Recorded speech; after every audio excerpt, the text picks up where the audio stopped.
Everyone, we're going to bring this Board of County Commissioners meeting to order today. Yes, sir. We're going to start with an invocation by Reverend James Baird of the Covenant Church of Naples, followed by the Pledge of Allegiance by Golda Trantham, U.S. I probably just messed up her name, sorry. U.S. Women's Army Corps, 1974 to 1976, member of Operation Vet Help, chairman of the Southwest Florida Woody Williams Gold Star Families Memorial. Let's bow our heads together.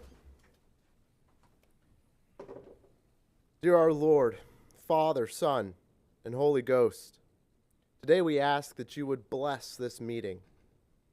Lord, we come to you with great gratitude for the servants that you have installed over us. Lord, we thank you for governors and for rulers, and we pray that you would give them the wisdom, the love, and the strength that they need for order and justice to prevail in our county. Father, we ask that they would discern their divine calling, Lord, to care for those under their authority, to pass laws that advance your kingdom, Lord, to create a realm where piety and faith and justice and prosperity would wash over the people of this place with great blessing. Lord, we ask all of these things in the name of Jesus and by the power of the Spirit. Amen.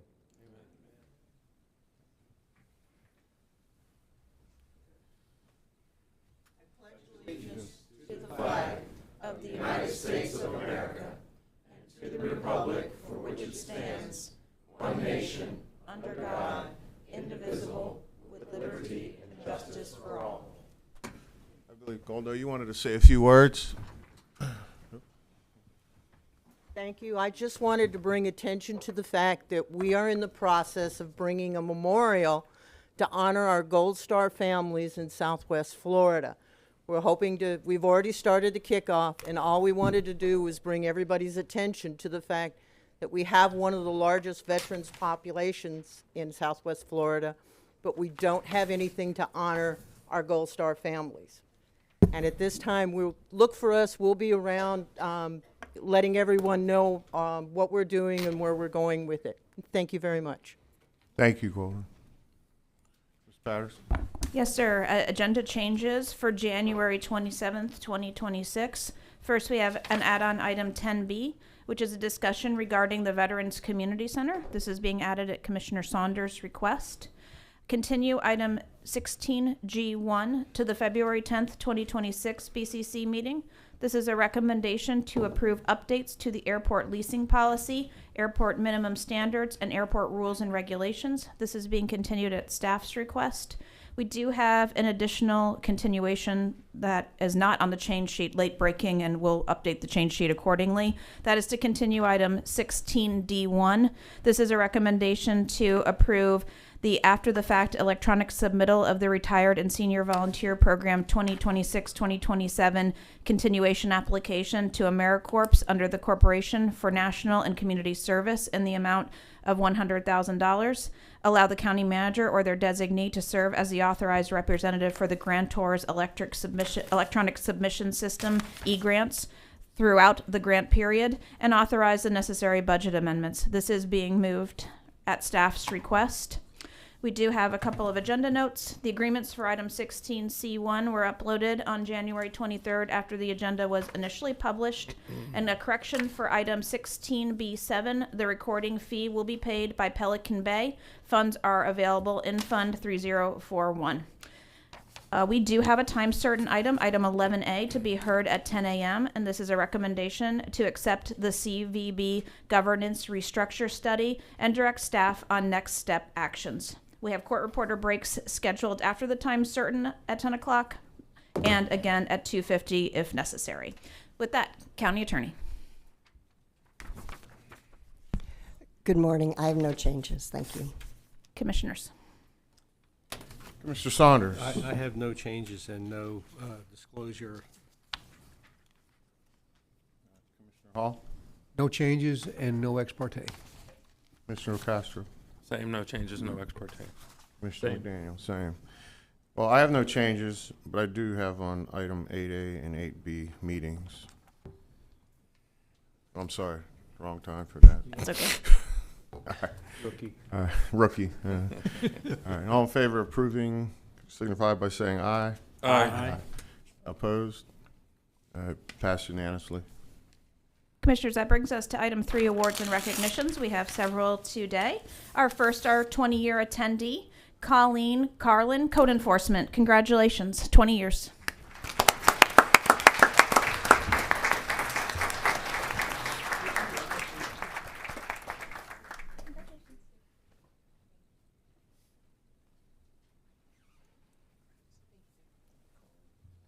Everybody thinks code enforcement are these big mean people, you know. I mean, she's code enforcement. Look, they're very nice. They're very nice. There you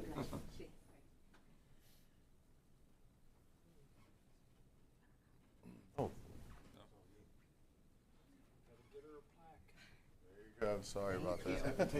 Take it for our word. Yeah. Good catch.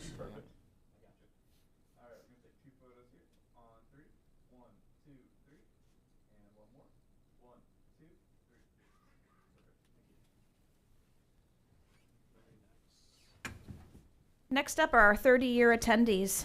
First, Gloria Herrera, Fiscal and Grant Services. Congratulations.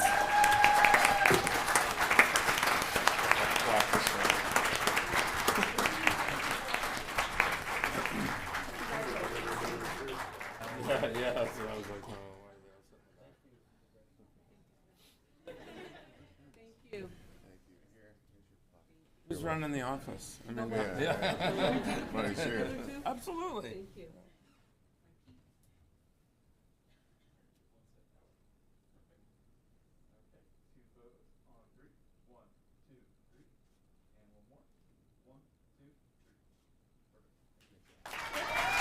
Come on, guys. Take a picture with me.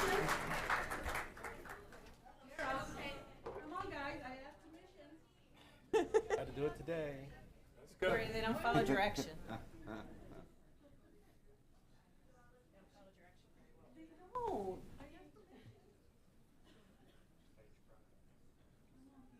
I don't have plaques for everybody, so.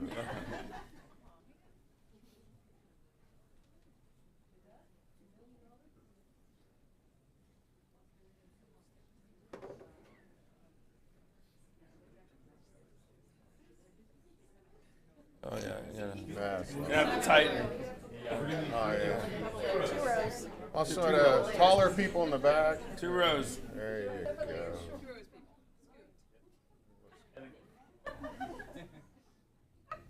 Make sure she can see.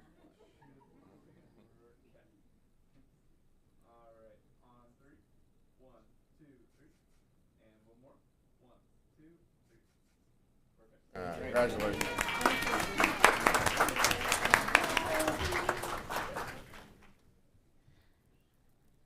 Next up, as they're going to their seats, we have Nancy Gunlock, 30 years zoning. Congratulations.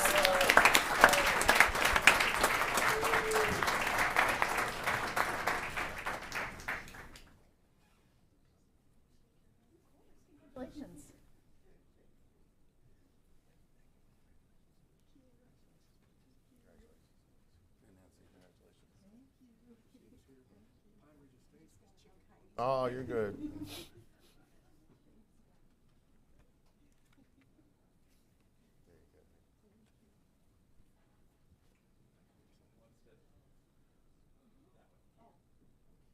Oh, that's a big step. Yeah, a little more down.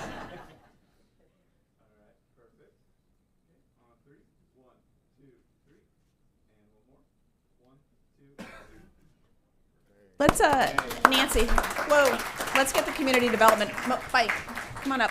Let's get our community development folks up to get a picture with Nancy. Nancy, come back. There's Mikey Bosie. Get them all ready. I'm gonna have my coffee.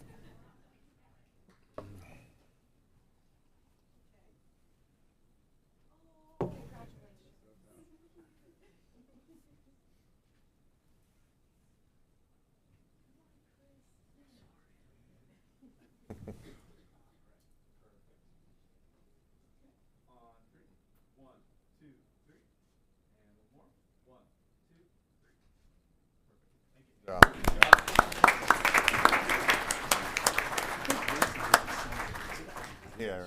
Our final 30-year attendee is Marion A. Rhine, County Attorney's Office. Congratulations.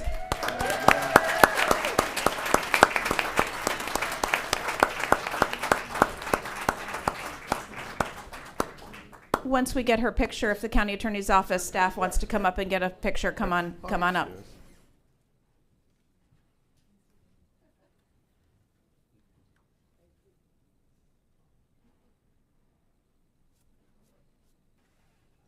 Congratulations.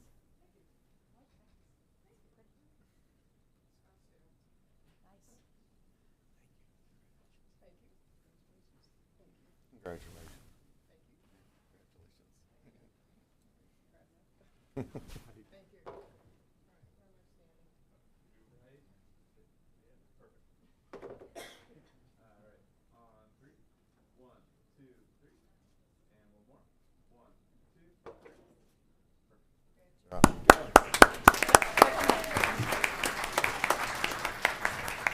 Group photo.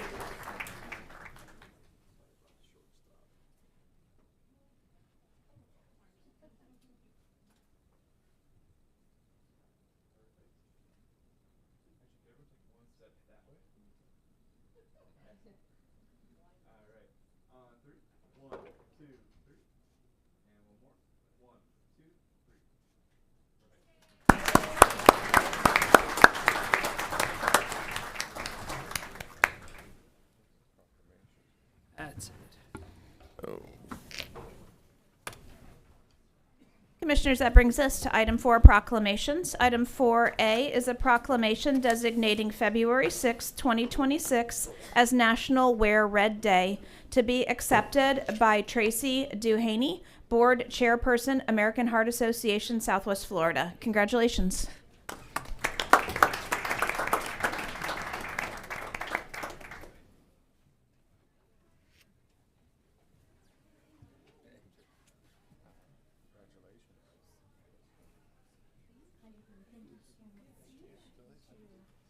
Hey, congratulations. Yeah, you're welcome.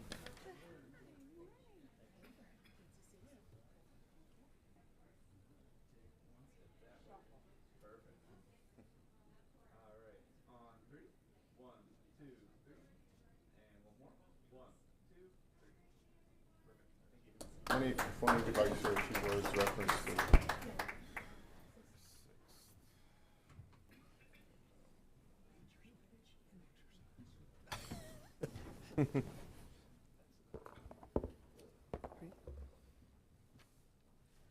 Good morning, Collier County Commissioners. As the Southwest Florida American Heart Association Board Chair, I want to thank you for recognizing National Wear Red Day and the life-saving work of the American Heart Association. Each year, on the first Friday of February, communities across the nation join together for National Wear Red Day to support the Go Red for Women movement. This year, we invite Collier County to stand with us on Friday, February 6th by wearing red and raising awareness of the #1 health threat facing women, cardiovascular disease. Why does this matter so deeply? Because losing even one woman to heart disease or stroke is one too many. Today, nearly 45% of women over age 20 are living with some form of cardiovascular disease. Heart disease is the #1 killer of women, and it is also the leading cause of maternal mortality, taking the lives of new moms during what should be the safest and happiest time of their lives. Women are less likely than men to receive bystander CPR and less likely to survive an out-of-hospital cardiac arrest. And while research saves lives, women make up only 38% of participants in cardiovascular clinical trials in 2020. This is why awareness is not optional, it is critical. On National Wear Red Day, the American Heart Association encourages everyone to know your numbers, your blood pressure, cholesterol, blood sugar, and BMI, because these are the key indicators of your risk for heart disease. Knowledge is power, and these are numbers every woman deserves to know. There are many ways our community can take action. Wear red on February 6th to spark conversations and inspire others to prioritize their heart health. Give by setting up a fundraising page or visiting wearredday.org. Learn hands-only CPR. You don't need medical training, just courage, willingness, and 90 seconds. Again, women are less likely to receive CPR during an emergency, and learning this simple skill can save a life. and practice self-care and emotional well-being, because heart health is physical and mental health. On National Wear Red Day and throughout American Heart Month, we invite Collier County to go red for mothers, daughters, sisters, co-workers, and friends. Together, we can create a healthier, longer, brighter future for all women. Thank you. Thank you. I get a motion to approve the proclamation. Second. I have a motion and a second. All in favor signify by saying aye. Aye. Pass unanimously. You're welcome. Thank you. Commissioners, that brings us to item 7, public comments. We have one registered speaker on Zoom, Emma Ochoa. Emma, you should be receiving a prompt to unmute yourself. Emma Ochoa.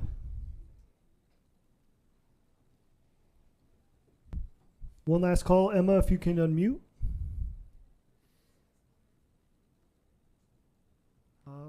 Not getting an unmute, so Okay. apologies. Is there one in person there? No, sir.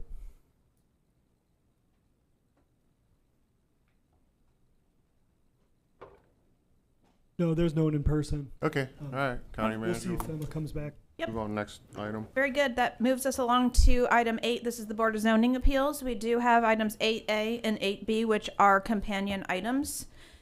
First up, 8A is a recommendation to approve an amendment to the Collier County Growth Management Plan for the unincorporated area of Collier County, Florida, specifically amending the rural Golden Gate Estates sub-element of the Golden Gate Area Master Plan element in Golden Gate Future Land Use Map and Map Series to change the designation of the property from Estates Mixed Use District, Residential Estates Subdistrict, to Estates Mixed Use District, Orange Tree Bible Subdistrict, to allow a conditional use for a church up to 12,000 square feet.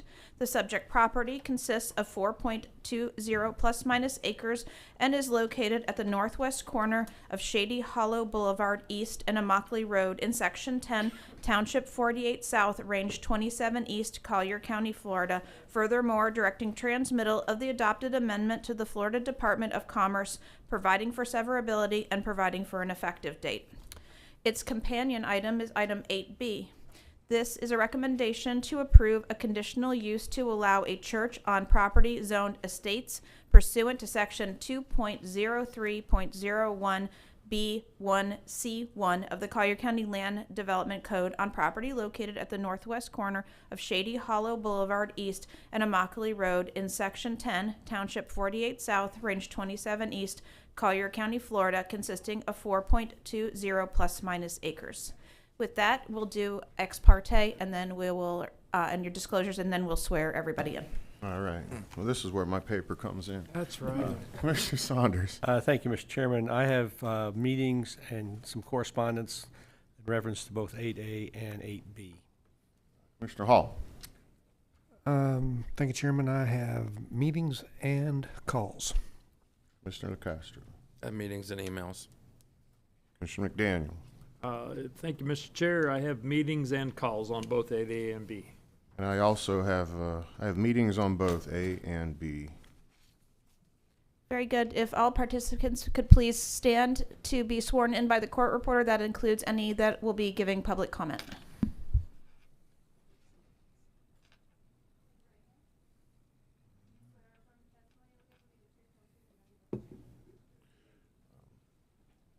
How many people have registered for this particular item? We have 8 registered speakers, sir. Okay. All right, we'll begin with the applicant. Thank you. Good morning, gentlemen. My name is Mike Dellett from RDA Engineers, and I appreciate your time today to go over this project. Also want to thank the neighbors, frankly, for being involved in this process. I think they've enlightened us to their concerns through this. And then staff's appreciation for staff in providing support and direction on presenting this. So from there, I'll proceed. Just introduction again, I'm Michael Dellett, a professional engineer with RDA Consulting Engineers, and with me is Richard Dubois, another engineer here with RDA. We also have our transportation planner, Jim Banks, who you're familiar with, and our biologist, Marco Espinar from Collier Environmental. Additionally, the pastors, Mark Husted and Mark Mincy, or excuse me, Dennis Husted and Mark Mincy are here as well. And Dennis will give a few words at the end of the presentation. Just a little background, Orange Tree Bible Church is a local church. Their parent church is Faith Bible Church, which is located near Mockley Road and I-75. And they had a lot of church members that lived out in the estates that needed to have a church closer by for them, as anybody would want to that goes to a church. So they started meeting out and meet there right now at the Corkscrew Middle School. But they're outgrowing that facility and obviously want to have a place of their home. So most of the church members are from that area of the proposed church location. And with their own growth internally, and also as the estates grows out even more, they need a place of their own. And they looked around quite a bit, and Richard will get into that in the presentation, for a suitable location. They had many concerns, obviously did not want to intrude into neighborhoods, so they looked for locations on a major road that would be more convenient for the churchgoers and also not intruding into neighborhoods. With that, they want to become a good neighbor to the community that they're moving into, and hope that the community understands that. With that, I'll pass it over to Richard, and he can go over what's proposed for you all to review and hopefully approve. Good morning, Commissioners. Thank you all for taking the time today to hear this potential project. My name is Richard Dubois with RDA Consulting Engineers. Here to discuss the church. Mike summarized the project. To go into a little bit more detail, the proposed church is going to be capped at 299 seats with a maximum gross square footage of 12,000 square feet. With this project, working with staff and working with the neighbors, we are proposing enhanced landscape buffers along all 4 sides of the property, going above and beyond what the code requires for code minimum landscaping. In addition, some of the additional items that we're adding for this is that the services will be limited to 2 days a week, Wednesday afternoons and to Sunday services. With this project, our clients have agreed to provide the 50-foot wide right-of-way reservation along Mockley Road for future expansion, and the building would then be set back from that reservation as well. One thing I do want to mention is with this project there are no daycare facilities proposed. This is purely for a church use for the congregation to be able to meet closer to home, not necessarily need to drive as far to attend their church services. To give you a brief summary of the property and how the proposed church will sit on the property. On the right-hand side is Mockley Road. To the south is Shady Hollow Boulevard. And the church abuts a vacant parcel to the west and to the north. And the closest home that's been developed is the next parcel over to the west. About 430 feet from the edge of the home to the edge of the proposed church building, and about 165 feet to the edge of where the parking will be. With the enhanced buffer between the parking area and the property line. This is the summary of the site plan that we've included with these applications. This provides the required preserve, landscaping, stormwater management, parking. Based on the seat count, we'd be proposing about 128 parking spots with this church. And we would be utilizing grass parking as well for a substantial amount of the parking on site in order to help keep the costs down for the church, while also maintaining some open space on site. I did list all the conditions of approval across this slide and the next 2 slides. We've already talked about them a little bit, and you guys, I'm sure, have read through them. The main key topics here that I would like to just touch base on quickly is the services committed to only being Wednesday and Sunday, the cap of the 299 seats, the cap of the 12,000 square foot gross area, and the principal and accessory uses that are being proposed on site are the main church building, the patio behind it, and then a small playground for children as well. Those are the only uses being proposed at this time. Based on discussion with staff, we have committed to having a traffic officer on site if necessary. If it's determined that the inflow of traffic is impeding existing traffic. So we've already made that commitment as well. One other thing that we've added to this property throughout discussion with the neighbors after the NIM and after working through it with staff is a turn lane off of Shady Hollow Boulevard into the site. That turn lane is not required based on our traffic count, but we have added it in order to be a good neighbor and help mitigate and minimize as much as possible the traffic on Shady Hollow Boulevard.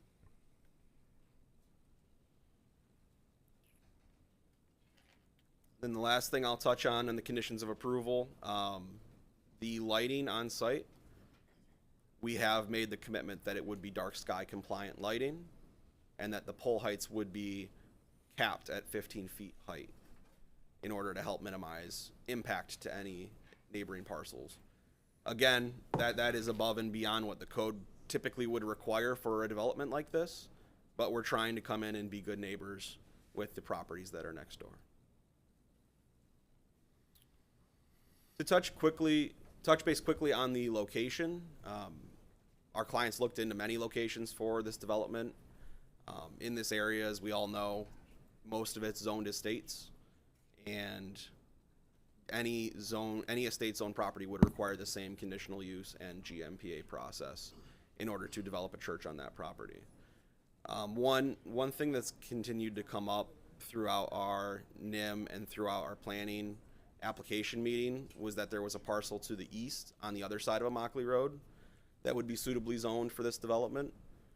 We talked through it with staff and we obtained a zoning verification letter as well. That parcel is also zoned estates, and that parcel would also require a GMPA and a conditional use to be developed. Unfortunately, there's a sign on it for sale that claims commercial. Unfortunately, that's a real estate sign that may or may not have been 100% accurate. So we did look at other properties. That property in particular, it was extremely low and quite wet. That was one of the main reasons that property was not chosen. So this parcel was chosen due to its location on Immokalee Road. We're not trying to expand a mile deep into one of the neighborhoods and build a church there. We're trying to stay as close as we can to a main road. And the proximity with the local church members as they're continuing to grow their congregation, there's quite a few members that live out in this area. Moving right on. Just to give you guys an idea of what we're looking to build, this is a proposed rendering of what the church could look like. The pastors and the church are looking to build a nice structure that they can be proud of and to call home. With this application, we're not looking to propose a barn or any kind of structure that would be unsightly. Just a general summary of the floor plan as well, of what it may look like. Now the next slide's here. As of last weekend, the 18th, we did have a videographer go out and capture the traffic, just to understand what the traffic patterns look like throughout the morning on a Sunday. One thing I want to note is that this is during peak season, right? Middle of January. We do understand that the Bird Rookery Swamp at the end of Shady Hollow Boulevard may be closed. But the traffic... Hold on, sir.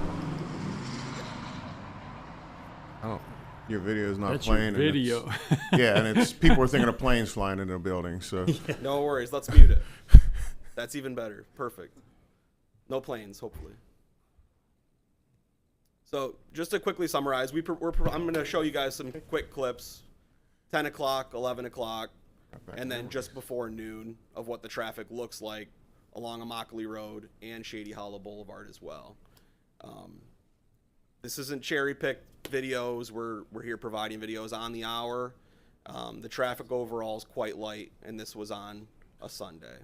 One thing that I did want to mention is that peak hour traffic from this development would be once church lets out at the end of a Sunday service.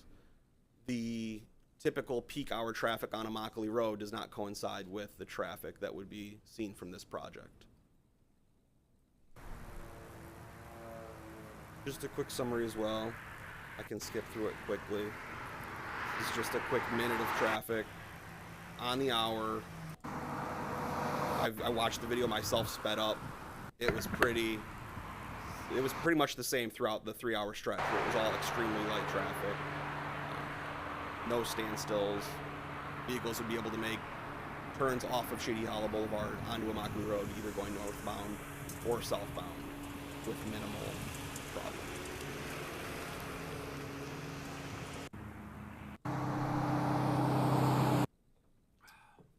And that's our presentation today for you all. So thank you very much for considering our application. Pastor. Yep, just for Mr. clarification. Chairman, I'd like to ask a Oh, question. okay. I assume it's appropriate to ask a question at this time? Mm-hmm. All right. You had indicated that there were a couple things that kind of struck me here.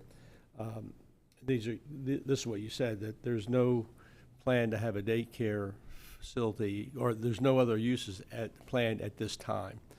And I don't know if that is intended to indicate that there may be other uses down the road. I'm assuming that what you're presenting today is what you want to have. Correct. Which is the 2 days of services and no other activities. Correct.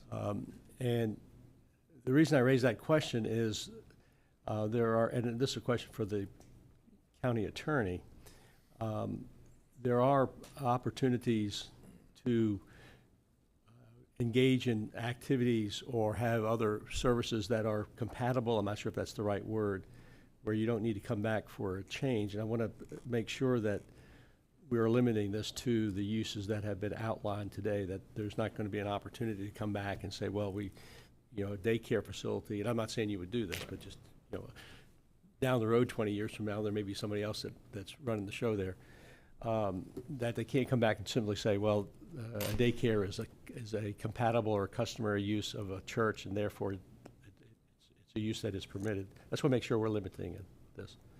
There's no limitation in there that I saw in my quick read on daycare, so I would recommend adding a condition that, only the uses specified in this conditional use are allowed, and any changes would need to go back to for public hearing. Okay, well, that's the reason I brought that up. If you could make sure that we have that language in there, that this would require either another rezone or some process to do anything else other than what's specifically permitted if this is approved today. And then the other thing, you mentioned that there would be a playground area, small playground area for kids. I'm assuming there's no intent to have outdoor, a pickleball court or a basketball court, anything of that nature. This would just be for small kids. That's correct. Yeah, it would be a small playground that children could use directly after service, and then go on with their day. Okay, and if we could make sure that the documents reflect that. The reason I mentioned that, it's a little bit silly, but we did have a church in one neighborhood where they had a couple basketball hoops set up and a light, and kids would be out there 10, 11, 12 o'clock at night making a lot of noise and playing basketball at the church, and the neighbors would constantly complain and ask the church folks to eliminate that, and they simply wouldn't do it. They wanted their kids to be able to play basketball at 10 or 11 o'clock at night. And so I want to make sure that there's no unnecessary noise associated with that if this is approved. Thank you. Thank you. Commissioner McDaniel. Yeah, and I'll wait till the end because I think we're going to have staff and then public comment, and I do have some questions for the applicant, Okay. but I'll wait till we're all done. Thank you. Okay. I assume they still have part of the presentation, or are they done with their presentation? You said something about the pastor. Are you all somewhere. okay? My name is Pastor Denny Husted, and along with Mark Mincy, who's a few rows behind, we co-pastor Orange Tree Bible Church. So thank you, gentlemen, for allowing us this opportunity to present our request to have a church building on the corner of Immokalee and Shady Hollow Boulevard. We are grateful to you. And if I may divert just for a couple of seconds, I want to just say thank you to our church family. We have a number of our people here, some who I see have given sacrificially to purchase the property, and I want to say thank you to them for being here to support this. When our nation was was founded, the founding fathers realized that they needed churches if a fragile form of government was going to survive, such as a republic. If there was going to be democracy and freedom of speech and civil government, they needed churches to provide a moral compass for the nation. And so churches were encouraged. The necessity of the Ten Commandments being taught, Christ's words being communicated, to them was absolutely essential in order to keep the public from deviancy, from criminal activity, from chaos. What I think we see in Minneapolis today is an example of intrusion into the church, public chaos, when there's an effort to replace democracy, freedom of speech, liberty with communism. So as a church in our region, we want to join with the founding fathers in seeking to advance human flourishing in our community. We want to be there to present ourselves as a beacon of hope, a place where people can come who are anxious, who are emotionally or spiritually depressed, who are hurting. We want to be there. We want to provide counsel and care. Our Lord told us to be salt and light into our world. We want to do that.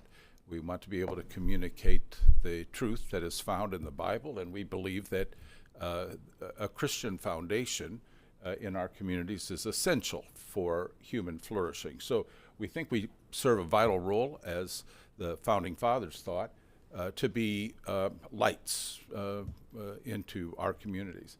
In a practical way, we want to, as far as we stay with the Sunday, Wednesday format, but we want to be available for people who want to use the church perhaps for a public event. And if there's the need for tutoring, if the county requests a bus stop on our parking lot, we want to be available to listen and see how we can be of assistance. If there's anything that we can do in our community to help and to flourish the community, we want to be there for that.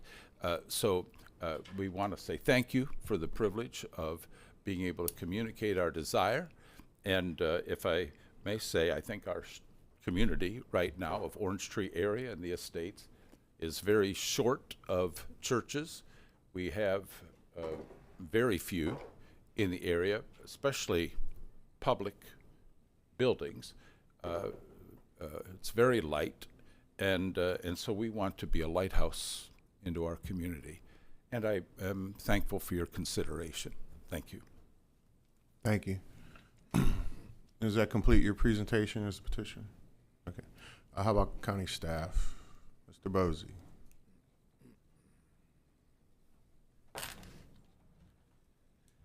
Mike Bosey, Planning and Zoning Director. Staff, as indicated within the executive summary, is supporting the petition, recommending approval of both the GMP and the conditional use. Of course, in the states, a church is a conditional use, but because of the location restrictions, it requires a growth management plan to move forward under that conditional use that's allocated within the estate zoning district.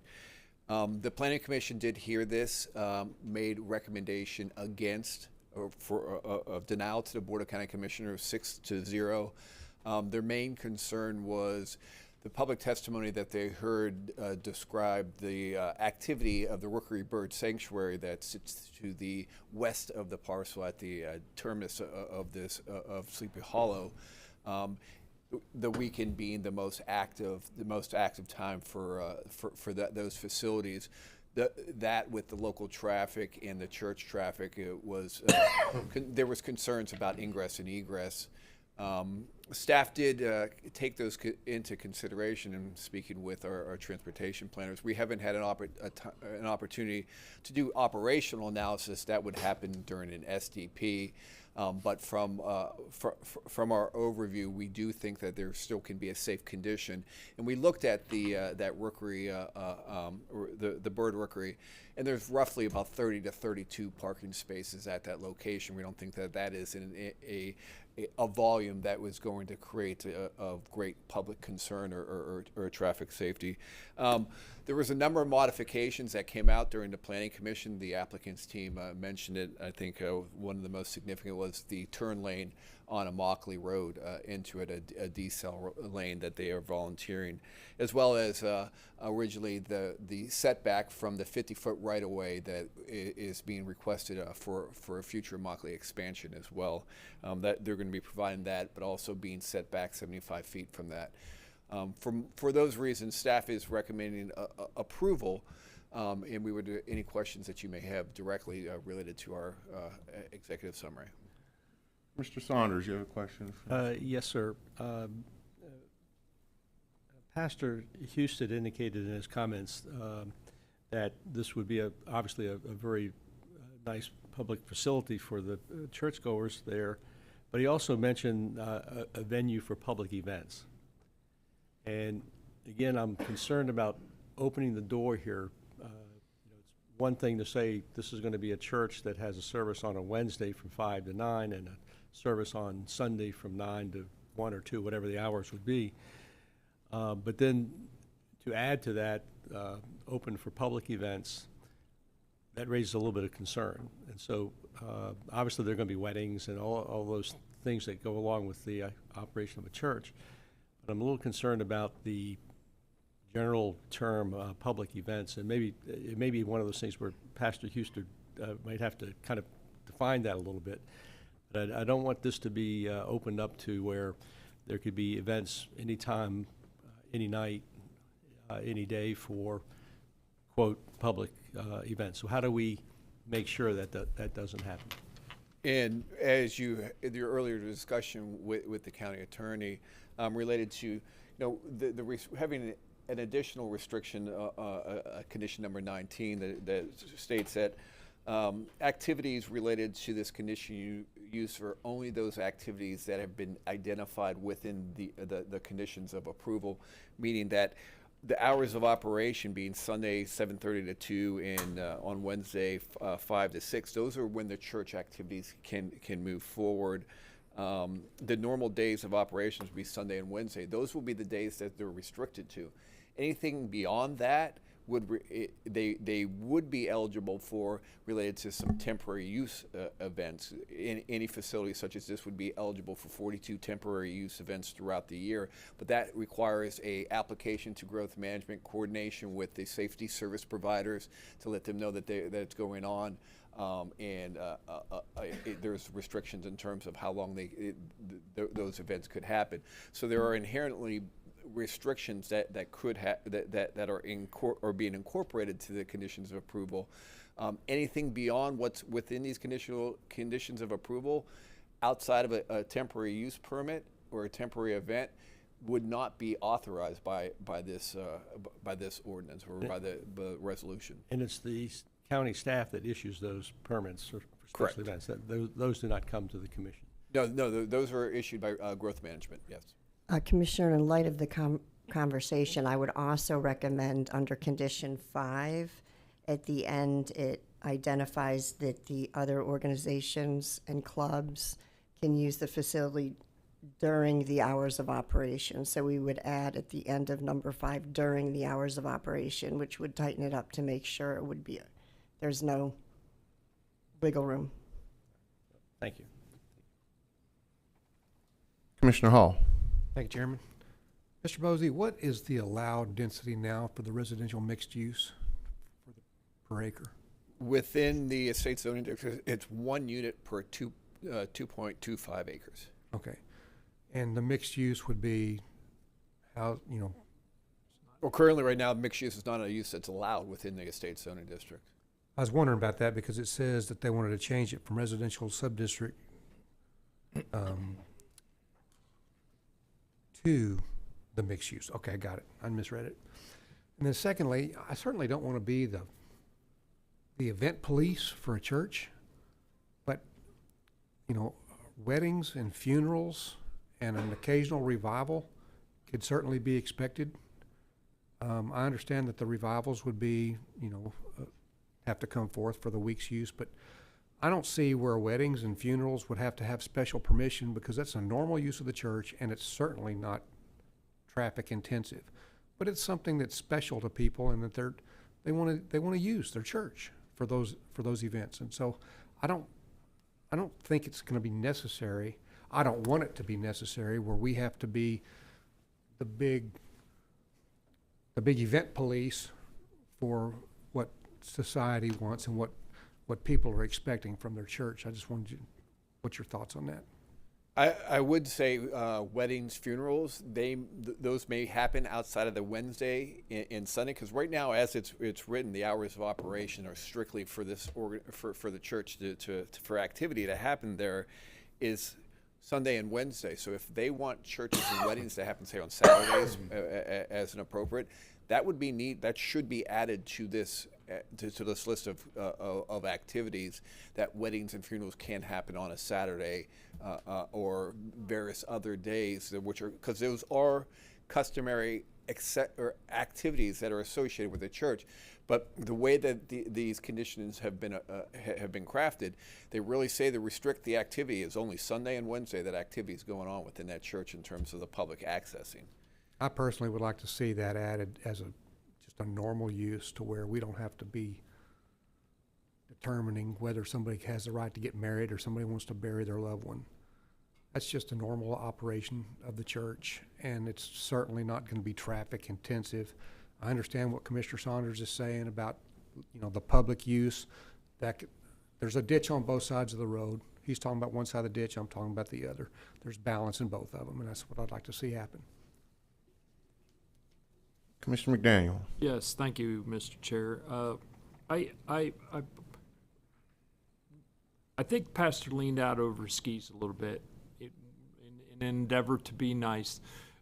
There's no need for an additional public facility in the area. We have the IFAS facility right down the street in front of the fairgrounds. We have the big Corkscrew Regional Park right around the bend with a whole bunch of public use space. It was suggested maybe about a polling station or something. We don't need those things. I think the restriction of ancillary uses just during named business hours is a bit restrictive. I think the language that was in fact in there that allowed for normal church activities with permission. If the pastor gets a notice from one of the parishioners they want to do a wedding on a Saturday, then they apply to the county and tell those are known events. Now, if somebody passes away, that's a little different story. You don't have near the lead time. But I think if they codify their commitments on their ancillary use, I'm calling them ancillary uses, they're actually primary uses of a church, but if they codify those within the development order, and then ask permission when an extra event comes along, I think we've sufficiently protected ourselves. I have no interest, as Commissioner Hall stated, in being the church police and minding whether or not an additional activity in fact transpires. I do have two questions, or one question for you, and then at the end I'll ask the applicant another question. But who makes the determination on traffic control and the necessity thereof? Is there a trigger, a trips that tip that over? Is it a sufficient amount of complaints from the neighborhood, or? The latter. Excuse me, I didn't mean to interrupt you. Let's address that before we're done today. Marinate on that thought process a little bit and share with me some of your thoughts as to how we can better manage that without tripping up the neighborhood, people that are in the area with potential of congestion, and how we can better manage that. Well, and I can tell you off the top of my head, I don't think we're going to have a trip count that's going to be associated with the actual events on Wednesday and Sunday. We would rely upon the neighborhood if they feel that there is a problem with access, and they feel that ingressing and egressing their street during the church hours has become problematic. they would call code enforcement, and code enforcement would coordinate with staff and with the church to alleviate that problem specifically. And the first step would be make sure that you've got a sheriff's office or representative to help with traffic control. Let's think about that a little bit before we're done today. I'm not interested in allowing for a use change and then having the neighborhood have to police the activities that are in fact through our code enforcement or sheriff and along those lines. So I think there may be a different way to get there other than how we've always done it in the past. So that's all my questions for now, sir. And I'm going to piggyback on Commissioner McDaniel, because when I heard the petitioner talk about traffic control and what measures and if they need to have a deputy there, or, depending on the severity of the traffic issues. And I'm more concerned about the Mockley Road side of it. If they have a lot of people at one time trying to turn and blocking lane, traffic or congesting traffic on a Mockley Road, which is already heavily congested. The thing is, in reality, though, you don't never want to call a deputy off the street to come and take care of a problem that you've created, because then that takes one deputy off the street to respond to actual emergencies. Typically what happens in these situations, they go to detailed deputy program, and those guys sign up for this work through detail. The church pays for the deputy and those type of things, so the public's not paying for them while they're creating that traffic issue. So it's hard you just can't call them up and say, I need a detailed deputy. This is done in advance, weeks in advance. These guys sign up for these details. So I think once it's determined if this is an issue, they should be on some sort of regular basis, have the access to detailed deputies in advance, especially if they're going to have a big wedding or something like that they know is going to happen, because you can't just expect them to just drop everything and come and deal with the traffic when these guys need to be on the road and not be dictated to respond to something that's created by the church itself. So that's why that program exists. So I think we really need to take a deep dive if this is going to be something that they may have to on a regular basis participate with the sheriff's office on. So, Commissioner Saunders. Thank you, Mr. Chairman. I agree with Commissioner Hall and Commissioner McDaniel in terms of weddings and funerals and things that are standard events that you have in a church. My concern was the description of public events, and as long as we have some way to make sure that's, if it's going to be some sort of a public event, there has to be some sort of a process to approve it. And when I say public events, I'm talking about if there's a decision to have a carnival, for example, those types of things. I'd be concerned about that. Weddings and funerals and other standard things that you would expect in a church. I agree. We don't want to be in the business of policing that. I just want to make sure we're not opening the door too broadly in terms of other types of events. And traditionally, the festivals would be something that is associated with churches, but we would require, if they were proposing one, they would need a temporary, a special event permit from GMD. And like I said, that requires coordination with the EMS, the sheriff's office, and fire, as well as general purpose government with that permit. If I remember correctly, you made a statement that there's so many that they can request throughout a year? There's 42. Up to 42 a year. Throughout the calendar year, they're entitled to special events. And this particular conditional use limits the special events to 2 per year. Oh, okay. Special events. Special events. Okay. So we can add language that says that the funerals and weddings are not considered not subject to the day and hour limitations, but the special events as proposed are 2. Thank you. We have public speakers. Yes, sir. We have 8 public speakers on this item. As a reminder for our speakers, you have 3 minutes and you'll hear a beep with 30 seconds remaining. Our first public speaker is Peggy Wyness.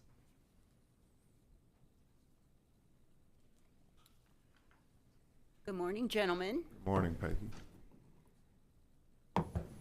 When I found out I had 3 minutes, I had to condense because I'm from Chicago, so I'm very long-winded. But I'm here to represent the spiritual aspect of our church. If you look at our logo, it says Orange Tree Bible Church. So our main function is to be able to reach out to our community, friend or foe, to teach them God's word, to enlighten them. And also it says Jesus proclaimed. Number one focus is always on Jesus. He's our Savior, our Lord, and he came and died for us. That is the reason why we have this beautiful country and this beautiful community to live in. So basically, we're a very simple church. We're not going to have a carnival that I know of anytime soon. We are good neighbors. We care about people. We will be praying for our community. We will be praying for peace, and we will be praying for tranquility. We will be praying for the goodness of God to be surrounded in Orange Tree Bible Church. I prayed 3 years for a church to come to that community, and God answered my prayer. He answers my prayers, and I have divine favor, and so does our church. And so I really believe that it's something that's a win-win for everyone. We are here to do good, to love our neighbor, and also to try and teach our children the moral aspect, and to just be the light that God has called us to be. And so, just so you know, gentlemen, I will be at the church praying for our community and for our people and for peace and for goodness and for gentleness and for kindness and for mercy and for love and for long-suffering and for self-control for our community. So thank you very much. And by the way, we are taking donations for our building committee. Thank you. Thank you. Your next speaker is Jacqueline Maya.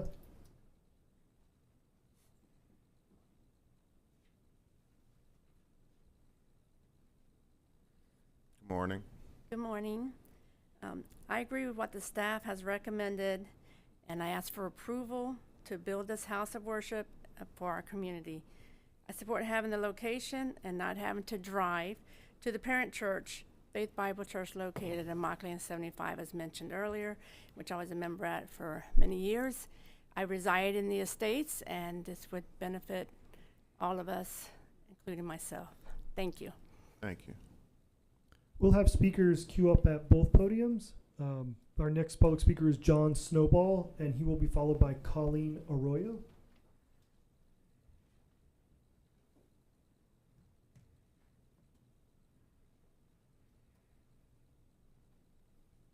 Morning. Good morning. My name is John Snowball, and my wife and I are in favor of the church being built at this location for a number of reasons. First of all, we've learned this morning that the traffic at this location on Sunday mornings is very minimal. Secondly, it's an established fact that churches contribute greatly to healthy communities, and so we think it's imperative that good churches be established to help anchor the community to values that contribute to human flourishing. My wife and I came to support Orange Tree Bible Church from its beginning, and it has been a pleasure to serve this young church, which has been a source of great encouragement for both of us. Knowing the people that worship there, we believe that this church will be a huge benefit to the community. Thank you. Your next speaker is Colleen Arroyo. I hope I'm getting that name right. I apologize. And our next speaker will be Daryl Cannett. Just for logistical reasons, when he says that, he wants the next person to kind of stage over by the podium so we can keep moving. So whoever he called after you, ma'am, would you please, that individual, go to the other podium, just so we can keep the ball moving. We got some time certain things coming up. Thank you, ma'am. Good morning. Good morning. Thank you for their time. I am the house that lives right next to the church. I'm not a foe. I am a Christian. I waited 23 years to have a house in the country with animals, sanctuaries, birds, trees, everything that goes with it. No parking lots, no businesses, no disruptions. 23 years. If you waited that long to have a home, and you were so happy when you got there, you didn't buy a home in a commercial area. You bought a home in a residential street that has a sanctuary at the end of the street. I feel it's very unfair. It's breaking my heart. It hurts me every day. I'm a Christian. I have nothing against a church, but I don't think a church needs to be at the corner of a residential 2-lane street that, by the way, the sanctuary is closed now. That's why there's no traffic. I live there. Every day I live there. I watch the traffic come. I watch the traffic go. I'm out in my yard every single day. Every one of my neighbors knows me because I work in my yard. God gives me that gift to relax and enjoy life. I worked very hard to get there. And now someone wants to come and take that all away. I don't think it's fair. I don't think anyone who waits that long to build a home, to get a home, deserves to have it all changed. And I don't care how many barriers you put up. There's still going to be a parking lot right next to my street, right next to my home. I'm going to have to hear weddings, funerals, churches, everything that goes on. I have dogs. Do you know, if you have dogs, when you have dogs, every time a car door closes, dogs go off. I don't understand why this has to be an issue. I didn't build my home. I didn't buy a home in a commercial area. I bought it on a quiet little 2-lane street, and I really would like it to stay that way. Really, with all my heart and soul, I've invested in this, and I want to stay there. But I just can't even see where the property would have any value now because the whole structure would be ruined on that street. It's not a quiet residential street anymore. It's a busy mess. Thank you, ma'am. Your next speaker is Daryl Knepp, and he'll be followed by Mike Piles. Sir, you could have just used that podium. That's the whole idea. We have 2 podiums. Mike, go to this one. Like a traffic director. Yeah, all right. Good morning, gentlemen. I'm Daryl Knepp, and I've been a resident in Collier County since 2000, and my wife, Angela, she's been a resident here since 86. I want to respond to 3 of the objections I've heard at previous hearings, mainly traffic, noise, and location. As far as the traffic, we've heard a lot already, but the traffic will be very minimal during weekdays, and that the church isn't even open during the week.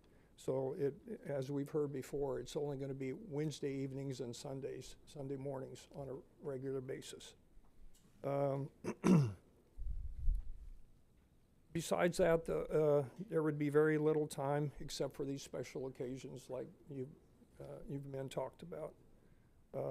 Right now, if you drive into Corkscrew Middle School parking lot, when they meet now, you'll see 25 to 40 cars, and you won't hear anything. You just notice that they're there. So that brings up the subject of noise. So it's going to be very quiet. You don't. I'm a member of Faith Bible Church also, like John Snowball, and we have our doors closed. I don't think you can hear anything going on in our church, and I doubt whether you will hear anything going on in theirs either. So noise is not even an issue at all. And you can compare that to the noise now generated by dirt bike enthusiasts, which apparently go out there whenever they want to, and probably most likely on weekends.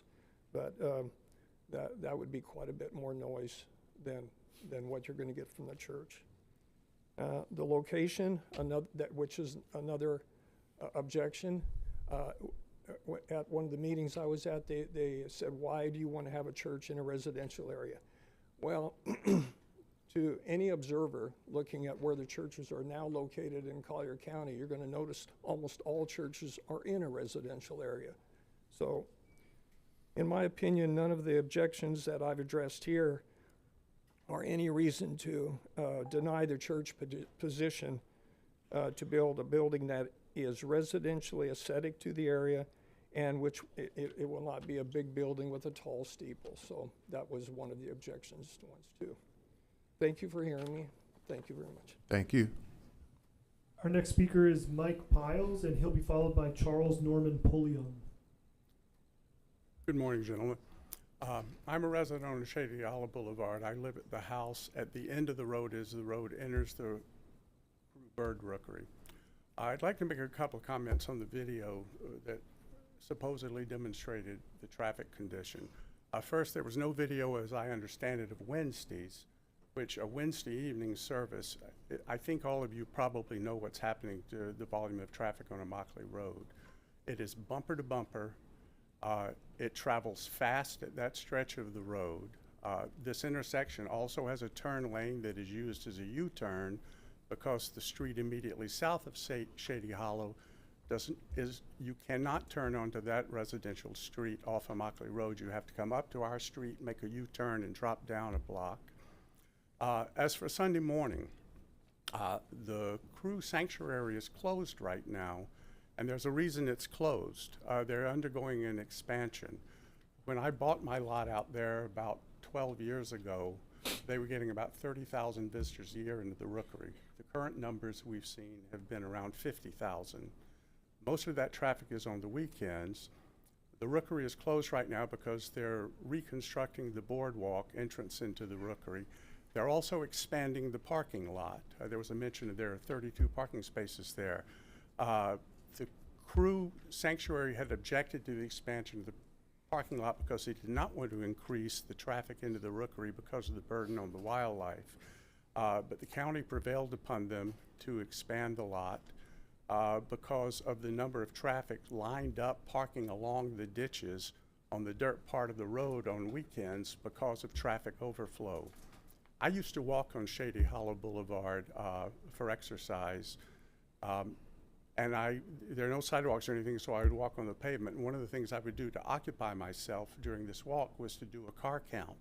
On weekends, I would hit averages of a car every 2 minutes coming down that road in or out of the rookery over the course of my walk. One of the things that turned the tide with the Planning Commission to vote against the staff report was one of the commissioners is a regular weekend visitor to the rookery and is personally familiar with the traffic encountered out there. Not only does traffic peak on the weekends when the rookery is open, it peaks around midday because people, particularly during summer heat, they go into the rookery to do their walking in the morning and they head out before the afternoon heat. So there's an exit from the rookery along the time of day church would be letting out. We get a lot of traffic on that road. Fish and Wildlife is out there almost daily. Swift mud trucks are out there constantly. Sheriff, fire, ambulances are out there for drills. My lot has the easement that provides the vehicular access to the bird rookery. So they do frequent emergency exercises there. They also periodically go in and have to remove people from the trails who are in distress, usually because of not animal attacks, but some sort of heat stroke or medical condition. So we see a lot of traffic. This is not a typical residential street as it is. And now you're talking about an additional use. So I just want to remind you, your time was up, but I'm letting you kind of complete your thoughts. So One last thing. I don't actually know the situation of the lot across the street. I saw the sign that used to be there saying specifically it was approved for church construction. It was actually one of the Planning Commission members that raised that issue at the hearing in December. He was aware of that, and he asked the church, why did you not buy that lot? It's still on the market. There was no comment about, oh, it's not yet suitable. We'd be having to go the same. We'd be having to go through the same process. Their comment was, we looked at it, and it would have been more expensive to build on because of the additional site work required by the wetlands. So basically, once again, sir, your time's up. I don't want to be rude to the other people, but you got your 3 minutes. So okay, thank you. But thank you. Next registered speaker is Charles Norman Pulliam. He'll be followed by our final registered speaker, Robert Davenport. Good morning. Good morning, Chair, Commission, and staff. I'm a property owner in Collier County and a full-time resident. I am not requesting any special consideration or treatment today. I believe I am requesting you approve this project based on the rule of law, not opinion or emotion. Federal, state, and county laws. Our nation is a nation of law and order, rule of law. This church will provide, if approved, will provide essential services for the community. I'm in favor of approval today. If there's any condition that needs to be added, you could continue this meeting to add it and give us another bite at the apple. Thank you for your time today and the opportunity to speak. Thank you, sir. My name is Robert Davenport. I've been a resident of Collier County since 1965. In 1965, I drove all the way to Naples in 35 minutes. Yesterday, I come from Immokalee. It took me 2 hours to get here. We do have traffic challenges, but this church will not change the traffic patterns out there very much. There is going to be traffic challenges, but your staff has said that it's workable. So your staff has recommended approval with stipulations, and I would ask that you approve this proposed project, and if it's amendments has to be made, well, maybe we could make those. Thank you. Thank you. Is that the end of the public speaking? That's all for public speakers. All right. Commissioner LaCastro. Thank you, Chairman. I didn't ask any questions because I did a deep dive with the church, and also I read some of the citizen feedback, and also I looked at the transcript from the Planning Commission and their recommendation. I think a big part of their recommendation against was, as everybody said, the lot across the street, and you've already sort of debunked that. Part of our professional procedure up here, at least the way I think, is this possible church is in Commissioner Saunders' district, and I always think it's a courtesy that the commissioner has the project in their district be the one to make a motion for or against, not us sort of step on each other's toes. But I just want to make my thoughts known. I'm in approval of this project. 299 seats doesn't mean 299 cars. So that's one thing. This is one of the least impactful things on that property, and we've said in this room before, be careful what you wish for, because you say no to a church, and then in 3 years our replacements or even us are sitting here and we're looking at something much more intensive, and everything that creates a little bit of traffic isn't a rubber stamp. No, growth is inevitable. So people that do buy in areas where they say, oh, I bought here and then I want to live here for the rest of eternity and never have anything change, it's not realistic. I don't think the church is asking for anything above and beyond. I love all the things that my colleagues added to make sure that you're not having a carnival 3 times a week. You're not having the basketball courts is a perfect example, because I remember that conversation. So regardless of what motion is made, I'm for approval. I think it fits on the piece of property. I think the neighbors will make it work. I think some of the neighbors will wind up attending the church. We found this before, where I said to somebody yesterday, when people were against the Baker Senior Center and we approved it, then we heard like a year later that a large percentage of the people from the community were using that. I think you're building a structure that's not overly huge. I don't think it's a giant parking lot right next to a house. And so, and I also, if you think about traffic, there's always a concern, and Commissioner Collier brought it up perfectly, and he's a former sheriff. If you had 100 cars all in one lane trying to make a left-hand turn, I think he was mentioning that. But these cars are going to come from all different directions. There's not going to be 150 cars all lined up on one lane trying to make a left-hand turn. And so I'm for the project. I think the church has also gone above and beyond in landscaping, setbacks, and all of the things that aren't even necessarily required, but as I said, to be good neighbors and make this the best project. And I would just tell the citizens that maybe have an issue with that, not everybody that could put something on this piece of property would do that or have to do that. So I think it's a great fit, and I hope there's a motion to approve, and I certainly would second it. Commissioner McDaniel. Yes, thank you, Mr. Chair, and I apologize. I wasn't playing, Vice Chair wasn't hitting the gavel. The little thing on the end of my pen was loose while you were talking, and I just hit it. So, I have a kid on my head. I as well am in support of the project. I do have a question for the applicant, if I may. I heard early on about because it's a known fact, we're going to 4-lane Immokalee Road clear up to the blinking light for that. I think they call it the Immokalee Road Rural Villages. We know that 4-lane is coming. Is there? And I heard about a reservation and a dedication, but I didn't hear about a donation. Is that 50-foot going to be attributed to that 4-laning at no expense to the government?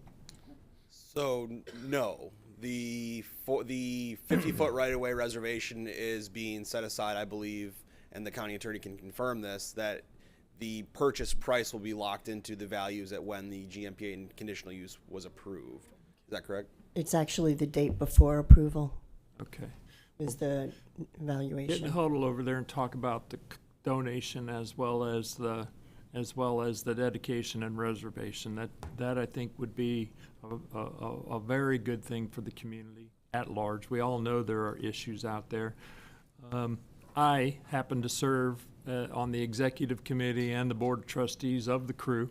I do know that the Rookery Sanctuary is closed right now, so your recent filming isn't real with regard to what's going on. There is traffic that is on that road, and if anybody hasn't ever gone on that walkabout, go. It's a wonderful walkabout, a true stomp in the swamp right in amongst them. So it's a wonderful facility. So my next suggestion is to, as we're going through this, preliminarily, I don't want to have to trigger a code enforcement issue for a sheriff to come and manage the traffic. I think that ought to be part of the operational aspects of the church.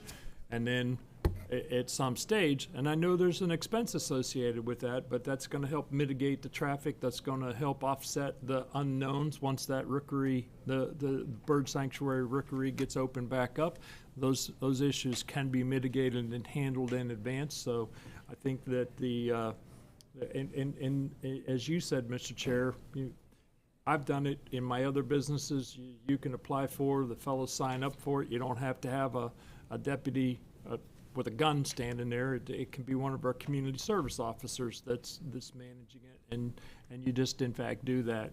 Minimally, I'd like to see it initially while the church is open, and minimally on the additional events, weddings, funerals, so on and so forth. I think that would be a nice thing.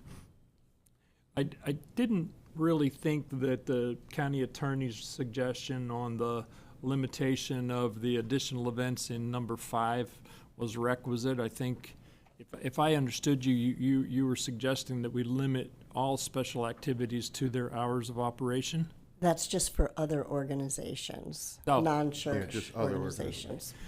And I think the fact that if we codify the normal church uses in the development order, that will suffice. We don't have to, as Commissioner Hall said, we don't have to be the church police as to what you can and can't do and when you're going to do it. If it's outside of normal business, normal church operations, then you have to get an event permit and off you go. So, and I'm good with that as long as we codify it in the development order. So those are my comments for now. Commissioners, Mr. Saunders. Wait a sorry, second. before the. Oh, I'm sorry. Yes, per your request regarding the donation versus reservation, we did speak with the pastor, and they agreed that they would donate that. It's called out a reservation on the plan. Now will be a donation. Thank you. Sorry, Commissioner Saunders. Go ahead. Thank you, Mr. Chairman. I have a couple questions and a couple comments. So these are very difficult things for me, and I'm sure they're difficult for the rest of the commission. Kind of weighing the balance of the interest of the folks that are going to be members of this church, and then the impact on the neighborhood. The young lady that spoke from the heart concerning her home certainly had an impact on me. A lot of these types of developments, I like to say, would I want this in my neighborhood? And generally speaking, churches are in residential neighborhoods. I don't think there's anything inherently wrong with that. But I also understand that the neighbors have certain rights also, and relied on a comp plan and on zoning when they made their purchases, and this is a change to what the rules were. And so we do change the rules, and we may change the rules today as reference to this, but I have a couple questions and perhaps some recommendations. Commissioner LaCastro, this is not the least impactful use of that property. The least impactful use of that property is what it's already zoned for. So we're changing this, and we're making it a much more impactful use. It may not be as impactful as a drive-through restaurant, but it's still an impactful increase. And so the one house that's adjoining, I think, raised a legitimate concern about noise and also potentially for lights. If they're open till 9 o'clock at night, there are going to be lights from the parking lot.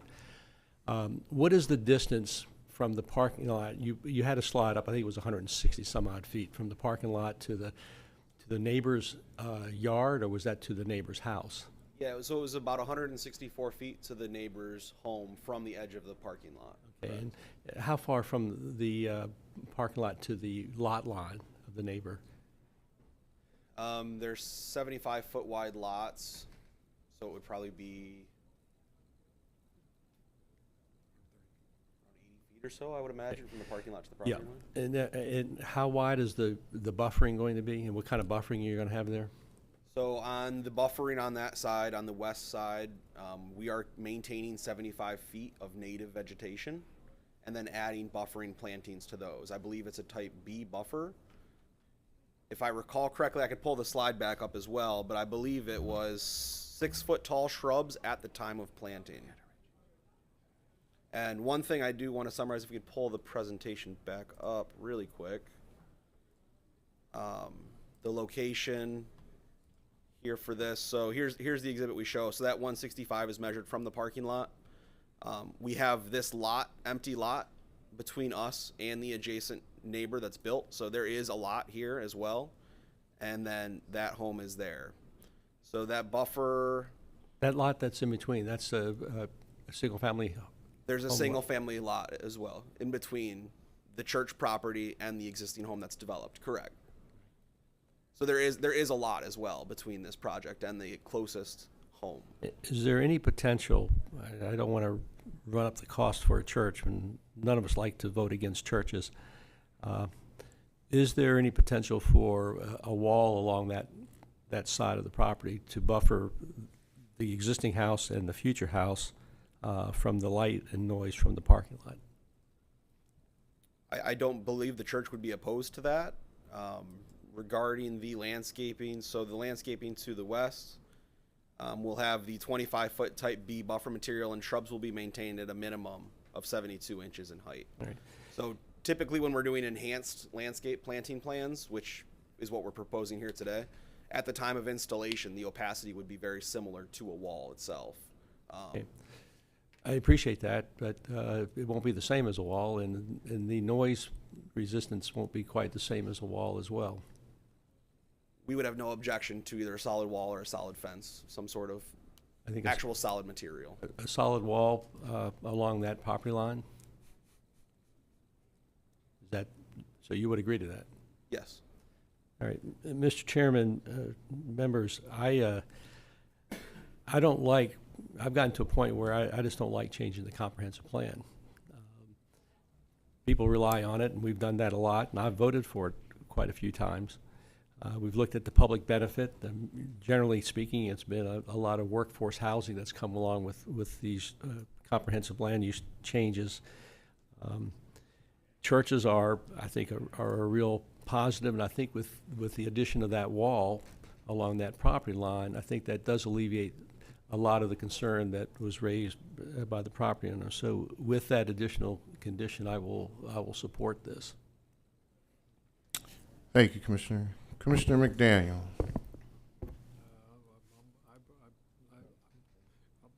Sorry. Make the motion for approval, you want me to? Well, this is in your district, correct? Oh, it's in. No, it's in Oh. this. Yeah. Saunders. Is that a motion?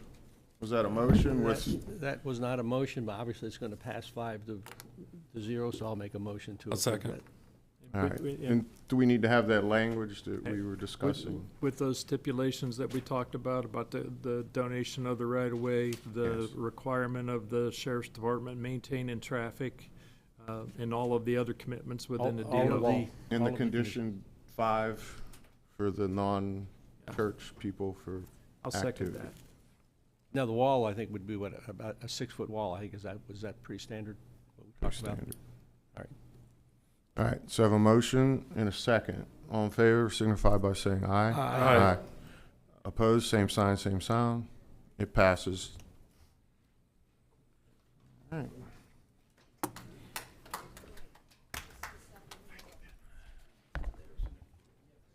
Commissioners, It's all right, go. if you, at your pleasure, Chair, court reporter break, and then we'll start our 10 o'clock time Yes. certain. Yes. Let's make it a 10-minute break, so we're back at 10:36.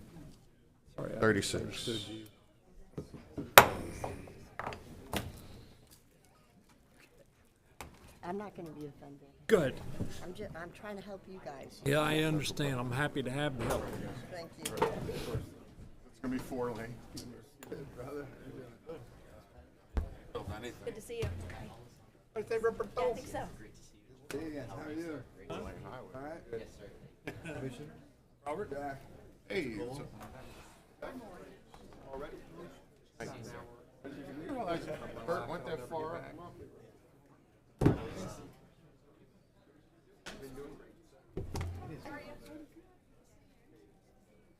to see you. All ready for the big show? I think so.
which may include the drafting of any proposed tourism promotion agreement, private sector transitional plan, updates to the Collier County Code of Ordinances, and other necessary transitional documentation for review of the Tourist Development Council and the Board of County Commissioners. Mr. John Mullins, your Division Director of Communications, Government, and Public Affairs, will begin the presentation. Good morning, John. Thank you, sir. To begin this presentation, I'd like to briefly outline how this study came about, and just as importantly, clarify what it is and what it is not at this stage. In October of 2024, and at their request, County Manager Patterson and I met with representatives of the Florida Restaurant and Lodging Association to discuss operational challenges within the tourism division.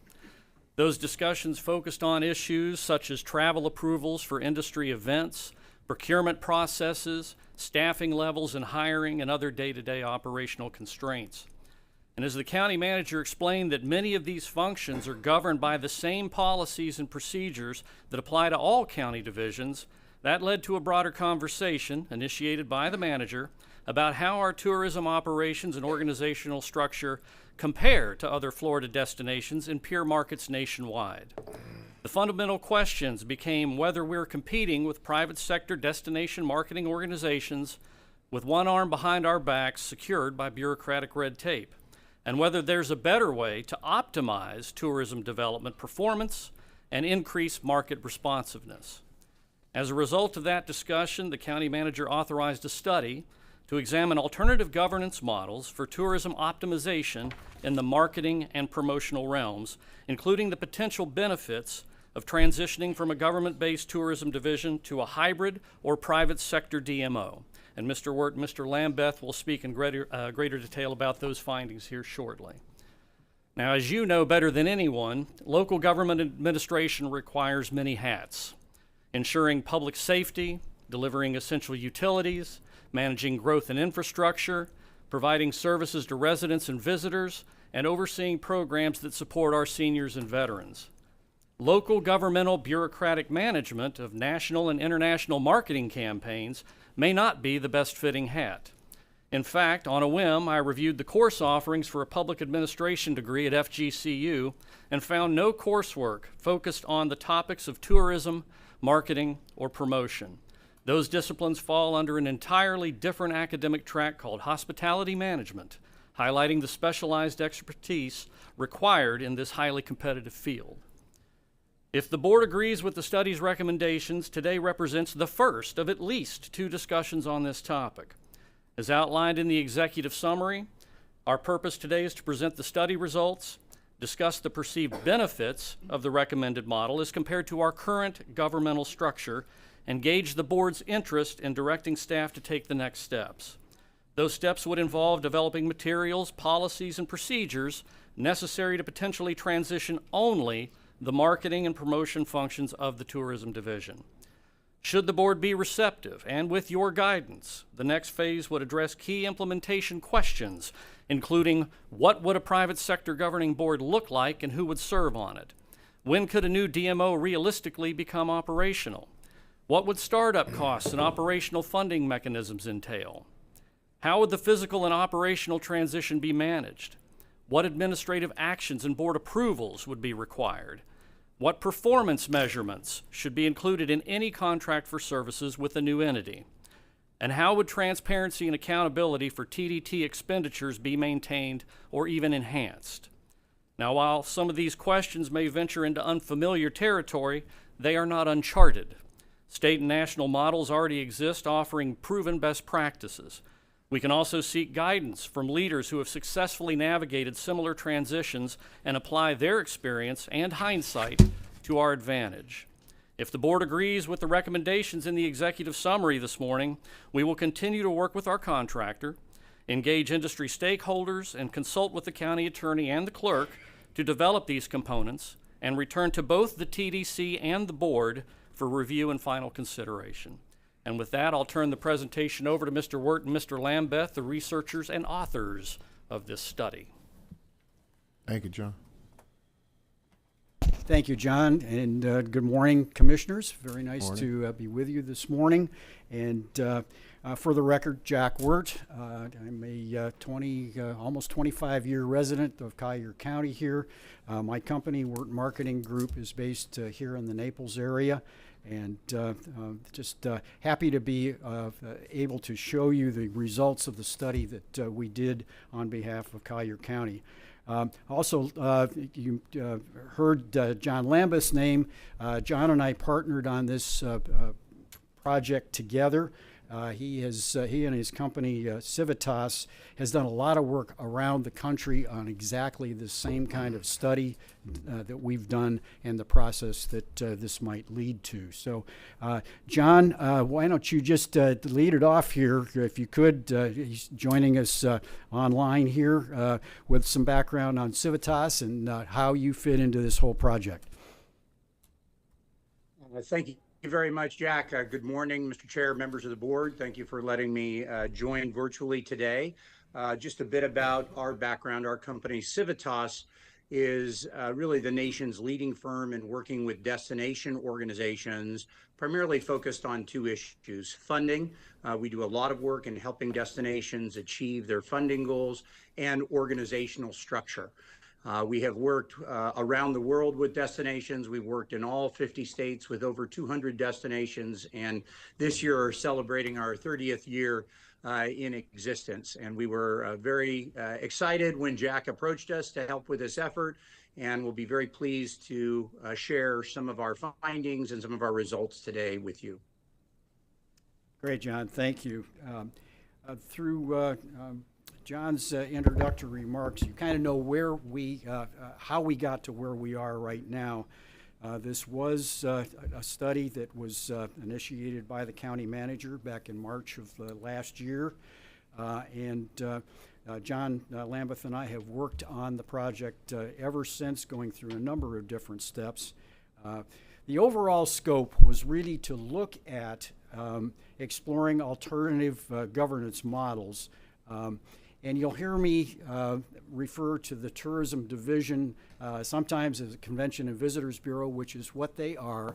They are a sales and marketing organization, the official destination marketing organization for Collier County. So those terms DMO, CVB are kind of interchanged in the industry.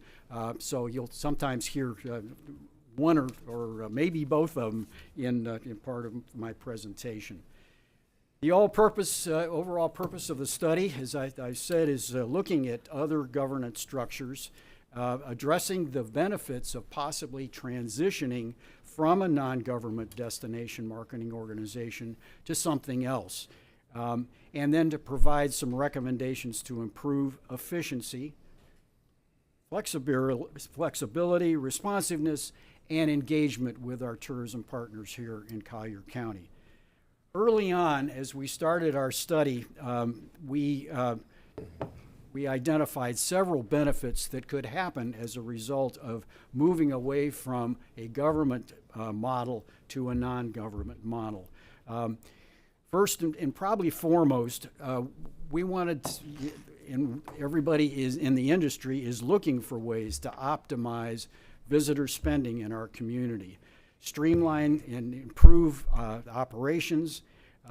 Another benefit is transferring some of the functions that government currently provides to the tourism division, staff time for legal, accounting, human resources, procurement. Those services are currently provided to the division and paid for by tourist tax revenue, the time spent by county staff. We saw a benefit of continuing the current transparency and the accountability that the tourism division currently follows, and all of the oversight related to expenditures of the tourist development tax. We saw another benefit in really enhancing and improving the engagement that the division has with the tourism industry here in Collier County. As they bring visitors to the community and those people spend their hard-earned dollars on vacation time here or maybe attending a group meeting, they bring a lot of positive economic impact to our community. We saw a benefit of actually making sure that the industry was engaged, that they were able and had many of opportunities to be a part of what the tourism division does in promoting the destination. We saw greater flexibility, specifically in times when we are really challenged with a crisis of whatever it might be. We certainly have seen issues related to hurricanes, to wildfires, to oil spills, all over the many years. The tourism division has responded to that, but it's becoming more difficult to react quickly and overcome any misinformation that's in the marketplace about are we still in business? Did our area be hurt as much as many of the other areas of Florida have been hurt in crisis situations? And we also saw some opportunities to diversify finding future funding opportunities beyond just the tourist development tax. The tourism division is now and has faced a number of challenges in the past. One of the things that's been very troubling is the reduction in the number of staff positions in the division. It's gone from a high of 13 to 9 FTEs currently, despite rising numbers of visitors coming to our destination every year. It's the job of the tourism division to service those people, to make sure that they have a good experience while they're here.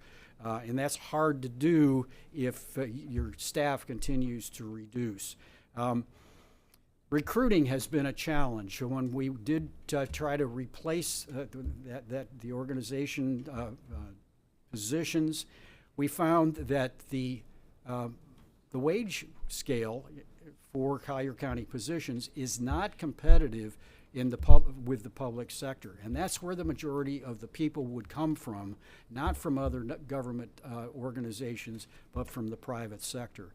And the other thing that was troubling was that the job titles for people in the tourism division don't really match up with the private sector. So somebody who's looking to transition from what the position they're in to a Collier County tourism position, it doesn't say what they do. And many times we lose good candidates because they simply aren't seeing that what we're looking for is their profession and what they could bring to Collier County. We all know that there's been a number of processes going on at the federal, state, and local level as well of reducing the size of government. So it's hard to grow a tourism-based organization in a government sector with keeping up with the growth in the tourism industry and the changes in that tourism marketplace. I've mentioned the slow response, and we've really seen a number of situations where we should have been able to turn more quickly, make sure that the messaging was changed to meet the situation. And there have been growth pressures in the past. What has been wonderful to see over the years is that, for instance, our international visitors have, in the last 10 years, gone from 10% of our visitation to 20%. And our meetings market, that group meeting market that so many of our larger hotels depend on, has grown from 10% 10 years ago to 30% of the visitation. You need staff to be able to handle that kind of growth. We looked at some possible solutions, and requesting additional staff positions could be a possibility. We go back and suggest that during the budget cycle that we look for additional positions into the tourism division. These services could be contracted out, and that is certainly a possible solution. And also continuing the study that we were doing to looking at additional or different government structures. So how do we go about finding the best alternative? And frankly, the likelihood that we saw in the study of adding new positions is probably not realistic. So contracting, it's less effective, I guess the way to say it, than having a full-time position. They aren't hired on position is going to work virtually all the time on that, while as a contractor may not. They may have other resources. So the best return on investment that we saw was exploring a new government structure, a non-government structure. And our early recommendation was to look at it transitioning out of where they are right now. The Convention and Visitors Bureau is part of county government, to go to something else. Looking at the benefits, such as optimizing visitor spending, improving agility, that flexibility thing to turn on a dime, if you will, and better stakeholder engagement. And we saw that going to a different structure didn't really hurt accountability or transitioning or transparency at all. It really is the same thing. The same, you report on a regular basis, exactly as the way the tourism division currently does. So what I'd like to do now is have John Lambeth go through and he'll be able to show you some of the research findings that are in your packet there, but also I think it's good that because he really headed up the findings and some of that research. John? Thank you so much, Jack. When we took a look at this, we really wanted to get a national picture. What is going on around the country and what is going on around Florida with respect to these structures, so we could provide that information to you. And we looked at several different kinds of models. We looked at what we call government run, which is essentially internal department within the county government, such as you have today in Collier County. We looked at what we called quasi-government structures, where there are separate legal authorities, government authorities that are charged with managing destination organizations. Hybrid, meaning some inclusion of nonprofit, but heavily essentially government run.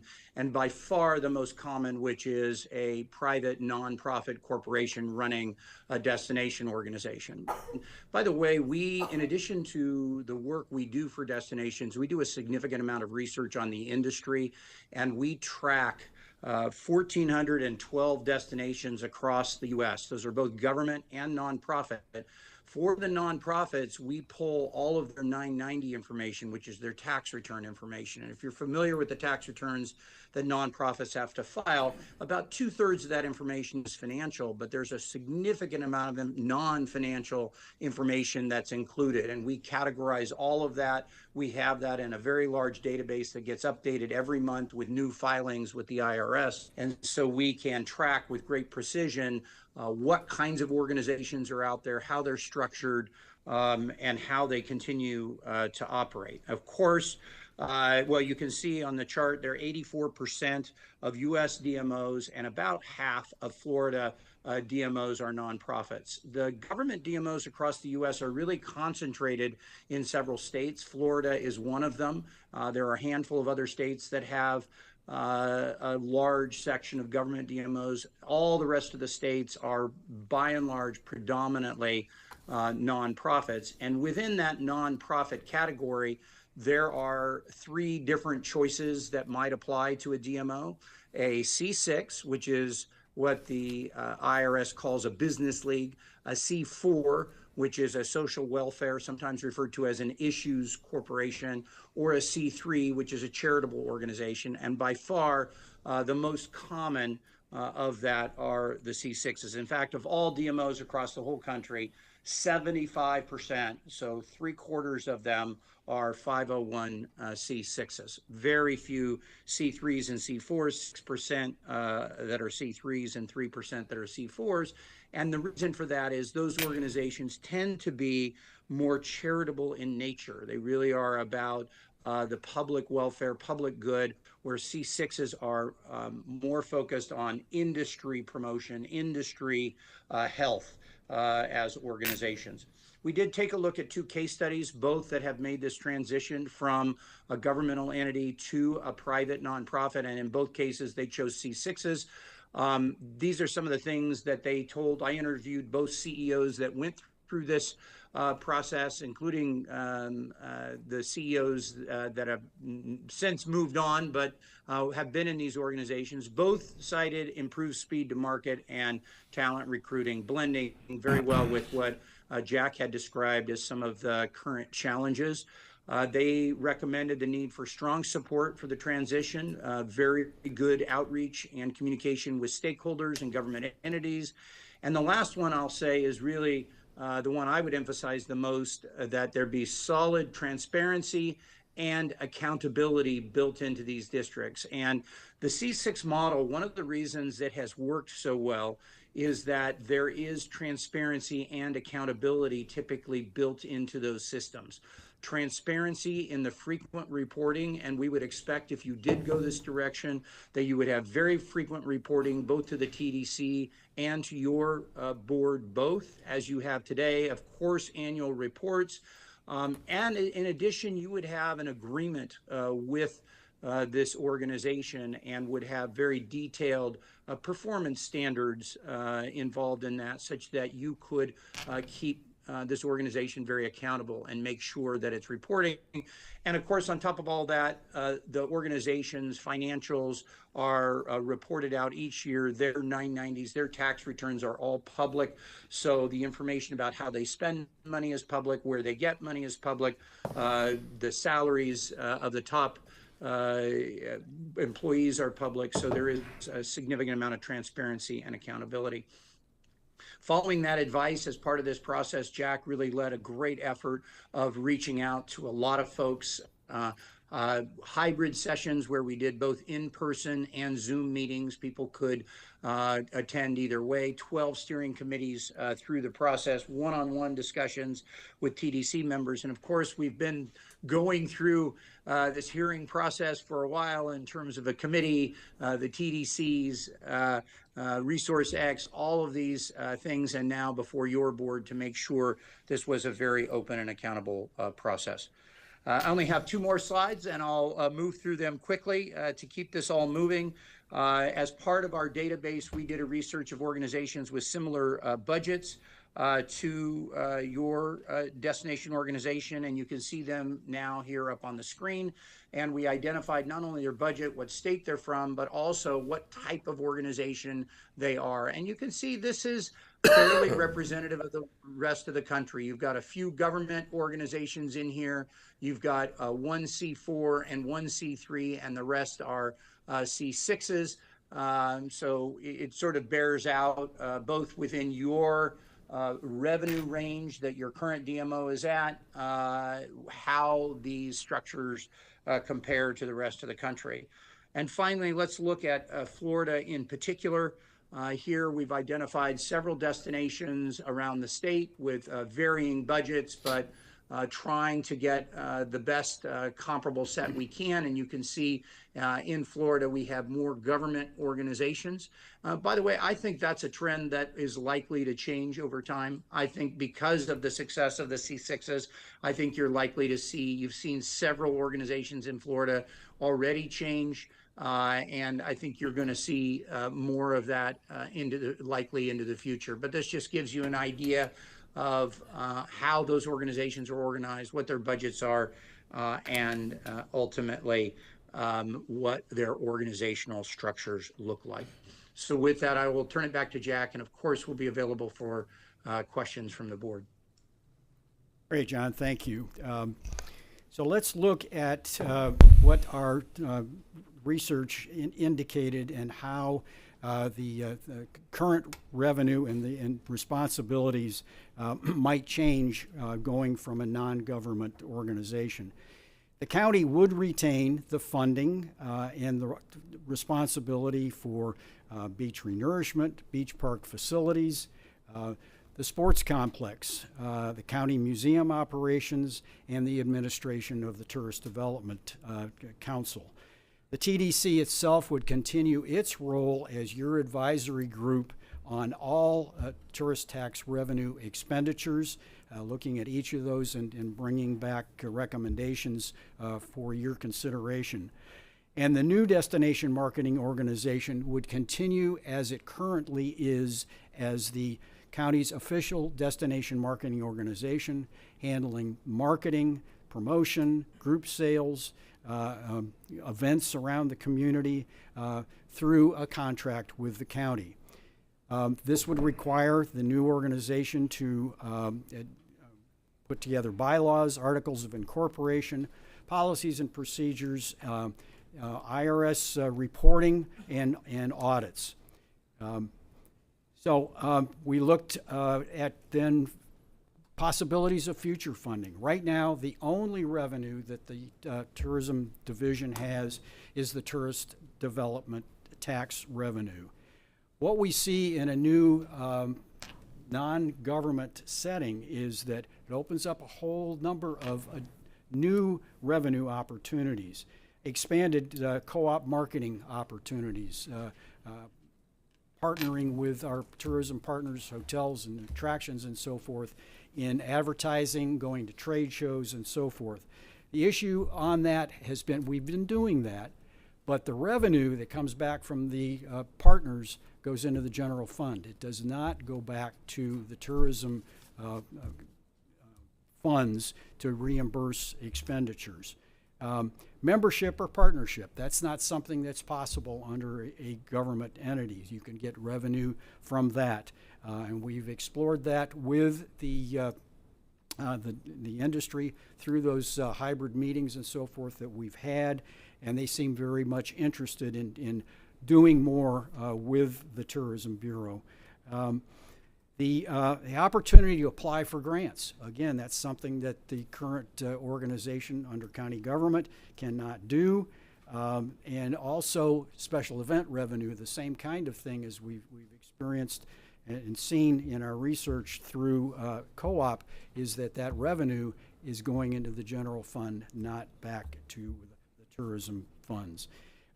There's also a possibility of forming in the future a tourism improvement district, something that John's company has been working on all over the U.S. And a couple right here in Florida to get additional marketing funds, or in the case up in Seminole County, they are using it to actually build a new indoor sports complex. So that's a possibility for the future. Or perhaps a destination marketing fee that would be a voluntary fee that would support additional marketing initiatives. And finally, we know that the increase to 6% for the tourist development tax is going to be on the ballot in this fall. That could be another potential source of revenue, although most of that would be going to completing the sports complex. Staffing of the new entity. The current staff would be offered transition to the new entity, or they can stay with county government in another position. We do see that expanded roles in marketing, sales, and engagement and operations could be possible and probably will be needed to at least replace those positions that the division has lost. And but we would recommend outsourcing, at least initially, human resources, legal, IT, for efficiency and cost control. And we've talked a good deal about transparency and accountability, but that really comes from the same regular reporting to the TDC, the County Commission, and the tourism industry stakeholders. Same things they've been doing now, and now the new organization would do the same. The new organization would adopt the recently approved CVB Strategic Marketing Plan, maintain the performance metrics, things like tracking tax collections, visitor spending, social media engagement, group meeting leads, and so forth, and maintaining the return on investment measurements that the organization is already using: direct visitor spending, economic impact, average length of stay, marketing, and that whole measurement of the investment in marketing, bringing people to the destination, and the resulting visitation that comes from people who were influenced by that marketing effort. So all that's the gist of our recommendation from the research that we did. And our final recommendation is that to form a nonprofit 501c6 destination marketing organization contracted with Collier County. The benefits that we saw early on in the study and as we finished it really bore out the optimization of visitor spending, agility to change quickly, flexibility to bring a new direction to marketing efforts very quickly, and the transparency measures. So we've already been through several steps in this process. Early on, we provided the county administration with our initial findings. That was approved to move forward. We presented to the Productivity Committee and got a favorable recommendation from them. They had some suggestions that were very helpful, and we added it to the overall results of this study. We also had a presentation to Resource X, which they highly recommended, and you do have in your packet a memorandum from Chris Fabian with Resource X supporting this, as it really does seem to meet pretty much exactly what they are trying to do here in improving efficiencies here in Collier County. We took the findings to the Tourist Development Council, and on December 12th, they recommended for your consideration, and we're here today to hopefully get your support of the results of our study and to give us some direction on where we might go in the future toward the possibility of adding and forming a new nonprofit destination marketing organization here in Collier County. And I'll stop there, and John and I are certainly here to answer any questions you might have, looking toward a positive recommendation from all of you. Thank you, Commissioner. Well, thank you. Commissioner McDaniel. You know, I can hold my comments till after. I think we have public speakers, correct? I'll hold my comments till then. If you want me to relight back up, or Board, okay. Let's hear public comment.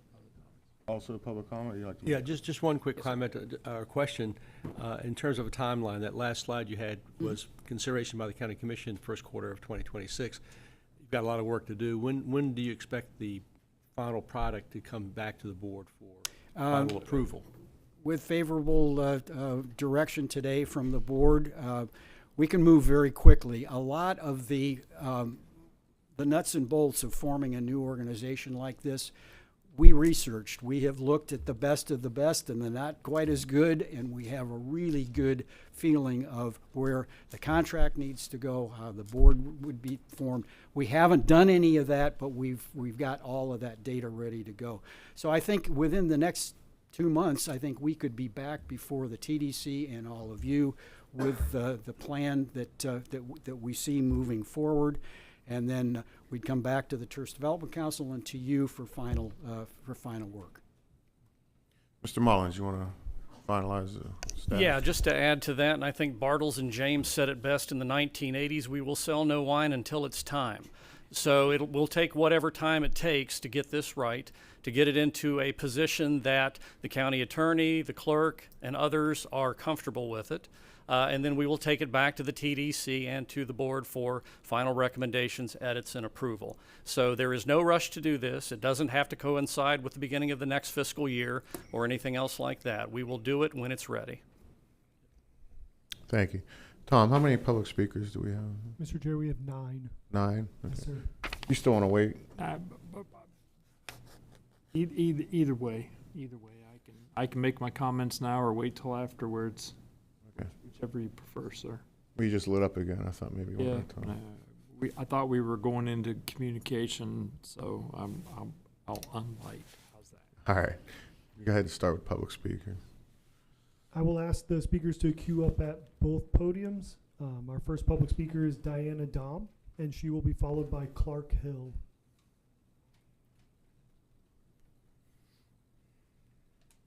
Good morning, Commissioners. Diana Dome. I'm the Executive Director for the Marco Island Chamber of Commerce.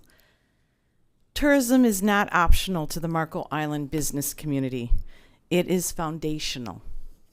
Visitor spending sustains our hotels, our restaurants, our retailers, our attractions, our professional services, directly supporting thousands of jobs and providing a reliable revenue stream that keeps small businesses open and thriving. These dollars also reduce the tax burdens on residents by funding public services, infrastructure, community amenities, all that benefit Collier County. To protect and grow this economic engine, Collier County must maintain a strong, private, nonprofit convention and visitors bureau. A private nonprofit convention bureau promotes tourism that is strategically driven, data-driven, and insulated from competitive priorities. It allows for nimble decision-making, consistent long-term planning, and targeted marketing that highlights the distinct identity of Marco Island and our county as a whole. This market, where destinations that fail to invest strategically are quickly left behind. A well-resourced private nonprofit CBB delivers measurable returns on investment and drives year-round visitation and supports sustainable tourism that aligns with the community values and quality of life known to Marco Island. Weakening or restructuring this independence risk economic instability for local businesses and undermines one of Collier County's most powerful tools for job creation and revenue generation. For the continued success of Marco Island and the broader Collier County community, tourism must remain a priority for all of us. And in private nonprofit CBB must be the cornerstone of our economic development strategy. Thank you. Thank you. Your next public speaker is Clark Hill, and he will be followed by Kevin Smith. Morning. Good morning, Clark Hill. Thank you very much for the opportunity to speak to you today. It's a privilege and an honor.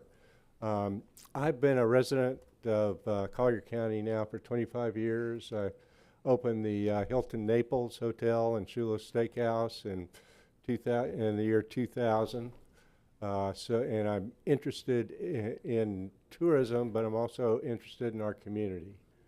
And I've been on the Tourist Development Council. I think it's 17 years. I'm not positive, but I've been on the Tourist Development Council for a long time. It's been certainly been a privilege for me to serve in that capacity, and I've learned quite a bit. But I've also come to appreciate the leadership that we have in Collier County and how we make decisions. I'm here to express my support for the change in the way the CVB operates. I think it's going to be very beneficial to the tourism industry. I think it'll be beneficial to the community as a whole. I see many, many advantages to proceeding that way, and I'm in favor of it. Thank you again for your time. Thank you. Our next speaker is Kevin Smith, and he will be followed by Amanda Pearson. Good morning. Good morning, Commissioners. Thank you for this opportunity to speak in support of the governance restructure of the Collier County CVB. My name is Kevin Smith, and I have the pleasure to serve as Director of Major Gifts at Artist Naples. And as part of my role, I oversee our tourism grants and reporting. Artist Naples is one of Collier County's largest cultural institutions, and we see every day how essential a strong CVB is to sustaining the cultural vibrancy that draws visitors to our beautiful community. While organizations like ours do actively promote our own programming, the CVB provides a different essential function by presenting a unified destination voice. That countywide perspective brings together our lodging, dining, arts, and local businesses in no single way a cultural organization can accomplish, which elevates the entire tourism ecosystem. In my previous roles with cultural organizations in Palm Beach and Broward counties, I worked closely with this structure and saw firsthand the benefit of a DMO organization.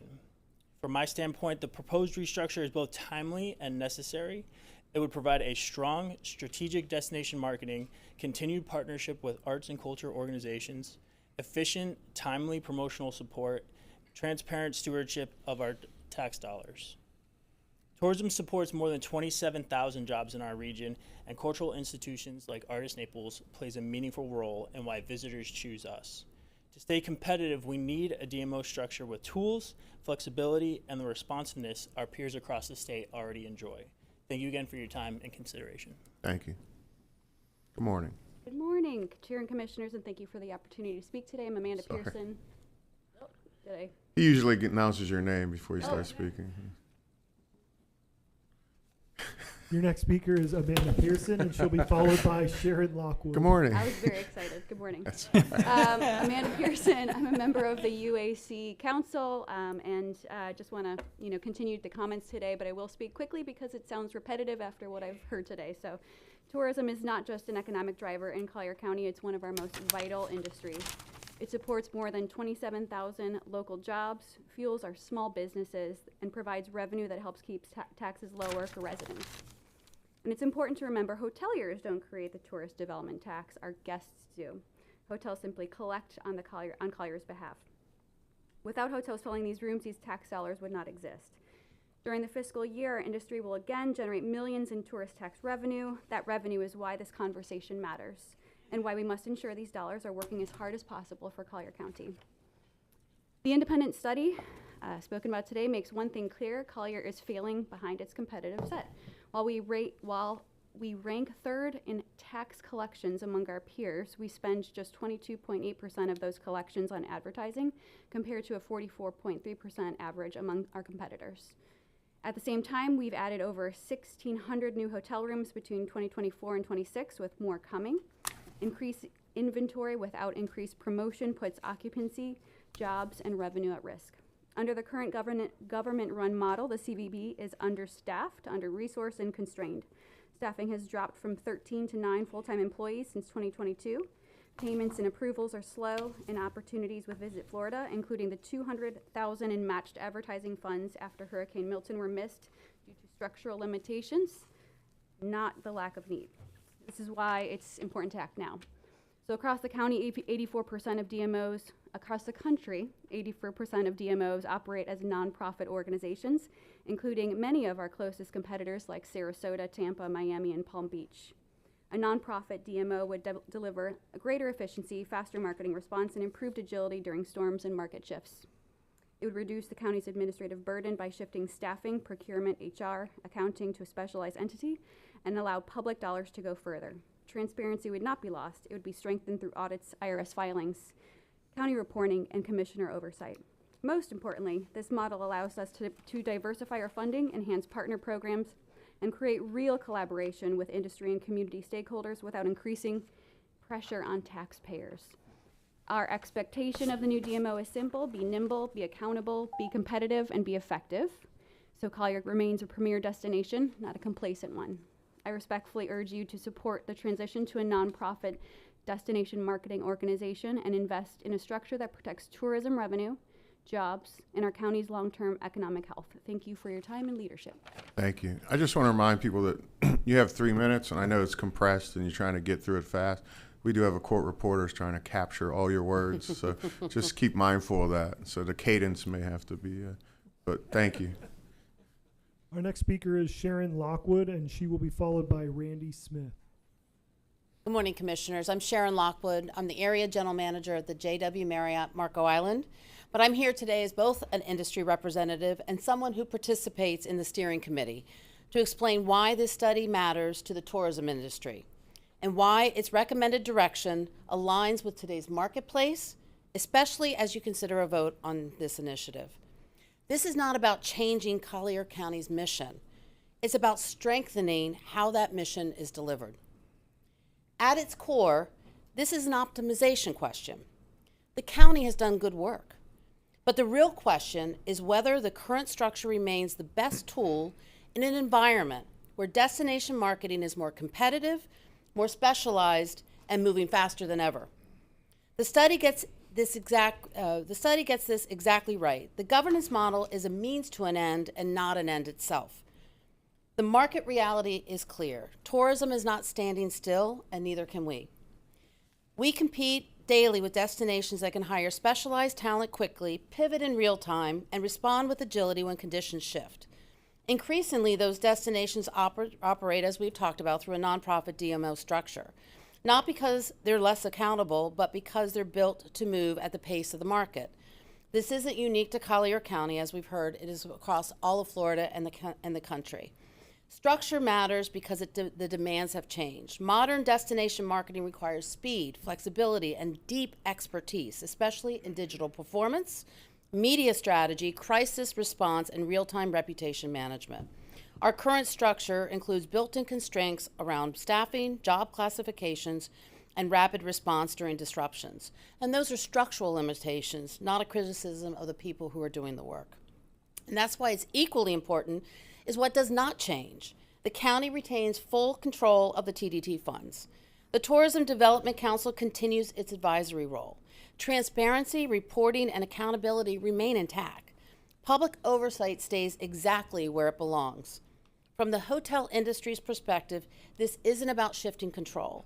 It's about aligning tourism promotion with a structure that can operate more effectively while remaining fully accountable to the public. The goal is simple. Strengthen Collier County's competitiveness, protect this vital economic engine, and ensure our tourism mission is executed at the highest possible level. Thank you. Thank you. Your next registered speaker is Randy Smith, and he will be followed by Meg Stepanian. Morning. Morning, Commissioners. My name is Randy Smith. I'm CEO of Naples Transportation and Tours in my 36th year in the hospitality serving Collier County. I serve as the vice chair of the steering committee that organized to support the governance study and help explore the formation of a potential nonprofit DMO. I'm here today speaking as the designated representative of the committee, and I'm here with an industry partner's perspective and to support the work product that was developed through the county's governance study. As mentioned, the study reviewed multiple governance models. Input was gathered across the tourism ecosystem, including hotels, attractions, transportation, arts, sports, cultural partners, many here today in support of these efforts. And the intent is to optimize the CVB's performance, simple as that, while preserving transparency and public oversight.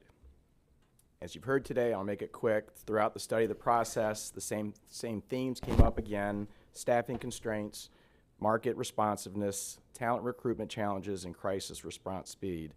A key takeaway was how much emphasis the study places on accountability. And one of those measures, we're going to have a new CVB board of local industry experts for direction and more accountability. So we encourage you to accept the study and to allow staff to move on to the next phase of developing an implementation plan for your consideration. The next phase gives the board concrete information to evaluate before making any final decisions. Thank you for your time and consideration. Thank you. Our next speaker is Meg Stepanian, and she will be followed by David Lindberg. Good morning, Commissioners. I'm Meg Stepanian. I'm the Executive Director for the Fifth Avenue South Business Improvement District. Appreciate your time today and as well with our colleagues through the past weeks hearing this issue yourselves. I am here today in support of the privatization of the CVB. I come to you today with a unique perspective. The Fifth Avenue South bid is a special taxation district. We're beholden to the property owners, we're beholden to the city of Naples, and beholden to the 250 plus businesses. So all in, we serve more than 280 businesses and property owners. We're our own little micro DMO. And we do it with checks and balances, audits, 990s, the things that you've heard discussed here today. My colleagues, I know I speak for all of us, we support transparency and accountability. As stakeholders, we know what we need and how we need to represent our market. We work tirelessly every day to serve this community and the hospitality industry and our visitors. There are priorities that often compete with that of a municipality, especially during a time of crisis. I know that from firsthand experience. It's usually all hands on deck, and we're handling, advanced marketing, let's say, within the bid, and I'm able to be nimble and put that message out there with the resources that I have, and the city is able to clear the streets and the trees and all of those sorts of things. So we all pitch in, but we all have a way to do it. As in everything, there are exceptional examples and those that are not. Impress upon you all today, we have exceptional leaders in our community, and we have here within hospitality, and we are beholden to one another. As stakeholders, we've been meeting together, and we know, and I'm going to steal Sharon's line, rising tides do lift all ships. Why this is needed now, a lot of everybody has already spoken to, how things are changing. The need for co-op advertising, website advertising, new programs and initiatives that come up. And I do know that through the years, there have been missed opportunities. And most recently in the season with Milton and Helene, we did lose out on some revenue.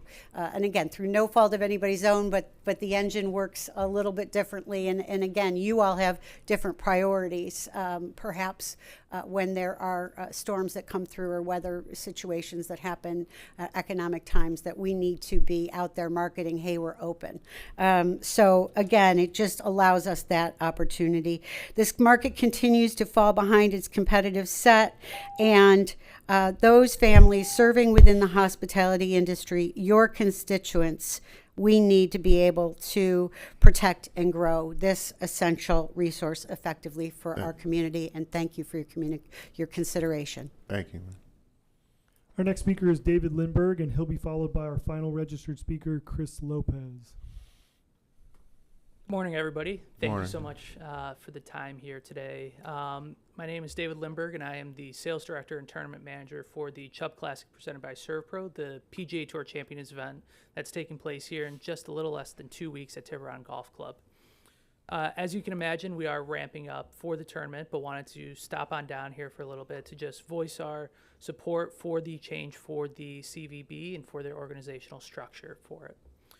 We have been partnered with the CVB for many, many years as part of the tournament, and we're able to partner together through a vast majority of different assets throughout the tournament, such as we host a First Tee Champions Challenge where, in conjunction with the CVB, we're able to invite out kids from different First Tee chapters. The First Tee is a youth golf organization that's spread out all throughout the country. And with the CVB's help, we're able to pick some different key markets that are key for their marketing efforts, such as New York, Minnesota, Chicago, Philadelphia, and also Massachusetts, to help promote, hey, Naples is open, we're ready to roll, and it's a phenomenal experience for the kids to come on down and experience this. In addition to this, we also, in part to our title sponsor, Chubb Insurance, and our presenting sponsor, ServPro, there is a large economic impact to the area during tournament week, where, the Chubb team will come in and they'll buy out the whole Ritz-Carlton properties down here. And in addition, because of that, we also have ancillary hotel needs at partners such as Naples Grand, Home to Suites, and a few others as well. So we definitely see, the firsthand impacts of having and working in conjunction with the CVB. Overall, during tournament week and throughout the whole process, we're able to generate approximately $25 million in economic impact that we have found through various studies from our side just because of the event. Overall, we're very supportive of this change for the organizational structure for the CVB and looking forward to seeing what the next steps are for it. Thank you so much. Thank Have you. a great day. Your next speaker is Chris Lopez. Good morning, Chair and Commissioners. On behalf of the Florida Restaurant and Lodging Association and the Collier County chapter of said association, I'm the Regional Director for FRLA here in Southwest Florida. We request your support on this initiative at this point in time and hope to continue working through the process with our partners across the community and across the state. And I put my notes away because I cannot do a better job than that accomplished and diverse group of supporters that spoke here today. Thank you so much. Thank you. All right. A few questions from the commission. That was our last speaker, correct? Commissioner McDaniel. Yes, thank you, Mr. Chair. I'm stuttering right now. I'm Randy and Sharon came and visited with me last week and talked to me about this, but I'm not really thrilled about this process. I'm not seeing the rationale for what in fact can be accomplished with what we already in fact have. You've delineated, we've spent money on a study. There is more money to be spent on the study. The circumstances that were brought up as deficits currently with the compression of government, the lack of FTEs and so on and so forth, all I'm seeing is another group of people coming and asking for more money and more FTEs and more expenditure. And now I'm inclined to move this forward based upon my meeting with Randy and Sharon last week to be able to physically identify measurables and milestones and how this can in fact be accomplished. I understand the rationale of being nimble. I take exception to some of the representations. I think we spend an enormous amount of money in advertising for our community. We have appropriated, I know for a fact, we appropriate $5-6 million a year just to get out of bed. And we have appropriated another $5 million a year for the last 2 years, which, relatively speaking, is semi-discretionary money that can be spent in the event of adverse event, weather-related, so on, emergency, so on and so forth. And so I'm recommending that we don't form 501c6 yet, because that then gives the illusion that this is a foregone conclusion, because I don't perceive it to be a foregone conclusion. I believe that the suggestions that have been brought forward by the steering committee and your work, immeasurable, can be a huge benefit, and I'm inclined to believe that these suggestions can be brought to our existing staff, that we can in fact effectuate the positives that are being represented that can come with this privatization. But I'm not skippy about the privatization aspect of it. I think that the staff that we have is doing an admirable job. I think the engagement by the community is really good, and we've learned some things that could be accomplished with our existing staff, but I see this as another bureaucracy and another avenue to be coming at the TDT money, the TDC board itself, to be able to come in and effectuate other things. So I'm going to support moving this forward.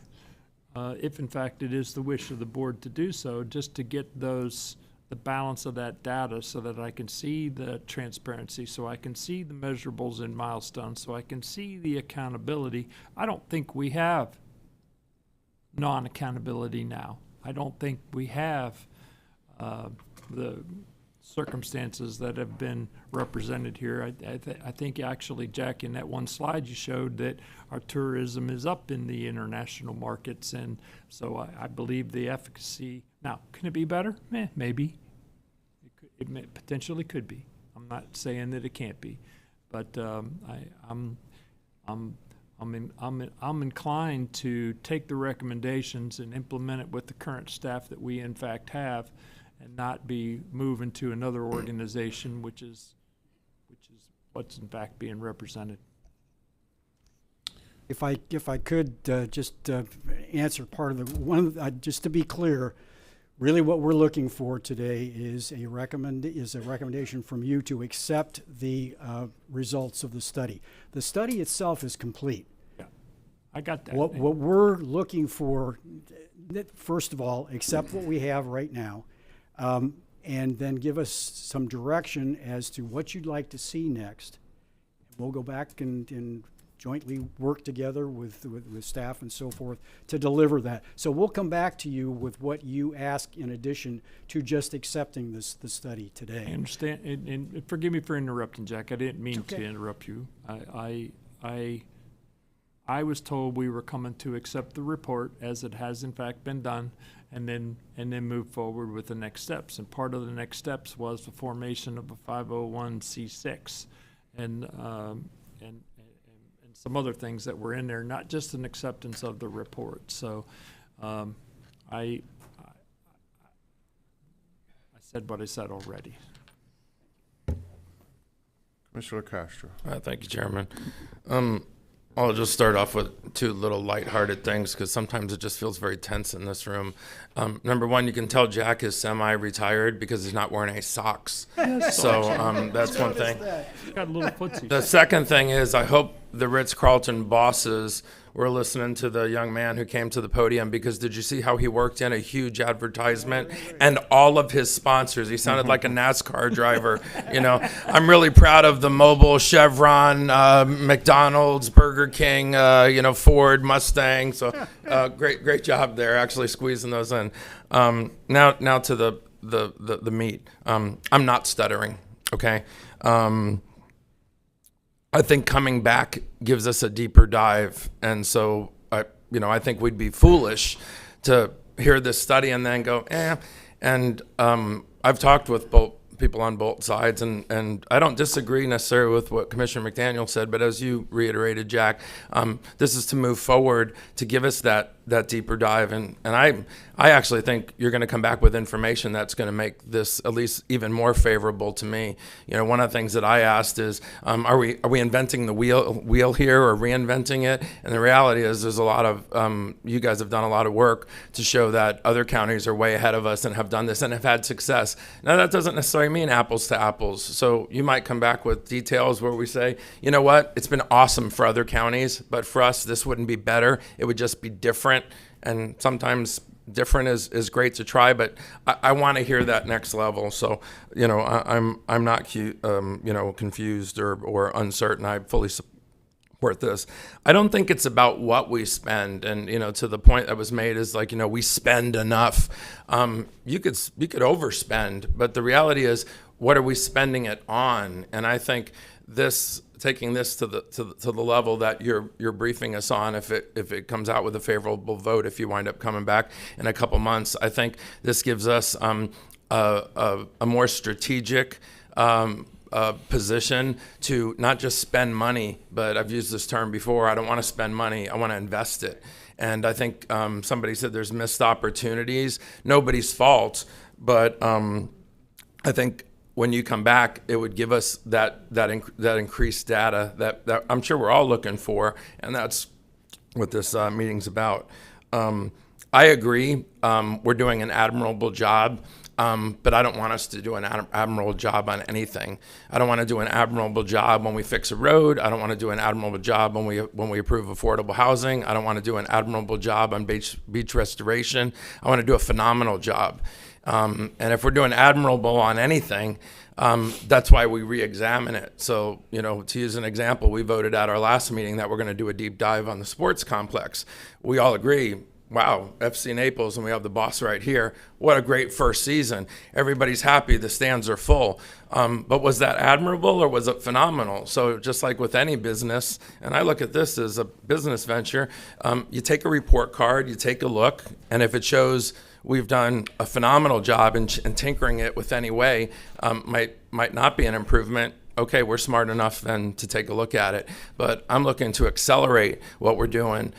Maybe not spend more money, but just spend it in smarter ways and in different areas. And I think that other counties have already benefited by restructuring themselves. So I'm in full support of it. I think it's worth the effort. Sometimes we sit here and say, continuing the examination process is lengthy and it takes a lot of work, and we don't want to dump a lot of work on people for something that we probably are maybe on the fence about. But I'm not on the fence on this, although you might come back in 2 months if it's passed now, and I could be concerned, thinking, well, I actually thought there'd be a little bit more meat on the bone.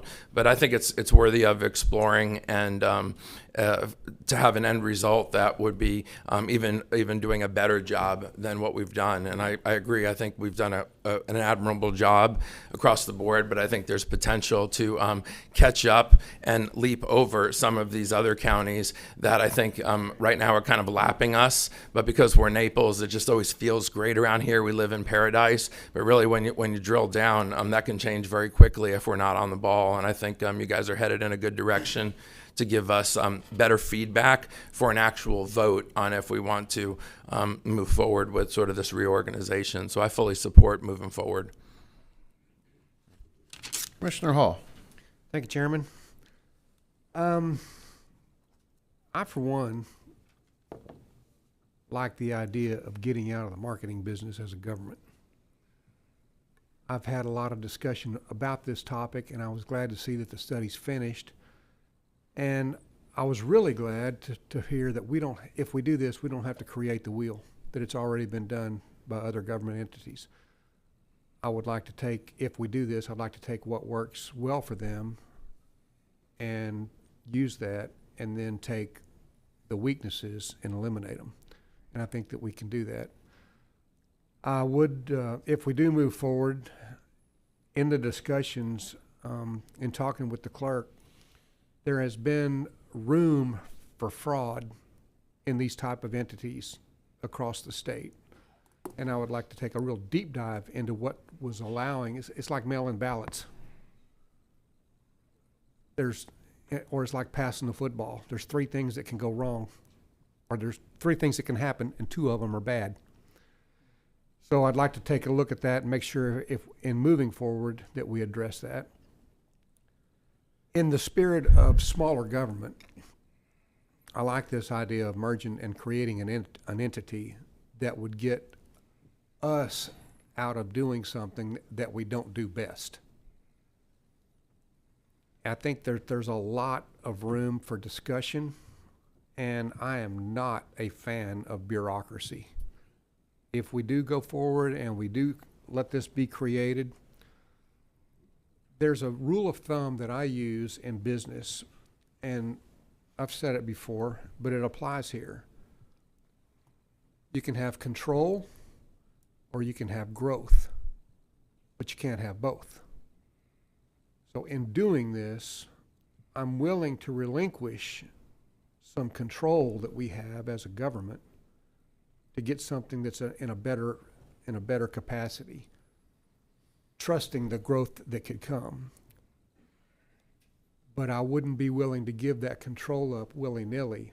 I would really want it to see it well thought out, see the contracts drawn up, see what the rules are, see what, we as a government, we have the responsibility for public funds, for the tourism tax dollars. That's not going to change. That's state statute. So we're not going to be giving up control with that. Just because this is different doesn't mean that it's determined. I'm having a hard time. We've been pitched by 8 people that came up here, 9 people that came up here, and I really don't know what the motive is yet. There's a motive, but it's not clear to me, but I know that there is one. We have the control with the TDT funds, but there's also going to be private money that's going to be raised, and the private benefits, how that's going to be determined, and how that's going to be. Whenever I hear the word accountability, transparency, those are all buzzwords that don't mean a whole lot to me, but they're all sales words. Those things are going to be automatic. We're not going to relinquish this or create anything without transparency, without accountability. Another word is collaborative. Whenever I see that word, I know that AI created the narrative. I'm all for getting out of the marketing business and turning it over to someone who does it better than us. But at the same time, I don't want to do it naively. I don't want to do it without major discussion, without being involved, so that we can maximize the strengths and eliminate the weaknesses, and to have further discussion to create something brilliant, I think, is warranted.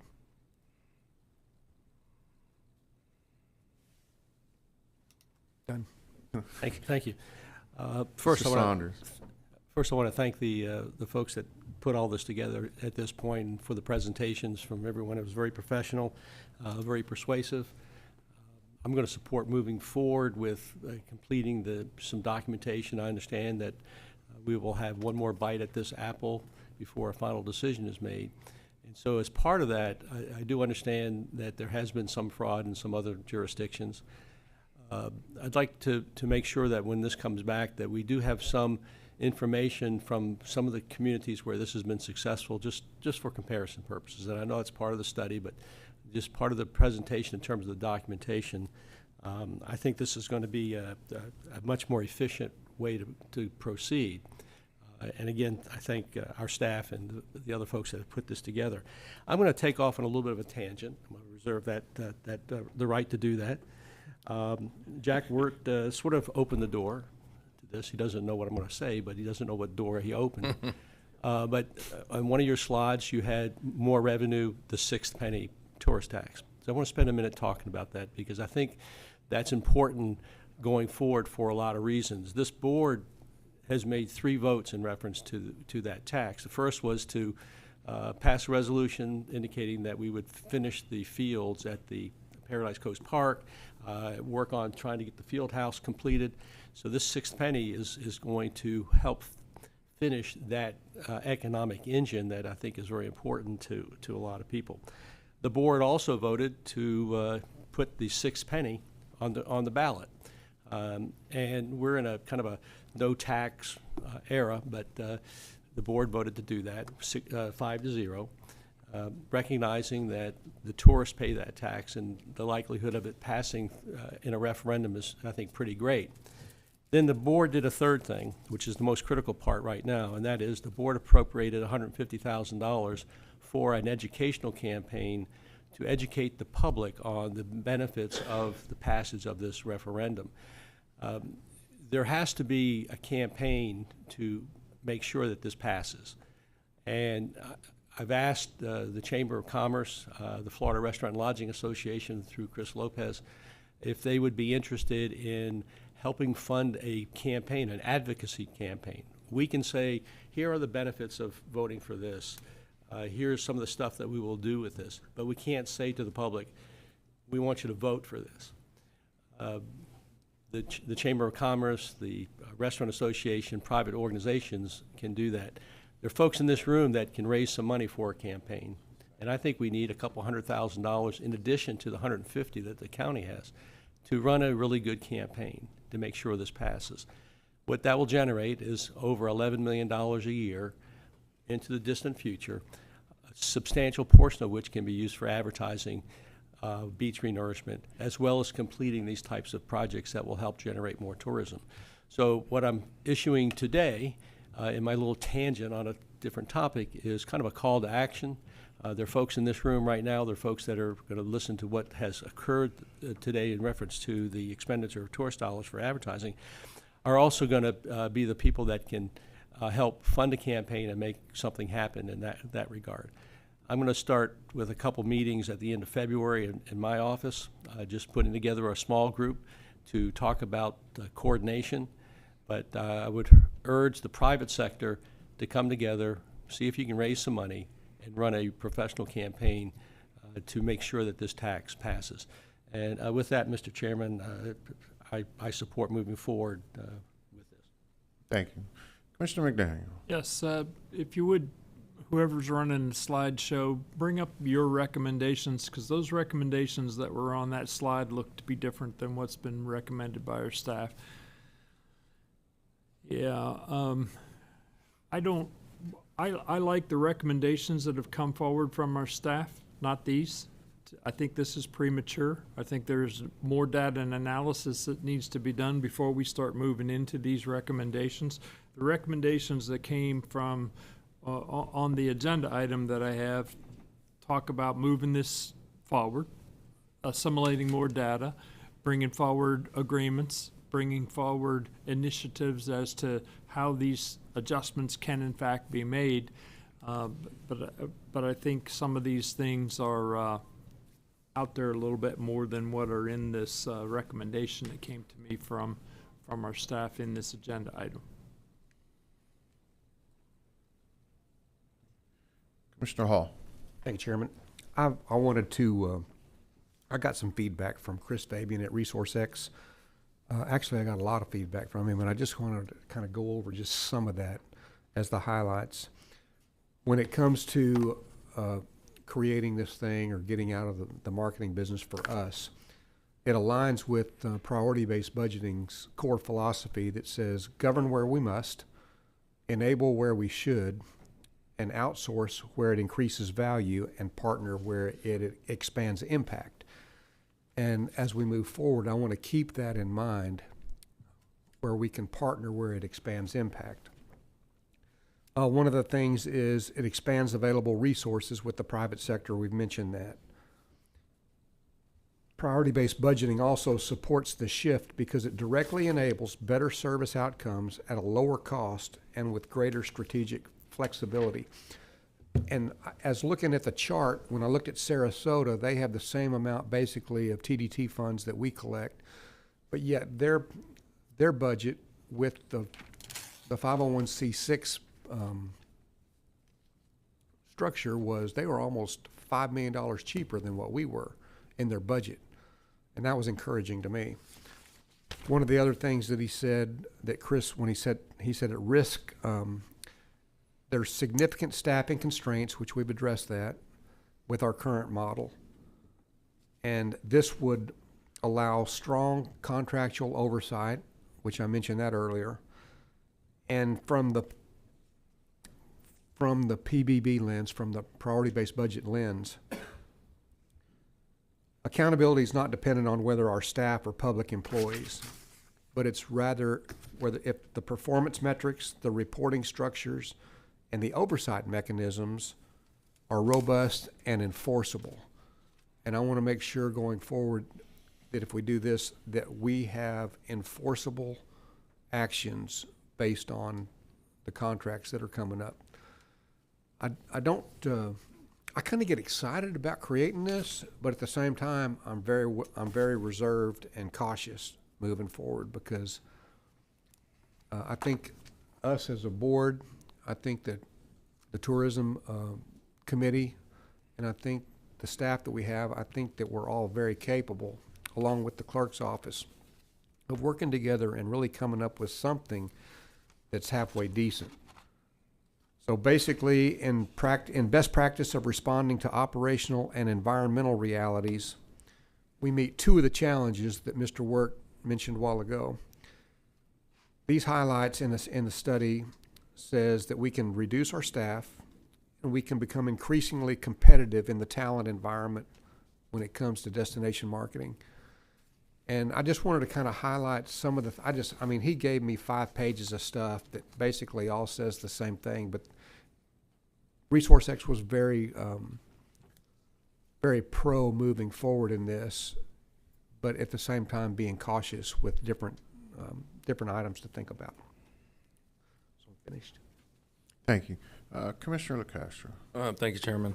To just piggyback on what Commissioner Hall said, I agree being cautious, and I think that's what our next meeting's for in a couple months. And I can tell you I will be cautious. my colleagues here have all raised important concerns and even corrections. Jack, I was going to have this same slide pulled up just for clarification, and if this does pass, to make the presentation maybe in a couple of months even stronger. The final recommendations really aren't for this meeting, and so there's a few things that are a little discombobulated on here. No fault of anyone, but if this does pass and you come back in a couple months, that's where I'll really be looking for like hard-hitting things that that are the final recommendations from what you've done. So, but this was still very helpful. And I mean, unless anybody else is lit up, I mean, to keep things moving, I'll make a motion that we approve for you all to move forward. Second. I have a motion, a second. I would just like to add. Oh, I'm sorry, sir. I have a comment. I just want to add that, I'm not a big fan of, I never was a big fan of growing government, expanding government. I was always on the side of downsizing government, being more efficient and operating.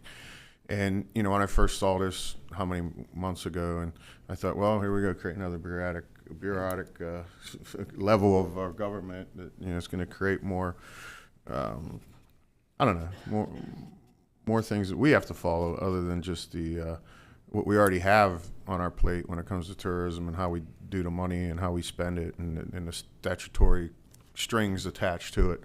But my colleagues up here today and, what they said and Commissioner Hall, because when I saw the Resource X kind of chimed in and, 2.5 years ago, we brought them on board to do exactly what my mindset was to do to our county government, was to downside it, make it more efficient operating and save money where we can. And then seeing that through their wisdom, and that's what they do for a profession, and they kind of, Commissioner Hall kind of brought it home for me because I didn't know the exact details of what they felt behind this particular thing. And to me, it makes sense, and now it's kind of opened my eyes to. But the one thing that I really, really want us to emphasize is that history is great. What's great about history? It's already happened. We can factually check it. And there has been some fraud in other government agencies where these things have been implemented. And what I'd like to see is those exact frauds, those things identified the next time we meet. And we have a deep dive discussion of how that fraud happened, what happened to the people that committed the fraud, and how do we safeguard this organization and safeguard this county from that fraud happening if we move forward. Because I really want to talk about that, because we can talk about the good all we want, but all it takes is one bad apple to this really, everything we do from there on out is just, how the public is and how we will be. I'll put up a safeguard. I'll never let it happen again. So reality is that's, I think, is very important for me especially, and I think my colleagues might agree on that those are something we need to identify, especially moving forward. I know Commissioner McDaniel wanted to make a comment. Yeah, just a comment, and it's more of a clarification on the motion. I mean, the motion is for the recommendations that are put forth in the executive summary, not the final recommendations and such that are up here. Right. And as I said at the beginning, I'll support that. I mean, I get the gist that we need to move forward with this, accept this report, and then in fact come back with the specifics as to how this is all going to work. So I just wanted to clarify. That's why I asked this slide to come up. Somebody can take it off the screen if they want to make me feel better. Yeah, so it's not like we're voting on them. Because I know you all want to make me feel better. So I had a motion from Commissioner Castro, I believe. That's correct. And a second by Commissioner Saunders. So all in favor signify by saying aye. Aye. Opposed, same sign, same signal.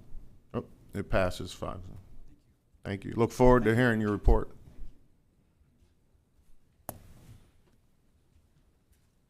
We've got a GoMe fund for Jack's socks that I just put up on the. He's got socks on. He's wearing little footsies. He has socks. He's got little shorties. Yeah, that's what retired. He's retired. He's semi-retired.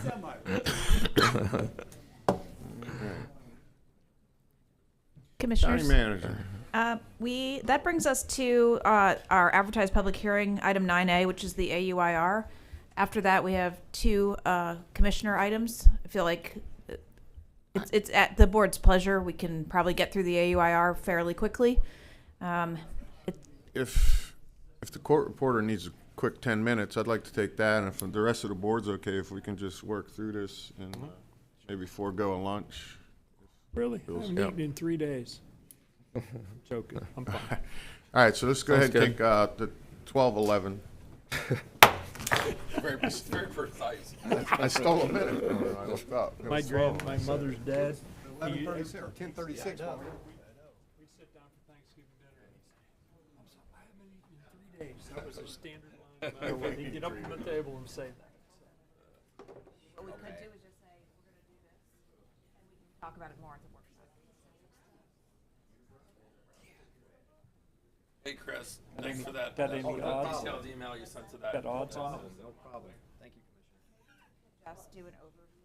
Yeah, it'll be interesting. It'll be interesting to hear the discussion. And you know what? Even if it doesn't pass, that's the rationale behind just wake them up. Get to the percentages and talk about the Mhm. trend. And the policy. Right after And what this you- 10-minute break, that's what no I mean, lunch. Percentages is the policy. Yeah. Yeah. Talk about, provide the trend. Yep. Right, the ups and downs. Yep. And then just simply lay Go, off. Commish. And Go. as we've discussed, we have Good. I'm going to get me stormwater, a brownie. transportation, That's in 3 and, days. and, So I just and then get my- the If I turn remaining sideways, 5 PUD. million. UIR might be more than 5 minutes. I mean, it won't be, but how many slides you got? Oh, it's 13, but it's probably 10 minutes. And then I don't know how much you're going to want to talk about. Simple as that. Because it's just, and that's what you're providing them, just a high-level overview. And if there's interest, we can go into it more depth at the workshop. That works. Awesome. I just didn't want to be there. Remember Dave? I recognize the name. I He used to can't. drive around with a little scooter. Oh, Well, yeah. I mean, he's the completely. nicest guy, too. And we went and looked. There's no. Golden Gate Civic Association filed a complaint against that lady. Well, did you see then? I sent you the police report and it's all in Spanish. So who knows? No, and they widened their driveway. Yeah. Just read the room. Well, I got, yeah. I know someone.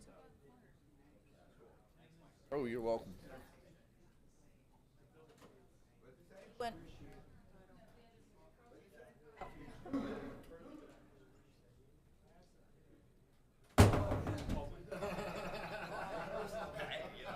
I think I saw you.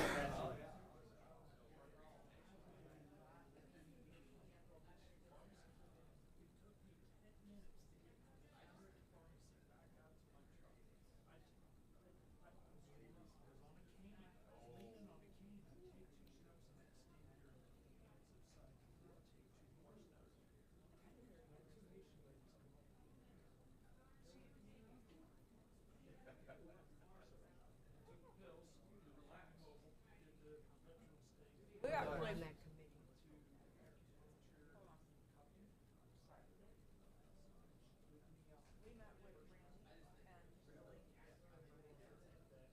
I actually had that. And you're the second person today. I think we should get whether the board.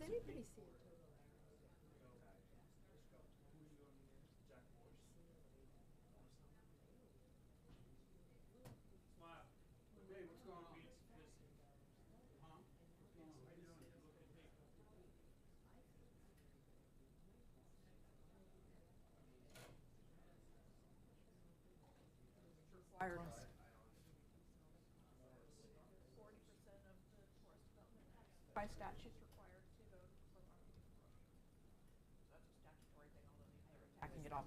Anyway, so back to that is we told the board.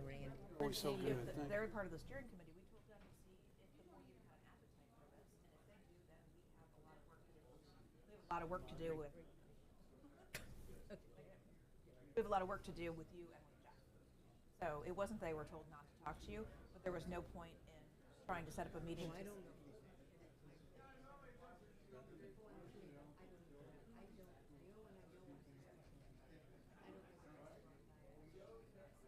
Yeah, so we met with the Marriott lady who spoke and Randy. Yeah. So if something got twisted in translation, it wasn't because you saw even in our recommendations that if they want to move this forward, we've got to address all of your concerns as well as any of their concerns.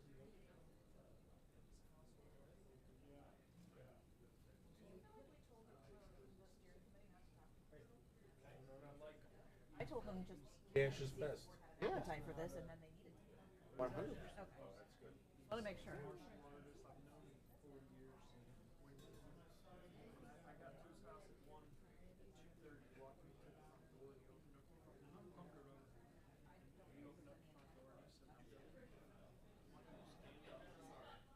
I just find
many boots on the ground, as we say in the military, we have like in the seasonal period. Because like on Marco, the number we always use is full-time residents about 15,000.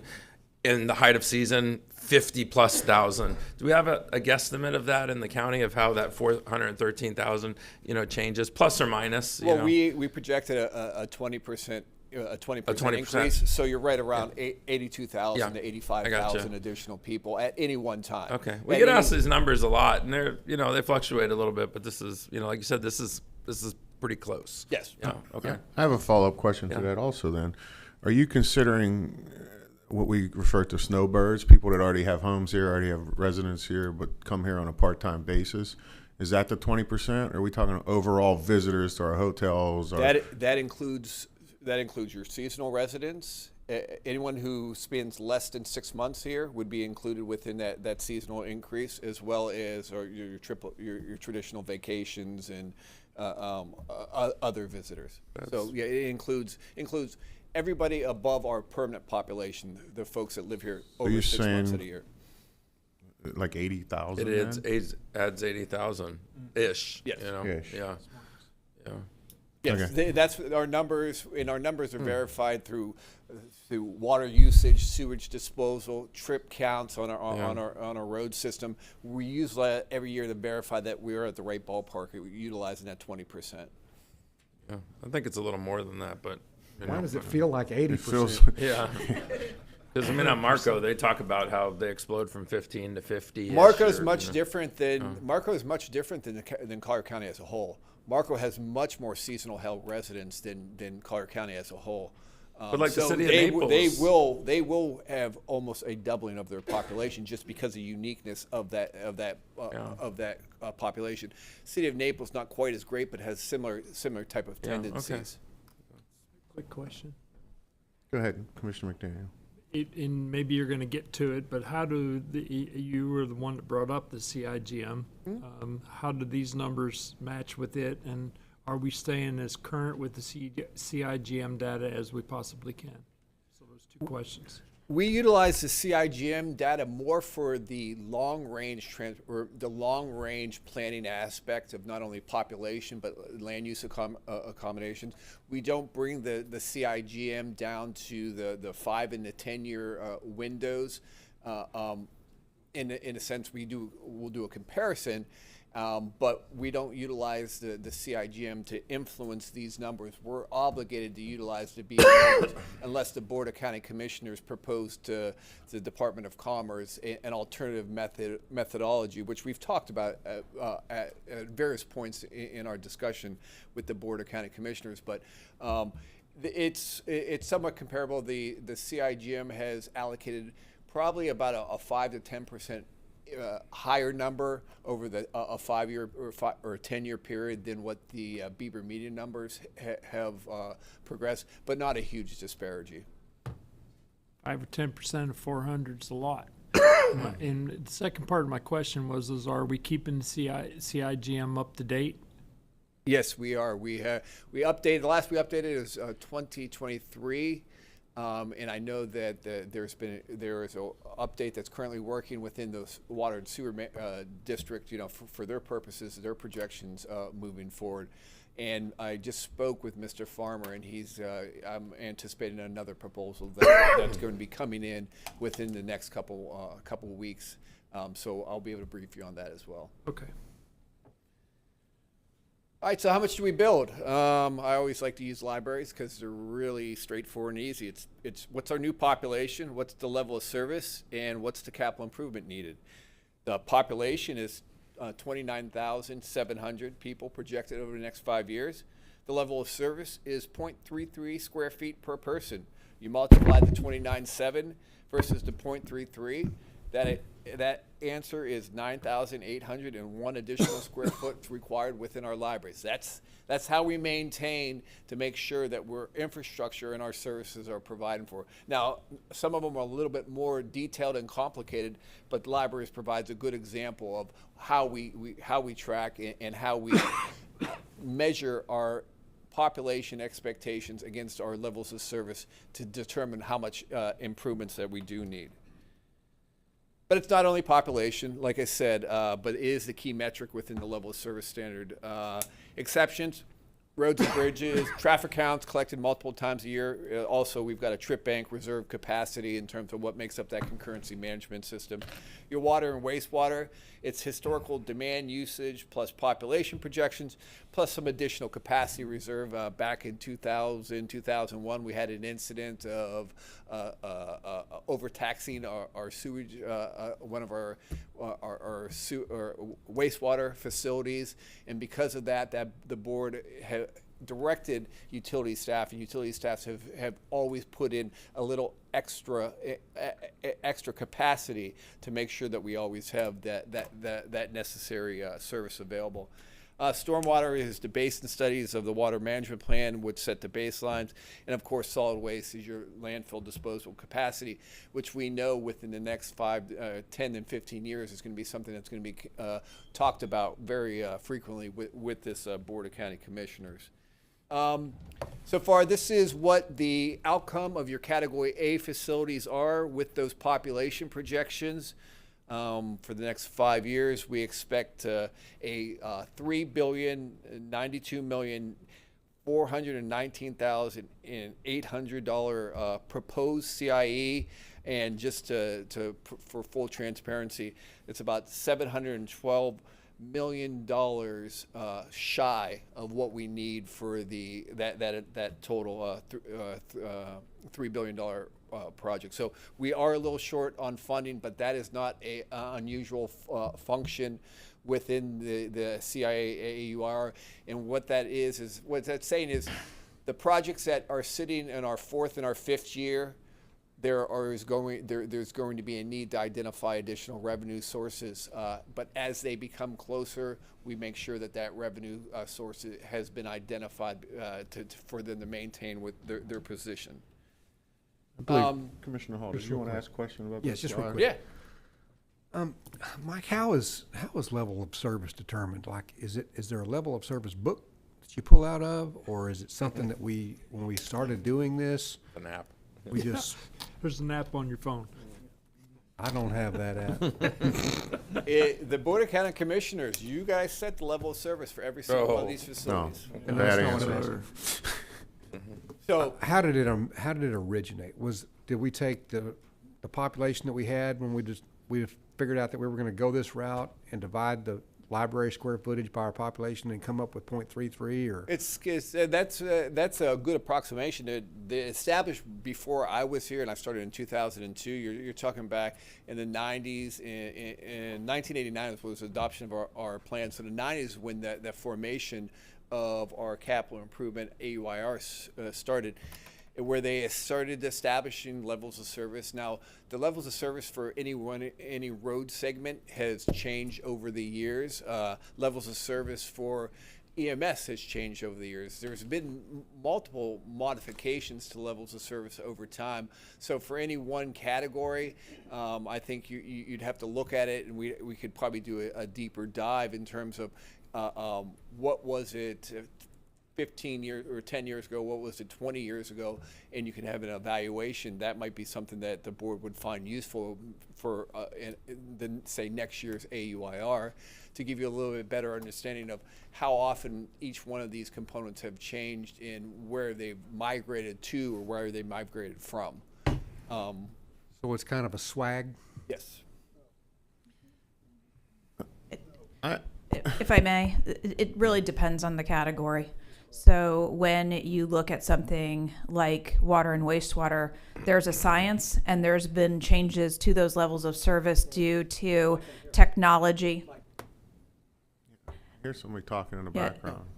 Due to technology and water usage, obviously our appliances today use less water than appliances of 20 years ago. So that when there's a lot of science. The newer established levels of service, things like law enforcement, general government buildings, the original levels of service were established based on an analysis of what we had at the time that those levels of service were created for the population at that time. And so that's continued to be the adopted level of service. The issue with level of service specifically for those facilities that we also collect impact fees is there's, again, a relationship between the impact fees maintaining the level of service, not improving it, but not allowing degradation of the level of service. And so the fees that people pay are based on an expectation of delivery of capital improvements in infrastructure consistent with that level of service. So while there have been changes to some of these levels of service over time, just to decide to change a level of service without underlying data and support is not something that's encouraged, because again, you have everyone that's paid into the system for us to deliver parks or libraries at a certain level, and their bite of capacity has been paid for. So I hope that helps. The level of service for government buildings was established in 2004, law enforcement in 2005, jails in 1999, all based on master plan studies and financial studies supporting those levels of service. And we do revisit them. The board has directed in the past several times for us to go and look at these levels of service and make recommendations where they can be adjusted. That did happen to regional parks in the mid-2000s based on the Planning Commission's acknowledgement of the amount of state and federal lands that are available for recreation purposes. I think every time I see that one slide that you show for the last 3 years with the library and the 0.33, and I probably make the same comment every year, is you said that was back in 2002, 24 years ago, with 0.33, and technology since now and today. I mean, my wife reads 2 to 3 books a week, and she hasn't been in a library in 10 years. She has a Kindle. I mean, she gets her books through her Kindle, she reads them. I mean, so I don't know where the 0.33 comes from, but I think we need to take a deeper dive at some point, because just like anything else, you know, we had the big e-bike thing, and we talked about it, and government doesn't keep up with technology sometimes when it comes to their practices. You know, things overnight just change with somebody inventing something or something like that. And, you know, I don't know if the 0.33 is an accurate thing in today's day, in this world we live in now. So if it comes from us, then I think we need to take another look. It's a timely conversation because libraries is approaching the place for the first time in 15 plus years where we are going to contemplate the next improvements for libraries. That's an appropriate time to review those levels of service. There have been changes, to your point, with books. We used to have a level of service for books as well, which has gone away and been blended into the existing level of service, those costs. But we can certainly take a look at these as we start to schedule improvements. EMS, for the first time in more than 20 years, has actually gotten themselves out of a deficiency position. So it's interesting how these levels of service have evolved, but we can definitely provide you more data, particularly as we go to master plan. I'm looking to strengthen those master planning efforts across all of our public facilities and then try to align some of these levels of service. And again, I've talked to each of you about this, is we're looking at the way we develop public facilities out into the eastern lands, which also is going to inform some of this with these levels of service tied to square footage, because we don't need to build a community center in a library and right next door build a community room in a park. Trying to merge some of these together and then figure out how we account for that in level of service. Yeah, and I don't want to sound like I'm picking on libraries, but it's an easy one because it's always a slide we use as an example. But we live in a unique environment situation where we live here in Southwest Florida, because not too many other jurisdictions in the country, other than similar ones like ours, that like our EMS, our fire, our law enforcement, 4 to 6 months out of the year, the population increases almost 100,000, and they still respond to calls. These people still require these services, and it's stressed on these agencies that we don't overhire, we don't we kind of run at a level that we feel our normal population is, and they just get stressed in these months that then they're dumped on with these additional people in this county. So I think trying to figure out all aspects of this moving forward here in the near future to be more efficient in this. So, if I may, with the EMS part of this, now that we've found ourselves in a much better position with our level of service, is exactly what you're describing, is looking at how we might put up seasonal units, 12-hour units, in order to balance the system, rather than the traditional put up an ambulance, build a station, put up an ambulance. Is how are we co-locating? Where do we have opportunities to place units? And also looking at a different way, whether it's the MIH, the community paramedicine, or it's a 12-hour truck. So we're finding ourselves now staffed and in a position to be able to do some of these things that we have not been able to in the past. Mr. McDaniel. Yes, if you flip back one slide, because and on the slide that you were just on, it looks like we're pretty good with potable water and wastewater and parks. But when you flip back to the previous slide, that one,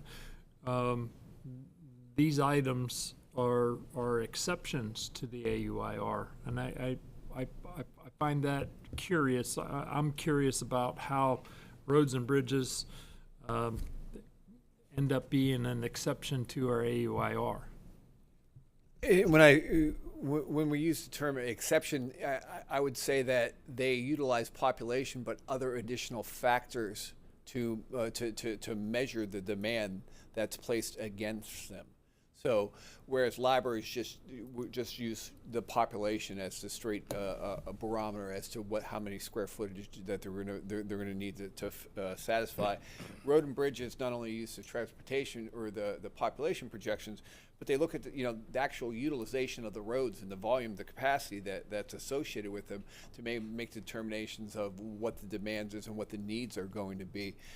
Utilities, the same way, they have the historical demand usage, population, as well as some additional capacities to make sure that those facilities are available. So maybe not exceptions, but there's additional factors that are utilized that make them unique. Maybe that's probably the better way to put it. And on that note, I guess when we go back, I'm just wondering, and maybe what, I'll reserve the balance of my comments until you're done with the presentation, because I've got a couple of thoughts that I'd like to put forth just to have as a discussion. And the last couple slides here, the transportation and utilities comprises over 75% of that CIE. So I just want to put some major projects that we're going to move forward. The first three are construction projects that are going to be moving forward in 2026. You have Airport Road between Vanderbilt Beach Road and Immokalee. That's a road widening. Collier Boulevard, road widening between Green to Citygate North, 2026, and Vanderbilt Beach Road, 16th to Everglades is also designated for construction. And then 2027, you've got Randall and Immokalee Road intersection phased in, with the Veterans Memorial Phase 2 on 2027, as well as the Everglades Boulevard, Golden Gate Boulevard to Oilwell Road. That is right away in 2026-27, and then mitigation and construction in 2028. And then the Immokalee Livingston Road flyover in 2028, that's construction and mitigation. And then the last two projects, Oilwell Road between Everglades and Oilwell Grade, design in 2026, and then construction in 2028. And then Goodlet Road between Vanderbilt Beach Road and Immokalee expansion is 2028 as well. And then your major public utility projects on potable water, a new 10 million gallons per day Northeast County Regional Water Treatment Plant is anticipated to be online in FYO 2031. Wastewater, the South County Recreational or Reclamation Facility expects a increase in capacity by 5.1 million gallons per day. Then the wastewater for the Northwest Water Service area, new treatment capacity and additional treatment capacity placed into service through the plant construction expansion in 2025, 1.5 million gallons average daily flow. And then in 2031, a increase from or 6.3 million gallons for the Northeast County Water Reclamation Facility. For sustained new sewer service. And then finally, in 2028 related to the wastewater, the Golden Gate City Central Service areas. They anticipated to expand when needed to accommodate flow from current and future development in Activity Center number 9 in the surrounding area north of 75. That's a 3.5 million gallon expansion, resulting in a 5 million gallon net facility. And what we're asking the board to do, recommendation to accept and recommend approval of the attached document as the 2025 annual update and inventory report on public facilities, accept the recommendations of within category A and B facilities related to project and revenue sources, and include the those projects in category A for the CIE schedule of improvements. And with that, any questions that you may have? We've got representatives from most of the category A and B facilities. If you've got any specific questions you'd like to go over, we'd be happy to try to address them. Do we have any public speakers on this? No, sir. Okay. Commissioner McDaniel. Yes, let's start at the top. How many counties in the state of Florida actually utilize an AUIR? As the county manager referenced, in 2008, we did a level of service study comparison, and out of the 67 counties, we are the only ones that performs an annual update inventory report where we talk about category A facilities and category B facilities. The category A facilities, most jurisdictions have to, because there used to be a financial requirement within the state of Florida that their CIE is transmitted to the state. That ended in after the 2011 Community Planning Act that the legislature passed, that made that an optional component. But as far as I know, we are the only ones that gets to this level of detail related to our Category A and Category B facilities. If one weren't doing an AUIR on an annual basis, which is what the acronym stands for, what would one do to account for these levels of service and these necessary quality? And really, when you get down to it, that's one of the things that I found is when you refer to those exceptions in the AUIR, those are integral part of the quality of life of our community. And what would we do if we didn't do this AUIR? What do other municipalities do to account for these assets? I think that they probably are a little less informed in terms of identifying the needed facilities over the next 5 and 10 years in planning in that robust and overall county-wide way. They may take each one of the facilities from Lee County as an example. Transportation planning may make presentations in terms of what they need over a 5 and 10 year period to the Lee commissioners, but not in a holistic way. So I think you would run the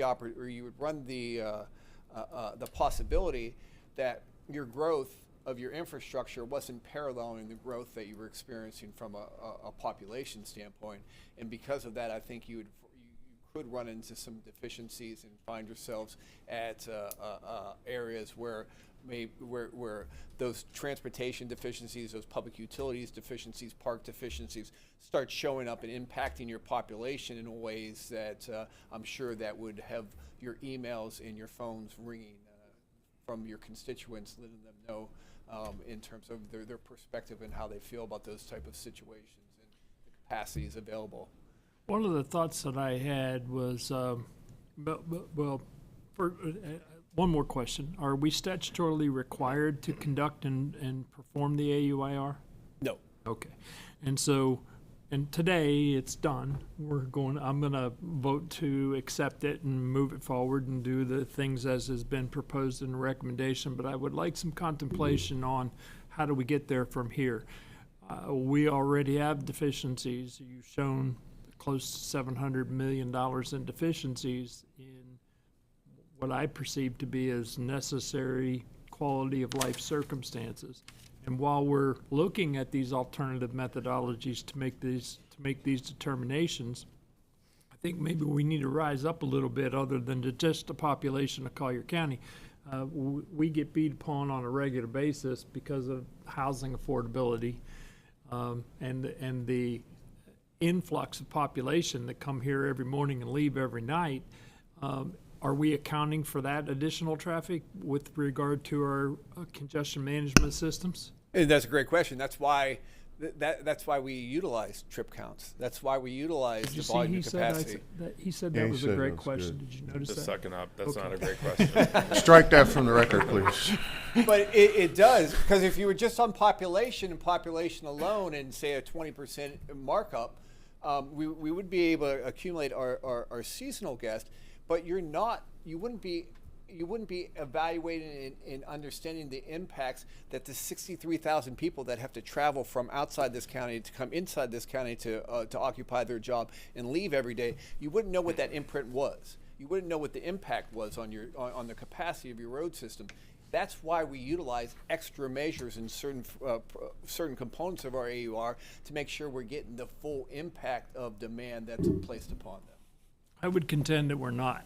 I would contend that we've been direly deficient especially in our road construction and infrastructure with regard to that. I mean, obviously we're okay with our potable water and so on, and you've shown some what I perceive to be as fairly dire deficiencies in our transportation system as well as our stormwater system. So as we're going through it, again, we have a budget hearing coming up in February. I think we can have another I don't know if it's an actual hearing or if it's a workshop. It's a strategic planning workshop, but Okay. we will touch on some of this. I won't beat on it anymore for now. We'll belabor it until then.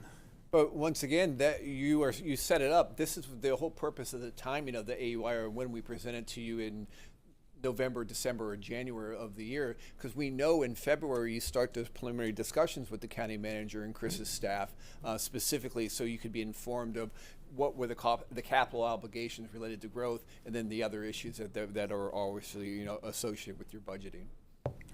Okay, thank you. Well, and if nobody else has a question, I'll make them. I do have a comment. Commissioner Hall. Thank you, Chairman. I appreciate the question of why are we doing it? I mean, it may be the very best option that's out there, but our phones are ringing. Commissioner, when are you going to stop this? When are you going to stop that? When are you going to do this? When are you going to do that? And it's kind of like, the way I look at it, it's like the lady that the daughter asked the mom, said, "Mom, why do you cut the ham off every time you make a ham?" She says, "Well, it's because my grandma did." She said, "Grandma used to cut the ham off, the ends off." So when they asked Grandma, they said, "Grandma, why do you cut the ends of the ham off?" She said, "Oh, it's because the ham wouldn't fit in my oven." So just because we've always done it the way we do it, I don't know that that's the very best way. It may be, but I appreciate the comment that Commissioner McDaniel made, because when it comes to improving our roadways, we've got several things in the works. Expanding these roads, expanding that road. But once we get those roads expanded, we're landlocked. It's going to be hard to expand those roads again unless we just build roads over those roads. And when it comes to wastewater, we're $300 million behind. When it comes to maintenance and facilities, we are not wastewater, stormwater. And when it comes to facilities, we're hundreds of million dollars behind in needs. So I think it's going to warrant a great discussion amongst us and amongst y'all to determine whether the AUR process is the smartest way to do it. I understand it.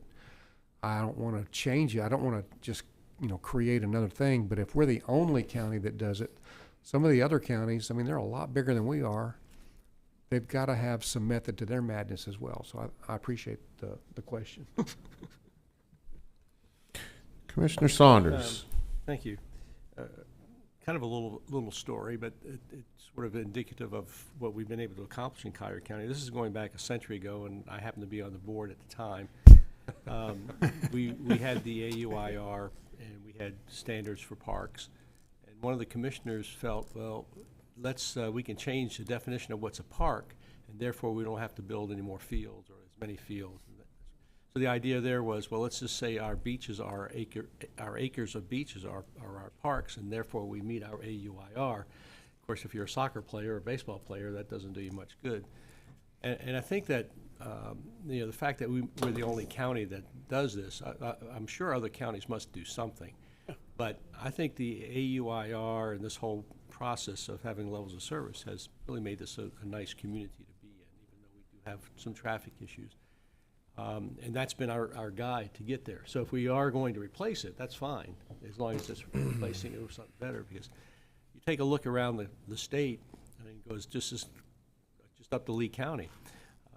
I don't think that in terms of the facilities they have can match what we have here. And I think a lot of it has just been a lack of keeping up with the needs, and that's what we do down here. So I appreciate the question also. Maybe there's a better way to do it, but I think that until we find a better way, I think we're doing pretty good. Commissioner McDaniel. And on that point, Commissioner Saunders, data is easily manipulated.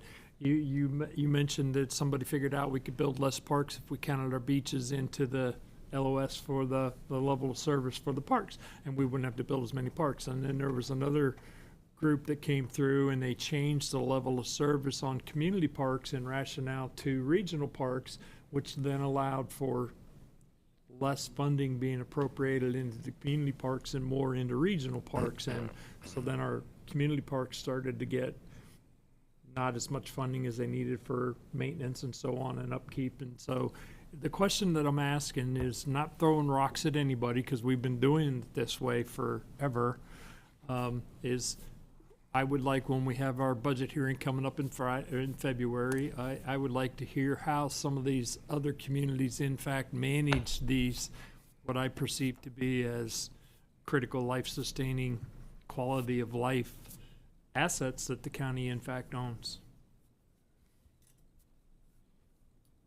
So I'll make a motion for approval as recommended. Commissioners, if I may, we do have Chris Johnson here with some slides on our debt. However, if you'd like us to hold those until we do the strategic planning workshop, that's obviously an option for you. Did you want to lump in him now, or do you want to do it We had after? it queued up for now, but we can certainly do it at the strategic planning workshop. There's no urgency to this, and we're in a really good debt position. It was more of an informational item. You know what? I'd like to hear from Chris. Okay. Thank you. Sorry. You're the chair. Hey, we get to do it. Good afternoon, Commissioners. Let me just pull this up real quick. Just remember, you're between me and the sandwich. He ate a brownie. I will go as quick as possible through this today. 1 second here. All right. For the record, Christopher Johnson, your Director of Corporate Financial and Management Services. As Ms. Patterson kindly pointed out, today we're talking about the AUIR. You saw the stormwater, the road deficit that Mike had put up there. You saw the planned utility capital CIE at about almost $2 billion in the next 5 years. So I wanted to go through quickly kind of our debt history, our current outstanding debt as of the end of the fiscal year last year, the uses of debt, our debt policy limits, our credit worthiness, and kind of our capital program funding and financing approaches. And again, I'll go through it quick because I know that sandwich is probably looking pretty good at this point. First off, I'll start with the debt history. This slide here, in blue there, you'll see the outstanding principal at year end from the year 2000 to last year, 2025. In orange there, you'll see that is the interest liability at that point in time as well. Our debt peaked there in FY 2007 at $788.2 million in principal, and currently we are at $561.5 million in principal. And you can kind of see the shift there as there was kind of that boom going on from in the early 2000s. You see the principal, obviously, there were bonds issued on all ends, our general governmental end and our Collier County Water Sewer District. Increasing that there, and then there was a period of time when we went through the recession as it was being paid off, and again we're kind of ramping it up and paying it off here from FY19 on to FY21, and we're working our way back down. But looking at the AUIR, you can tell moving forward this might be an option for us. Just one quick question. I saw you looking at me, Commissioner. Yeah, I was trying to get his attention, and you saw me. So I heard the button, and I was like, yeah, I just wanted to ask too. I mean, we're extremely strategic in our borrowings, and so the correlation to the growth that was transpiring, that growth had ceased by 2008 when we reached our peak, but if my main brain serves me correctly, we were in a very favorable interest environment at that time. You are correct, and I'll skip on as well to our current outstanding debt here, and just give you a little background on that. In 2010, the county embarked on a strategic, I would say, debt refinancing plan, and through that time period till today, we've refinanced over $531 million in general governmental debt, which has resulted in a cost of borrowing being reduced by over $3 million a year to the general governmental funding sources. So that money can now be utilized for pay-as-you-go capital. And again, this slide here just shows the current outstanding debt by instrument. You can see when you go through that, there's general governmental at the bottom. You'll see Collier County Water Sewer District. A lot of those are refunding bonds, which is exactly what we were doing with those. They're debt, but they really don't count. I wish that was the case. All right, any questions on that at all before I move on? All right, uses of debt. According to our debt management policy, debt should be used for acquisition, maintenance, replacement, or expansion of assets with a useful life of greater than 5 years. The term of the debt, typically we try to average the useful life of the projects being financed for the term, which this kind of provides a fair allocation of those costs between the current and future beneficiaries of what we are building. Our current debt portfolio consists of debt for many projects. This is just a short list of some of those projects that we are currently paying off. I'll just touch on a couple of them. You have the courthouse annex, you have a water and wastewater infrastructure, EMS land, transportation network improvements, Golden Gate Golf Course, and another one on here is the sports complex. Moving on from there, I'll just briefly go over our debt policy limits. General governmental debt limits, and this is a self-imposed limit through the board's debt policy, is less than 13% of bondable revenues. The chart you see here is the history of that percentage. Again, in 2011, you can see we were up at 11.1%. We're currently at 5.1% of our bondable revenues for general governmental debt. Any questions on that at all? All right. Moving on, for enterprise debt, which would currently all of our enterprise debt is with the utility. There is no policy maximum, but bond covenants provide that required coverage. This chart you see below here is our current bond coverage. As you can see, we peaked in 2018 on this chart, and we're at about 8.17. Our bond coverage is about 8.17, which is 817%. The requirement by bond coverage is 125%. So we're well over the revenues that are required for our Collier County Water Sewer District bonds. Any questions on that? Basically, that's our debt coverage ratio. That is our debt coverage ratio, correct. And we'll talk about our creditworthiness.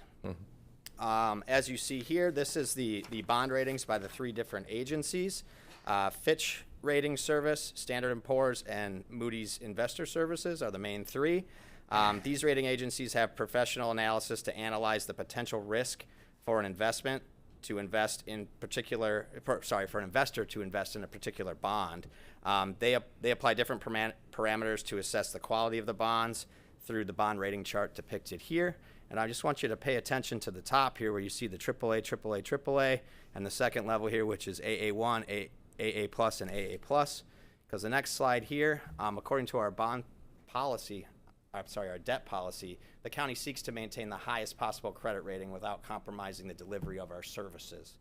Our current bond ratings by agency are depicted here. As you can see, AAA, AAA, AAA. Our tourist development bonds are that one tier lower. Again, that's just due to the volatility of tourist development taxes, and then our water sewer district, again, all AAA. And that's very important because that provides the county with the ability to borrow at lower interest rates, therefore saving the taxpayers money. Any questions on that before I move on? All right, capital program funding and financing. We kind of briefly touched on this earlier. There's kind of three approaches that we can utilize, or two and then a mixed one, I guess. You have your pay-go, pay-as-you-go. We have the cash, we have the budget. We're going to move forward with the project. You have debt. We're going to go out and finance the project. Or you have a hybrid approach, which is what we've been using recently, where we use a bit of both. Through the Finance Committee, we've been employing this approach. Some examples, the board has advanced lines of credit for stormwater, transportation, and the water utility through commercial paper. This has allowed us to move these projects forward without actually borrowing the cash until we need it, therefore saving interest for the taxpayer. Two examples of this are we borrowed $30 million for Vanderbilt Beach Road extension, and we borrowed $50 million to move the North Collier Water Reclamation Facility's pre-treatment facility forward. Both of those projects have since been covered with pay-go money without having to draw on those lines of credit. Any questions on that at all? And we'll continue to look at that. We have regular Finance Committee meetings once or twice a year, and it'll probably be picking up here a little bit with all the new capital improvements moving forward. But we'll keep you up to date on that.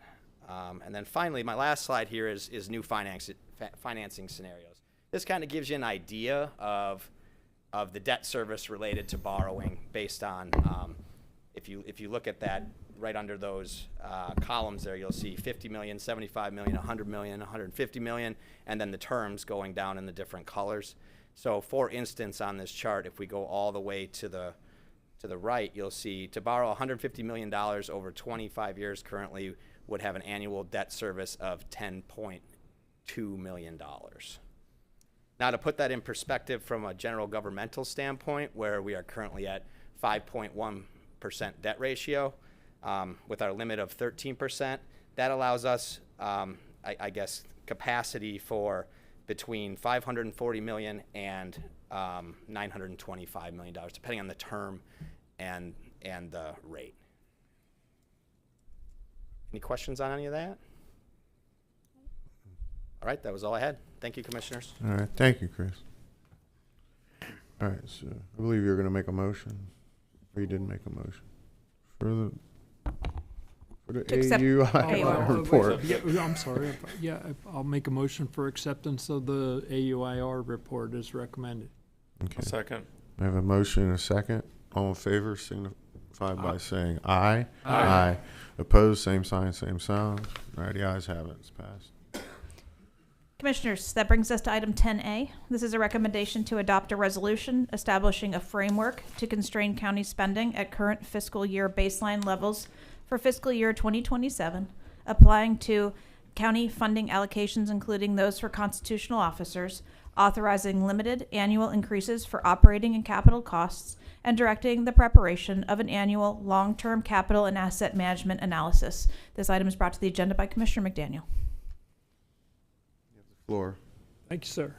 Fine gentleman from District 5. This resolution is something that I've talked about with several of my friends along the way. The suggestion here and the advent for this is really the discussions that are going on in that we 4 of the 5 of us had last week while we were in Tallahassee. As you all know, there's a large group of media that's out there. A lot of politicians are talking about the referenda to eliminate ad valorem taxation in its entirety. I've still yet to hear a plan for how those revenues can be utilized or replaced. because of the essential services. You know, people look at our budget and they see a $2.4, $2.6 billion budget and think we have money coming out of our ears, when in actuality it's about $700 million that this board actually has something to say about, and our sheriff's department consumes in excess of 50% of that. And so I have plus minus. I'm not picking on the sheriff. I've said regularly, I mean, there's a reason why we're #1 in low crime in the entire state of Florida, and I'm going to continue to support our law enforcement. But the thought process I had here was to implement, make this suggestion that we hold spending at this year's levels that were recommended, and plus 3 and 5, 3 on O&M and 5 on capital. And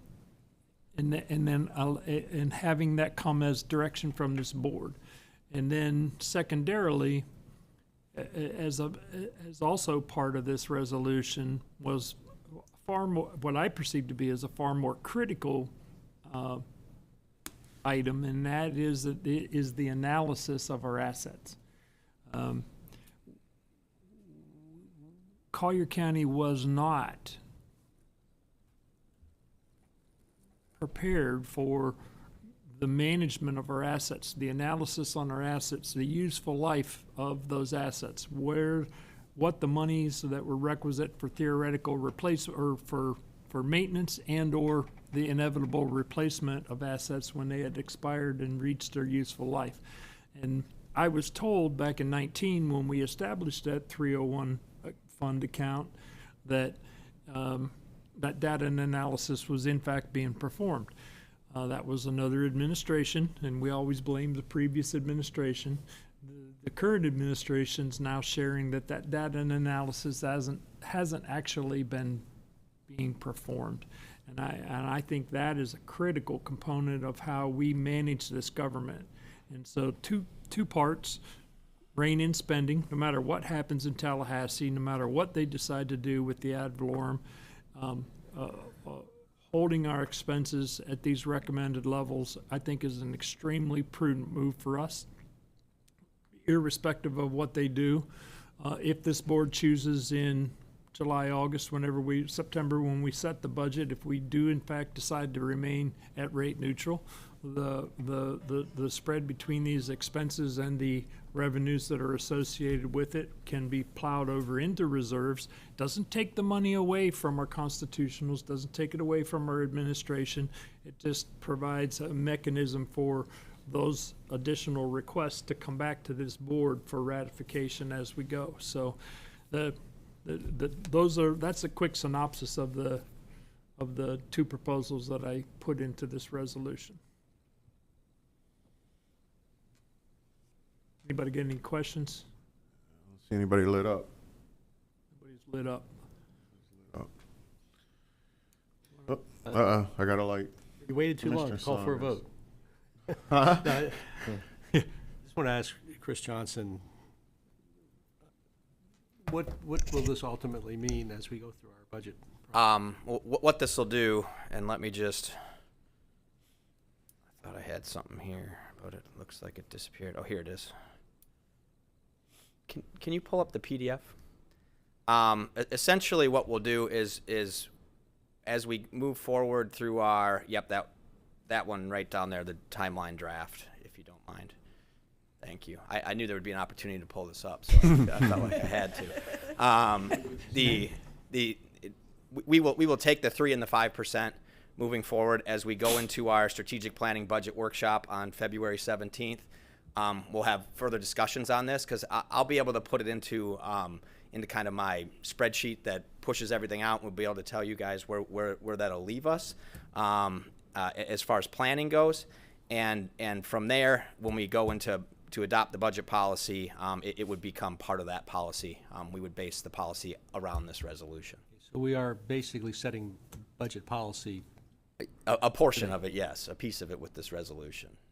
I don't know that I have any particular problem with, but it seems like we would want to do that at the budget workshop. Yeah. I mean, I don't. That's why I asked the question. I don't know if this ties our hands a little bit without us really knowing it, or just exactly what it does. It sounds like it does impose some restriction in some way, but we have a budget workshop in 3 weeks. And it would provide me with direction. I would have to look at legal to understand the difference between a resolution and a policy. I don't know if you can trump a resolution with a policy, or if something were to change. But it would provide me the guidance moving forward. But I can take that just from a couple nods of the head to move into our budget policy workshop and budget policy as well. So the resolution would establish the policy. The policy. It can be changed. It's not law like an ordinance. And it's just for 1 year. It's this year. We haven't ever done this as a board before. In my tenure, 9 years, and Commissioner Saunders, you're in excess of a century. The policy. It's only a half a century. Half a century. Okay. The policy or the budget initiatives have come from staff to us, and then we give them back with, up until recently, little to no adjustments that become policy that then he disseminates out to our departments. This is us establishing that policy in advance. And again, and I'm fine if Chris rings the bell and says we need to do something different. Again, all we're doing is fencing off the money so that with these parameters to be established, and then if the board chooses to remain at rate neutral, then that will plow those excess additional funds. I don't want to call them excess funds, but it will plow those additional funds over into reserves and make the departments and or constitutionals come and talk. So, Commissioner Hall. Thank you.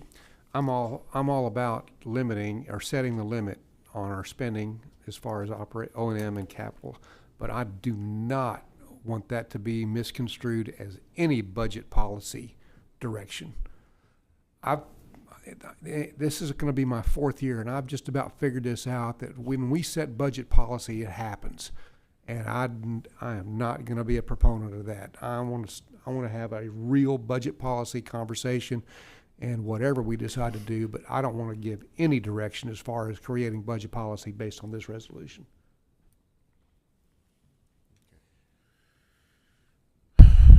On the lower end, I want to take the resolution as a maximum. I'm looking to do something less than that. Well, can I speak? Yes, go ahead. It carefully was worded up to 3 and up to 5. So, and it's for this year. And so it doesn't mean it has to be 3 and 5. And because you're short tenure and not the half century or my quarter century, I could go into a history here where this board received the budget initiatives, then put it back as policy, and there was no adherence to it whatsoever. I remember asking Father Ed one day at the podium how many of the 19 departments adhered to the policy, and he happily looked at the floor and said, "None, sir." So this is my suggestion for us to be setting these parameters now, and then if staff comes back to us and tells us we need to be doing something different, then okay. I'm looking at you because So you can establish the policy through this resolution, and you can change the policy later and amend the resolution if you need to. It's not an ordinance. It doesn't have to be advertised, in order to make a change. Okay. Why do we have to establish policy with a resolution? Why can't we just have a recommendation and that we're resolved to stick our spending to 3% and 5%, up to 3% and 5% without establishing policy? Or a resolution, like you say, which is the next level. Yeah, I just don't know if it's too early because we're going to have another meeting here in February. Yeah, we'll have the workshop in February, and then we will adopt the policy document and the budget policy that goes out to the divisions in the first meeting in March. I mean, we can have the same discussion then, and then put pen to paper, and have a resolution, and have to change the resolution if we have a deeper discussion or dive at that time. Then, I think the commissioner gave his ideas, which I think some of us kind of understand and agree with, but at the same time, there may be more meat on the bone at the other meeting that may drive us to do something different when it actually comes time to create policy. So I don't know if it's timings more or less. Yeah, well. Go ahead. And here again, now is the time to be doing those things. Perceptively, we aren't short on what we have been spending, what we already allotted in this particular budget year for the allowable expenses. This just sets those parameters for this year, and I don't see a problem in doing this right now. It gives direction to staff to initiate those budget initiatives that will in fact come to us with all of the data and everything, and we can have further discussions in February. And if we need to adopt or amend the resolution, then great. But I mean, secondarily, probably more important than this holding on expenditures is the second portion of the resolution, which is the analysis requisite for the $2 billion in assets that we have, where we don't have a good handle. Now, solid waste, wastewater, roads, we have a decent handle on the useful life of those things, but our sufficient assets, our buildings, our space, so on and so forth, we're way out there as far as the analysis. I keep wanting to call it an actuarial because that's the way that my brain thinks, but I was informed that wasn't a real good terminology. So the useful life of our assets is imperative for us to be able to make any kind of future financial decisions. I mean, we really don't know what we need to have set aside in reserves in order to maintain these assets that needs to come out of general operating in order for us to secure the future. So the second portion of this resolution is, I think, critical, and the first part is easily amendable and gives direction to staff to actually develop these budget initiatives. Would you like to make a motion? I'll make a motion for approval as presented. Okay, I have a motion and a second. All in favor signify by saying aye. Aye. Aye. Opposed, same sign, same sign. Ayes have it. Thank you. Commissioners, that brings us to our add-on item 10B. This is a discussion regarding the Veterans Community Center. This is brought to the agenda by Commissioner Saunders. Thank you. I think we've all gotten word from Congressman Mario Diaz-Balart that the $9 million that has been requested for the reconstruction of the Veterans Community Center over at the old Golden Gate Golf Course is in the House budget. It was in the agreement with the Senate. And so Congressman Diaz-Balart was fairly confident that this money would be forthcoming. We've now learned that there's a potential for a government shutdown over DHS funding. But even regardless of that, this budget will ultimately go through. It's just a question of whether it's going to be January 30th or if it's going to be some short time thereafter. And so what I'd like to do, just for a little bit of history, a friend of mine donated this building to the county a number of years ago. And when we did the 1 cent sales tax, we had $15 million, I believe, in it for an educational facility, kind of a training facility for the school board. And the school board picked this particular building. They thought that this would be a great location for it. The county hired an architect and design work was being done. And I'm not sure if it was a year later, but it was sometime later, the school board decided that this was not an adequate facility and they're looking elsewhere. In the meantime, I had met with folks and started talking about some sort of a veterans museum, military museum or some other function. So it would be in conjunction with the nursing home. And we all came up with the concept of a Veterans Community Center.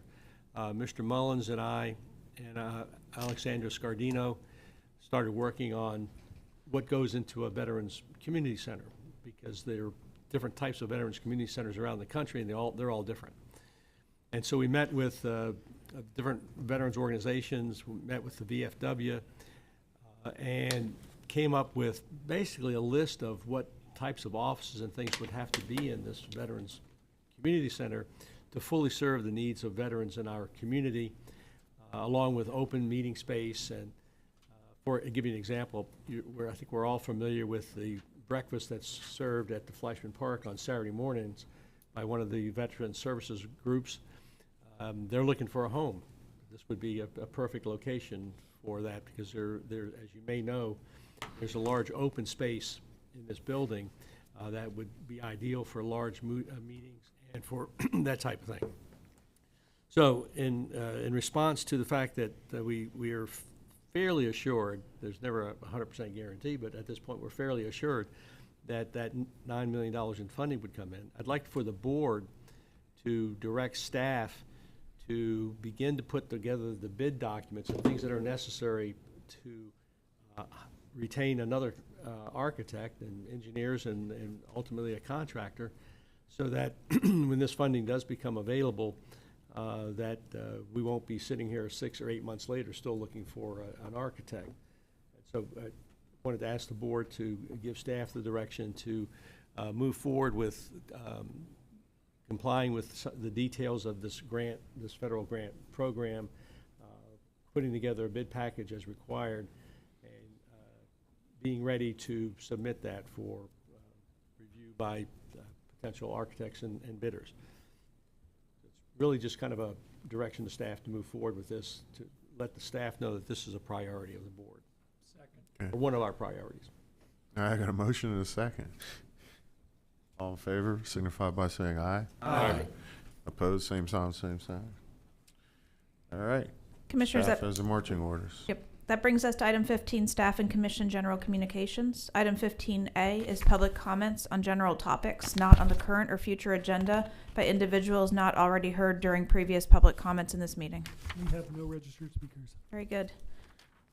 That brings us to staff project updates. At the request of the board, we do have Mr. French here to give you a brief update on DAS.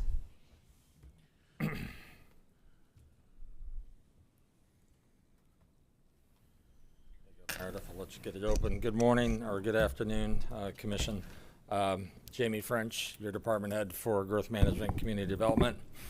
And speaking with the board members, and especially Commissioner Saunders, we do appreciate your interest in domestic animal services and some of the steps that we've taken forward over the last 20 plus months, not years, getting back to that population of Everglades City, Commissioner LaCastro. They're going higher, not wider. This board entrusted me and guided me along with the county manager's office and the administration to go forward with one direction: go fix it. And I really appreciate the trust and the opportunity that you've instilled into me, as well as the leadership group that I've been able to work with and help assemble over that period of time.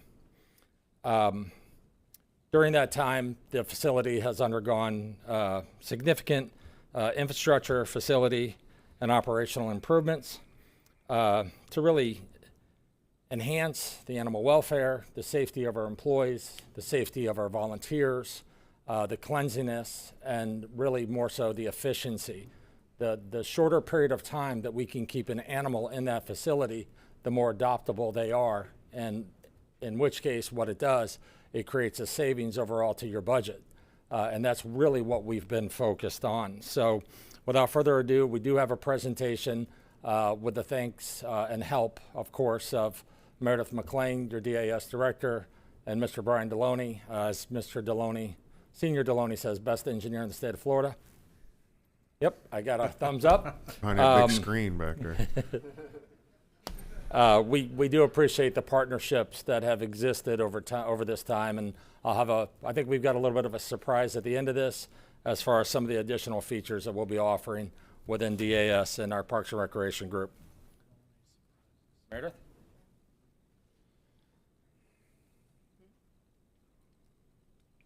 Good afternoon, Commissioners. Thank you. I'm excited to give you this presentation. I do want to say I have only been here, a year and I think 4 months now. And a lot of this was in the works before I came in, so I just want to thank the administration for focusing on domestic animal services. I did spend some time there before I came into this position, so I know how critical these improvements were to the organization. And I'm excited to tell you about how some of these great improvements have actually led to some really great outcomes and numbers for domestic animal services. So building 1, I think all of you have been there since I've been there. That's our main building. That's where we see our cat adoptions, our administrative buildings, space for our staff to take a break. We have new exterior improvements there. I don't want to read all of this, but, the bigger things were the installation of the turf, lots of shade canopies, fencing, important barriers on our fencing, which is really important for our dogs. More waste station, as you know, animals produce a lot of waste. And then a small dog play yard where we have lots of big dogs, but we also have a lot of small dogs, and we wanted to improve their safety and give them a little bit of space for themselves. We updated our HVAC systems, which are great for climate control, but they're also really great for our, health and safety of both our humans and animals. When we have better HVAC systems and separate spaces, we're able to control our disease, which ultimately controls spending. Interior painting, new lights. We revamped our office space. We installed new countertops. We upgraded the bathrooms. I know these sound, small, but they really do make a difference in working there every single day.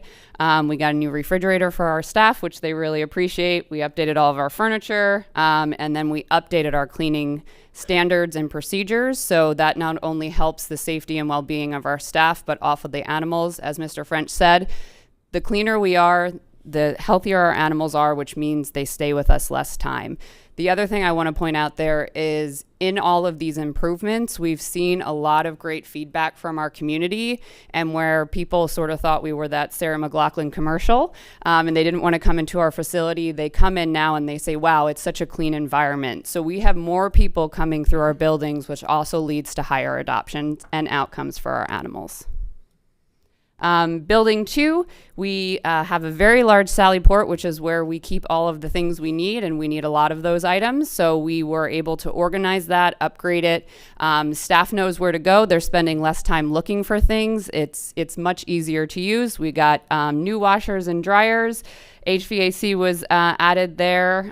We did have some oxygen tanks that were sort of needed to be in a new area to come in compliance with what we needed in our vet clinic. And then we were able to do the vet clinic and recovery to be located. Sorry on that one. Let me come back to that one at the end, actually, because that's a further improvement there. Like I said, we updated the yards adjacent to our building 5. We added additional gates and fencing. So when you used to come out to our play yards, it used to be one open yard. There's now a catch pen there, which is really important if an animal starts to run. We have a secondary barrier, and you want to see that throughout all shelters within any organization. So we're able to do that. Again, I keep hitting on that HVAC. We live in Florida. It's really important, but also for that communal disease. Stop lighting floors. We added acoustic blankets to the walls, so that really helps with the sound. So animals are really overstimulated. So when we're able to reduce that sound and kind of overstimulation, it does give them a little bit better quality of life. And when they're not as stressed, they're more highly likely to be adopted there. Storage, we added card access to all of our building. We added bite panels at the bottom of our doors. So it is to help humans, but dogs tend to redirect when they're in a small confined area. So we added a panel at the bottom of the door that they can't see each other as we're moving through the building. We reinforced our guillotine doors. So that's a door that separates. One of our buildings has these where you can move animals from back one side to the other. So those are really important if we're dealing with any dangerous dog cases or if we have any disease control that we need to look at. So if we have a large outbreak, that building can actually be split into 2, and we don't need to move animals in and out as frequently, which spreads that disease. So that's one really great key thing that we were able to do to building 5. We could also use that, as you know, we all have a case right now. We can separate that and keep that staff only so that we are there and we can keep those animals out of the view of the public. Here's just some pictures for you. You can see there, we needed a lot of improvement to the kennel walls themselves. We did a lot of concrete restoration there. All of our insulation needed to come out for many reasons. New flooring, new systems within our plumbing, all of these good things that we need. And then also paint. It seems very simple, but colors are really important to animals, and they say that blue is a little more soothing per the studies. So we were able to give them a little bit, we call that the Zen Den in there. Here are just some more pictures for you. You can see that soundproofing barrier in building 5, the upgraded lighting. Okay, so exterior. We removed exotic plant species from the preserved land, and that is out to bid. We did a code blue emergency communication box outside of admissions. So admissions is our area where animals are coming in and out. A lot of times we had multiple people coming through without a stop, which, could lead to different animal fights and things like that. So we were able to install that out there. So it's for code blue, but it also allows us to, manage our flow as animals are coming into the system. We installed a license plate reader, which is important for many reasons, but unfortunately we do have some people that will drop animals and run, so we're able to gather that information and pursue charges if necessary. All of our cameras are linked to CCSO. We transition from natural gas to propane. We identify and corrected deficiencies in our roof gutters, and we updated directional and identification signs campus-wide. That's really important as you're moving animals through, because we want to make sure everybody's going in the right directions to prevent many things. And we did repair our irrigation. So there's no more breaking our dogs out in the middle of the night when they get locked up? No, there has not been any of those. We improved our electrical. I hate to read from slides, but we did. It's a lot of stuff, so it's really important. We improved the electrical. We upgraded our drinking fountains. As you all know, not only do we have staff, we have volunteers who roughly give us 25,000 hours a year, which is a big number in terms of staff time that we're not paying for, and we want to make sure that they're well hydrated while they're with us. We upgraded our IT server equipment, which is great because moving forward, we have lots of different things that we have planned to make our operations more efficient with our staff. We upgraded our fire alarm, our flooring. We put a lot of rodent-proofing measures into place. We did that for a couple reasons. We don't want those guys in there, but as you know, animals eat a lot of food, so rats tend to be attracted. So we put that in to prevent them from coming in. We also moved, I think it might be on another slide, but we moved our food into a new storage container with that barrier as well, and it is climate controlled to make sure that the inventory that we have coming in is taken care of. So here's just some more of that HVAC. You can see sort of the older ones and then the new ones that are on the buildings. That was the temporary and the permanent installation of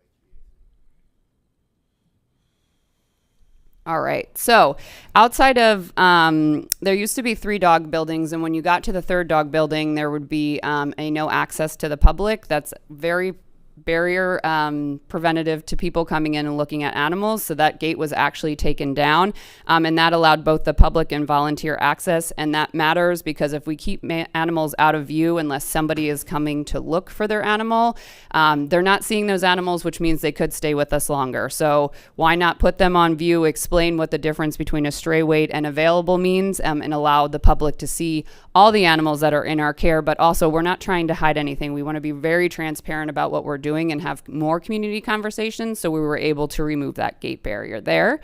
Like I said earlier, we added our volunteer and staff break areas. There's some outside, and then we improved the one inside. Additional parking spaces. If you have come over to DAS, you understand that our parking is tight, so we were able to expand some of our parking spaces there. We installed hard surface walking paths from staff parking area into community cat housing areas.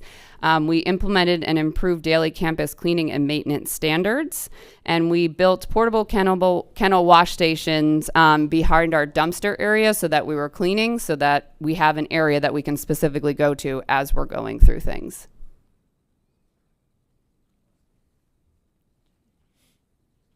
Okay, so volunteer improvements, we already sort of talked about those, so I'm going to go through that there. I think most of these we really touched on. Outside of our livestock, we did, some improvements to our stable area. So here's just some of the fencing and the play yards.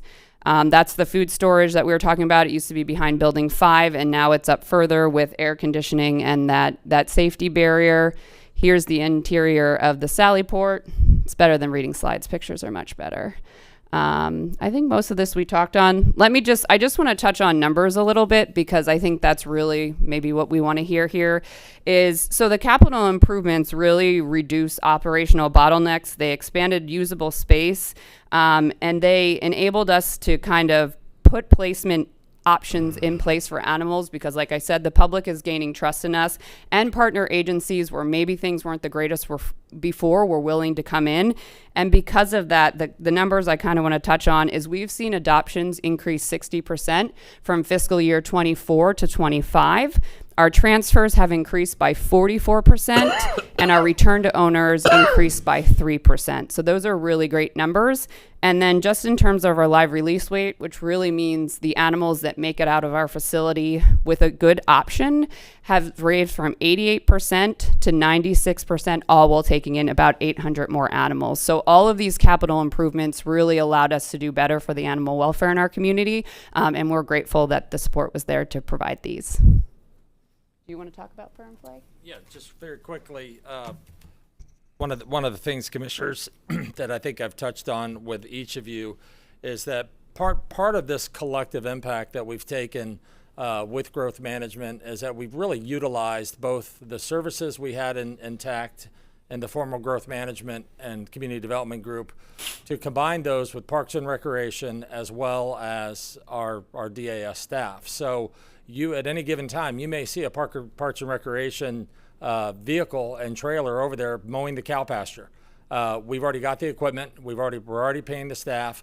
There's no specialty. Some of these things we don't want to contract out. We can control the outcome of this as well as the scheduling a little bit better around the volunteers, and so that the animals aren't started. We can put a crew in there at 6:30 in the morning versus a contractor showing up at 8, 9, 10 o'clock in the afternoon, or perhaps even taking their lunch there. So we've put our own destiny in our own control, so to speak. And as this collective impact includes North Collier Regional Park. So I've really advanced some of the talks between James Hanrahan and Meredith McLean, and even some of your economic development and housing folks, on how we look at everything from vending machines to what other amenities can we put in place to actually better advertise DAS, some of the services we provide, but also show amenities there. So that's where the concept of a kind of a cat cafe or purr and play comes into place. These are very popular throughout the country, where people actually pay to go in there with shelter cats, and there's an outside seating area. Meanwhile, they go in there and they socialize with these very adoptable cats. The good news is ours is free. It's already an amenity that we offer at Collier County. It's a free location for you to visit and schedule for your time, for those people that really are looking for a cat or just want to go spend some time with some of these cats. We're partnering with the Humane Society of Naples for those. We want friendly cats, friendly adult cats in there, and we utilize space in the exhibit hall. Now, the exhibit hall was a fairly underutilized building at North Collier Regional Park. I used to joke and say, I hear a sound, a vacuum sound when I drive by, and it was because it was an empty building that was fully refrigerated with nice AC, and it was it was very rarely occupied. This is really going to promote more walk-in traffic. We're looking at expanding some of the services at Exhibit Hall to include almost a quiet area for people to go and actually get a cup of coffee, to get fresh fruits, vegetables, whatever that they may desire out of our vending machines through your newly approved vending machine contractor. And this is all at no charge to the taxpayer. They actually just paid the vending for this. We went into there, and this really does offer a relaxing, feel-good experience at no charge. As I said, it raises awareness for our DAS.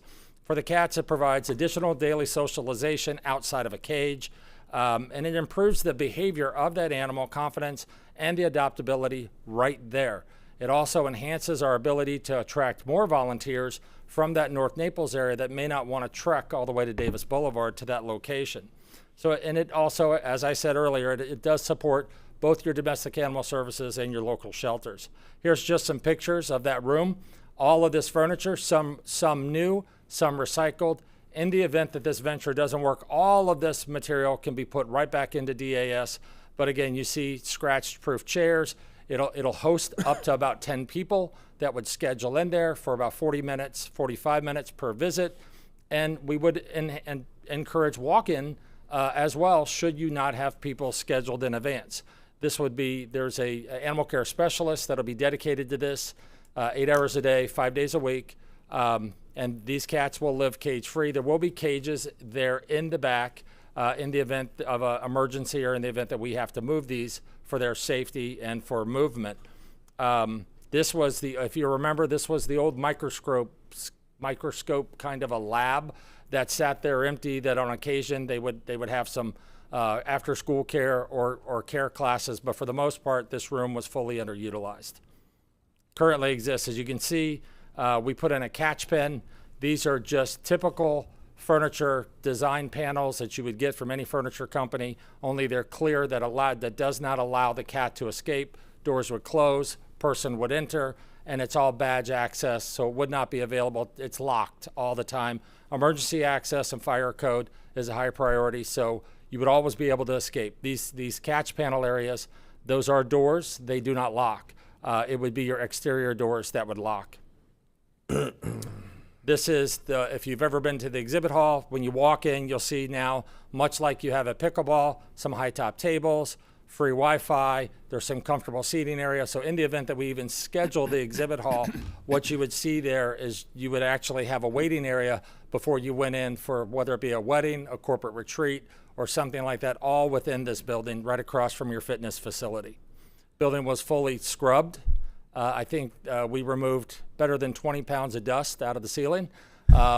So we've completely sanitized the building, and we've utilized this building even for your community vaccination clinics in the past, and it worked very, very well for your community members.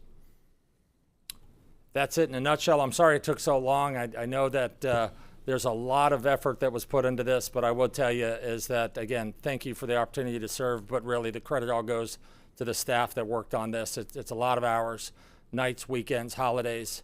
We rolled up our sleeves, and hopefully you and the community will be more than pleased with this, as well as our DAS facility.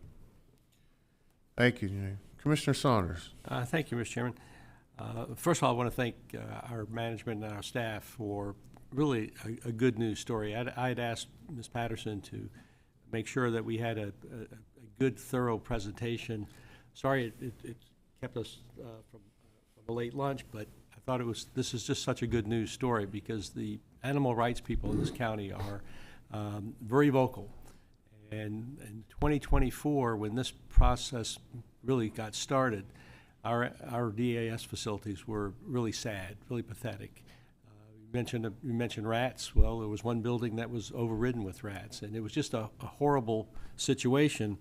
And Ms. Patterson and our staff really came together to make this a really good news story. You think 20 months, that sounds like a long time, but there was just so much that needed to be done out there. And so thank you for that. I want to ask a couple quick questions. Ms. Patterson, we were dealing with the privatization of some of our animal control operations. I know you've been working with Love of Cats and some of the other organizations. What's the current status of our privatization efforts? So to supplement the specifically activities out in the public for community cats at Trap, Neuter, and Release, we've prepared an ITN to put out to be able to bring some partner agencies on. It's ready to, as promised, we would have it out on the street by January. It's ready to go. It may be at procurement now. I'm looking at Jamie. If not, it's ready to get there. And that way, for Love of Cats, SNP, anybody in the community that's interested in partnering with the county would be able to apply under this ITN and be able to assist with that Trap, Neuter, and Release type program with cats. Yeah, and I think the effort has been to improve the efficiency of the county, but by using private organizations that are out there capturing cats and dogs and neutering them. We're not increasing our budgets to accomplish this, but we are going to more wisely spend county funds. And so this is a really good news story, and I just wanted to get the word out.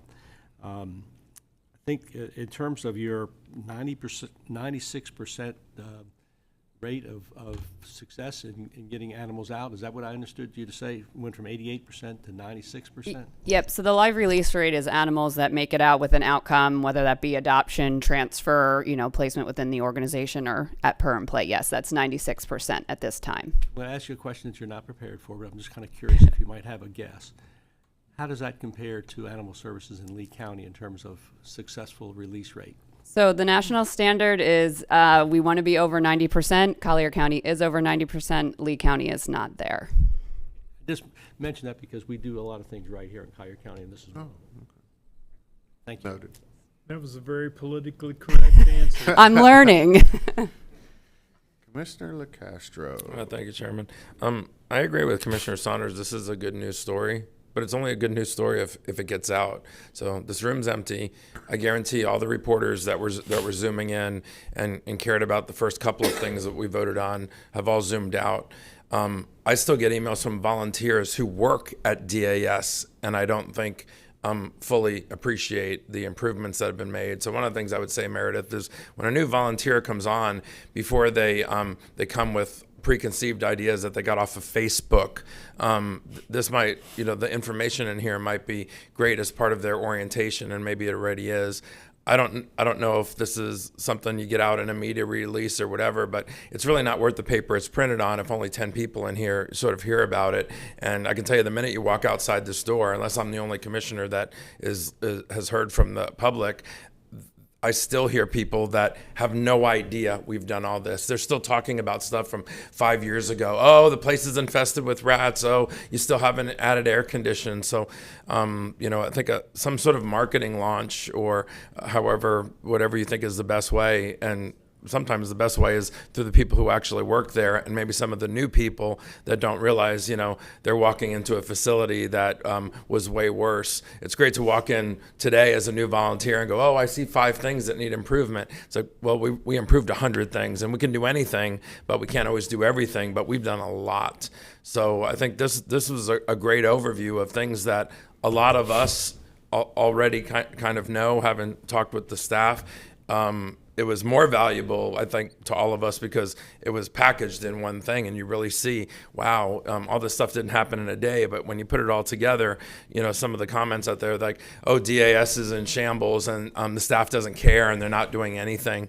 So, I think the challenge is make sure the board, I'm still hearing from some board members, and because I've CC'd you on my reply to certain board members who still say the sky is falling in many different areas, and maybe they don't have a full appreciation for how far we've come when it comes to DAS, but I really applaud all that's been done out there. Certainly, this group of commissioners hasn't been sitting on our hands and doing nothing and not caring. And in my comments afterwards, one of the big things that I'll just say up front, those of us that went to Tallahassee, one of the big hot topics up there is animal cruelty and raising the penalties, and so we're all about that, because if the state does something to raise those penalties, then we can immediately piggyback on that. And so I think those of us that went were really encouraged by what we heard, and I'll have more on that later. But this is packaged really well,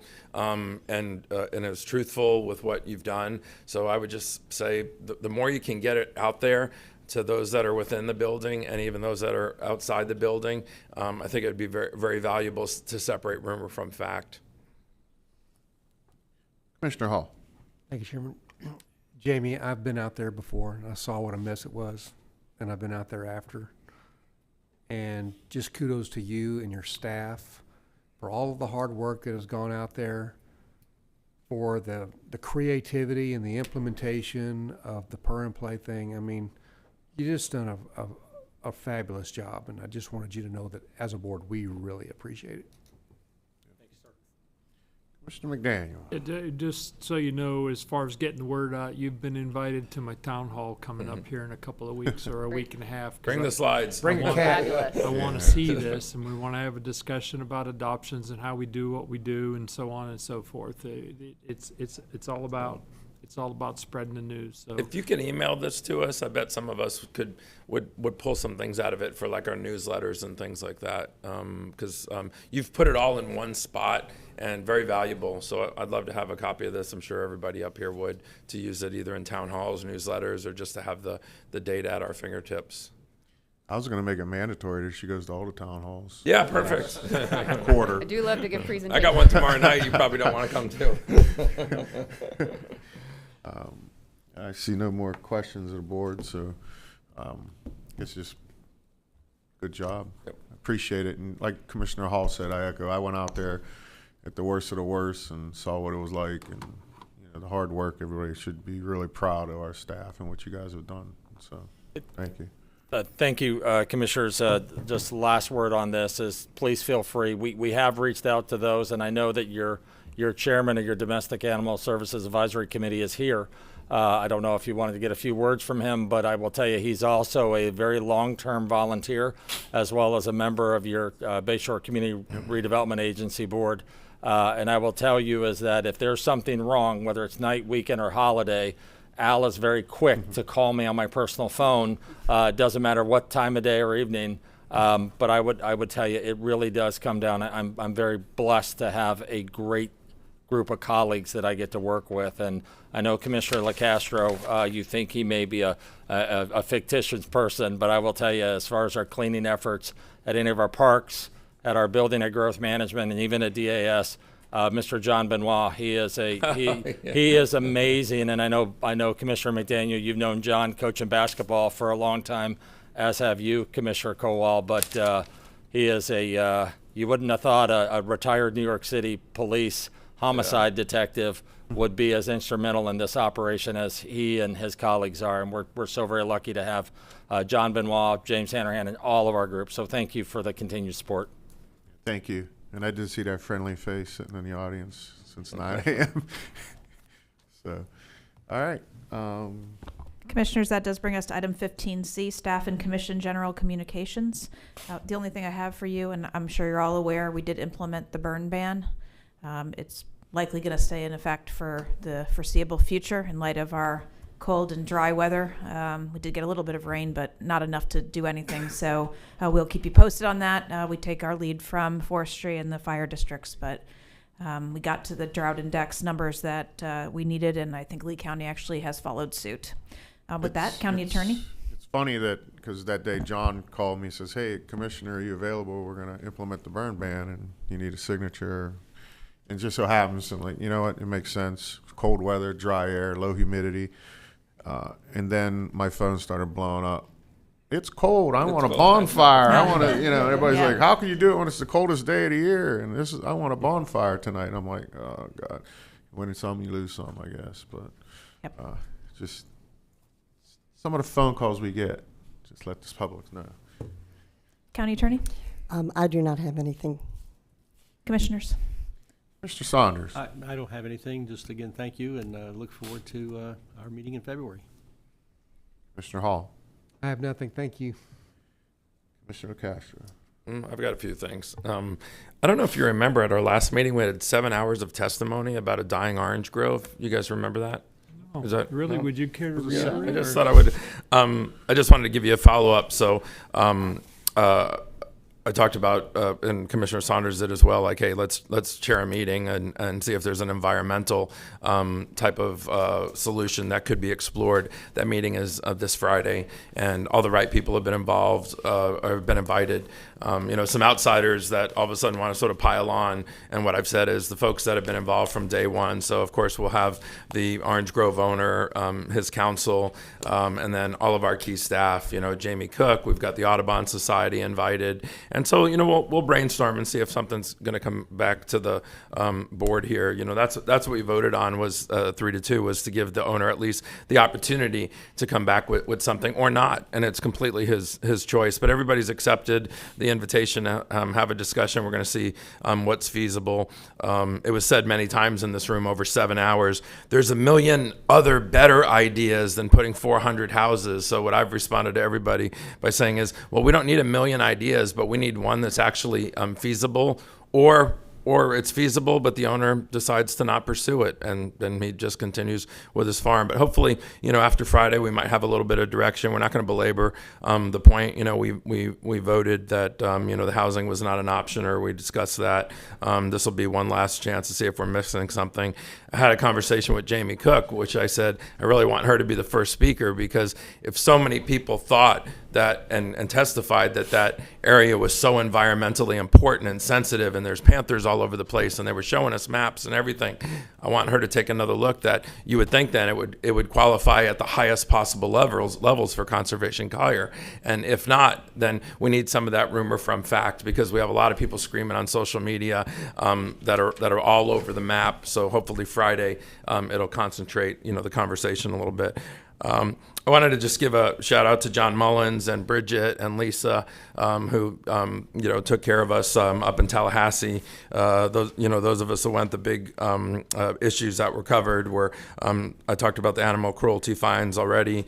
We talked a bit about e-vehicles. We passed an ordinance here pretty early in the game, and a lot of counties are kind of catching up. I think I said at a previous meeting, at a future meeting, when we've got a little bit of room in the agenda, I would like us to take a look at that ordinance and see if there's anything that we need to add, or we might hear from the state that they've released something that maybe we can incorporate. So, we're always keeping our eyes on it. Commissioner Saunders got a chance to make some comments on the floor there in the Capitol about hands-free texting, correct, sir? Was that yours? No. Yours was what? Mine was the plainly audible rule for noise. Yeah, that's right. Yeah, but so that was great to get that exposure from Collier County, and obviously he's well respected up in Tallahassee. But we did talk about hands-free texting, and Commissioner Saunders and I, we all sort of divided and conquered. So it wasn't that we were special or anything, but the two of us got to meet with Senator Pasadomo, and it was kind of interesting, at least the comments that I heard. She said she had a recent meeting with the governor, and I'm sort of paraphrasing here, but the front door to Florida is pretty popular right now, and a lot of people are coming here. So the question that the discussion she had with the governor is, we've got to really make sure we're keeping up with housing and infrastructure and all these things, because we can't lock the gate to Florida, and we're all proud of it being a popular state that people are transitioning to. But some of the tough decisions we have to make in here, where people don't want something in their backyard. Sometimes you got to eat the spinach a little bit, because our population isn't shrinking at all. So, but she was very candid in what might be coming down from the state in the way of how growth and development could be approved, where we might get some state direction, and some of that we've said in previous meetings. We'd like to have as much decision-making processes as we can here at the county. We don't want the state to necessarily tell us what to do. But if you guys remember from what maybe last year, she looked at us and said, you might not get everything you want. And so she sort of continued with that same sort of discussion. But it was a great trip. So John, to you and your staff, and of course Bridget and Lisa, you can just tell we have great representation up there, as everybody in this room knows. But I just wanted to say that on the record. Lastly, and Commissioner Cole and I were sort of chatting here at one of the breaks, so I won't steal the thunder, but maybe just set the table there. If you remember at the last meeting, we talked about private roads that are not up to par, and we had a big discussion about can we use funds and then charge them a tax over time. And we heard from our clerk of courts, the decision that was made, it wasn't a decision, was that we would wait for the Attorney General's position on what we can and can't do. Somehow you have some reporters out there that maybe turned off the Zoom a little too early, or in the case of a couple, and I won't name them, they put out a very sensational headline that oftentimes on social media people don't click on and read. So when the sensational headline says, commissioners just approved millions of dollars to redo private roads, well, that's great for sensational headlines, but that's not what we did. And if you click on the article, then it sort of explains it then a little bit, but most people didn't. They saw that headline, and then if you read all their comments, and there's hundreds and hundreds of comments that say, idiot commissioners, why are they using my tax dollars, blah, blah, blah, and all of that. We know what we did here, and hopefully somebody's listening, but we'll see what the next steps are. But, we're concerned. Public safety is important, and, we can't go back in time and make people take care of their private road, but when they don't, we can't just sit back on our hands. And I think we were all in lockstep. We don't necessarily know the exact answer, and that's why we look for legal. But those were just the things that I wanted to mention. And I mean, Commissioner Caldwell, I know he sort of picked up on the same thing about the public-private roads. So, sir, I'll turn it over to you if you have anything to, or after Commissioner McDaniel. Commissioner McDaniel, have any final words? Do you know how Commissioner McDaniel gets all the positive things about, like, you're right, you're right, you're right? Yeah. I figured it out. She's writing him down. No, so he says something to a speaker that's 100% true, and then they go, "Oh, you're correct." So, like, I could have Mr. French up here and say, "So are there 5 districts and 5 county commissioners?" And he'd say, "You're exactly 100% right. I figured you out. I figured you out." But anyway, sir, I turn it over to you. I'm told I'm a rather complex individual, so you got me figured out. 2 things. Brief update on the RPC. We're doing well. The perception is, and I'll have a better analysis next month, but we're well past this coming September. If you'll recall, when I took over as chair, we were done last September, ran out of money, and now we're plodding along. We've reduced the staff down to 2. Lee County's showing up. They're not paying any money yet, but they're showing up. And then Sarasota County missed a Zoom. The commissioner from Sarasota missed a Zoom with me last week. She didn't attend, but they're leaning in as well. So I'm conservatively optimistic that the RPC will be revived and be able to have a nice, happy life. If you'll recall, we redid the MOU between the counties. We adjusted the per diem that used to be 30 cents a person per county, and now we reduced that down to 15 cents per person and split it up in quarterly so that quarterly payments so that the electeds had an opportunity to see the viability of the expenditure of the tax money. So I'm conservatively optimistic with regard to the RPC. The second thing I wanted to talk, and I just wanted to see how you all felt, and Amy left us, so maybe we can get more done now. But I would like to see if you folks, I've been approached by several school board members and suggested a joint workshop with the Board of County Commissioners and the school board. I don't think we've ever done that, Commissioner Saunders. I don't recall. A long time ago. A long time ago. So if you're in the mood, I would like for us to pursue that, and I would also like to pursue one with the City of Naples Council as well. And I don't want to preclude Marco Island or Everglades, but minimally the city, especially City of Naples, especially with the upcoming election, the change of people that are coming in there, and just enhancing the overall communication with the municipalities that are within our county. So with a positive head nod, we can give direction to staff to start tickling our calendars to get those things set up, specifically with the school board and the councils of our municipalities. Can I piggyback on that for one second? Sir. So I spoke with Amy Patterson yesterday. You might remember many months ago, I spent about half a day up in Lee County meeting with Commissioner Pendergrass, and jointly we thought of the idea of having a joint session with Lee County commissioners. And I asked Amy Patterson yesterday. I said, "I know you reached out to your counterpart. Just wanted to make sure it didn't fall off of the calendar." And she said, "No, we're looking for something, in the spring. Maybe it's a March, April type thing.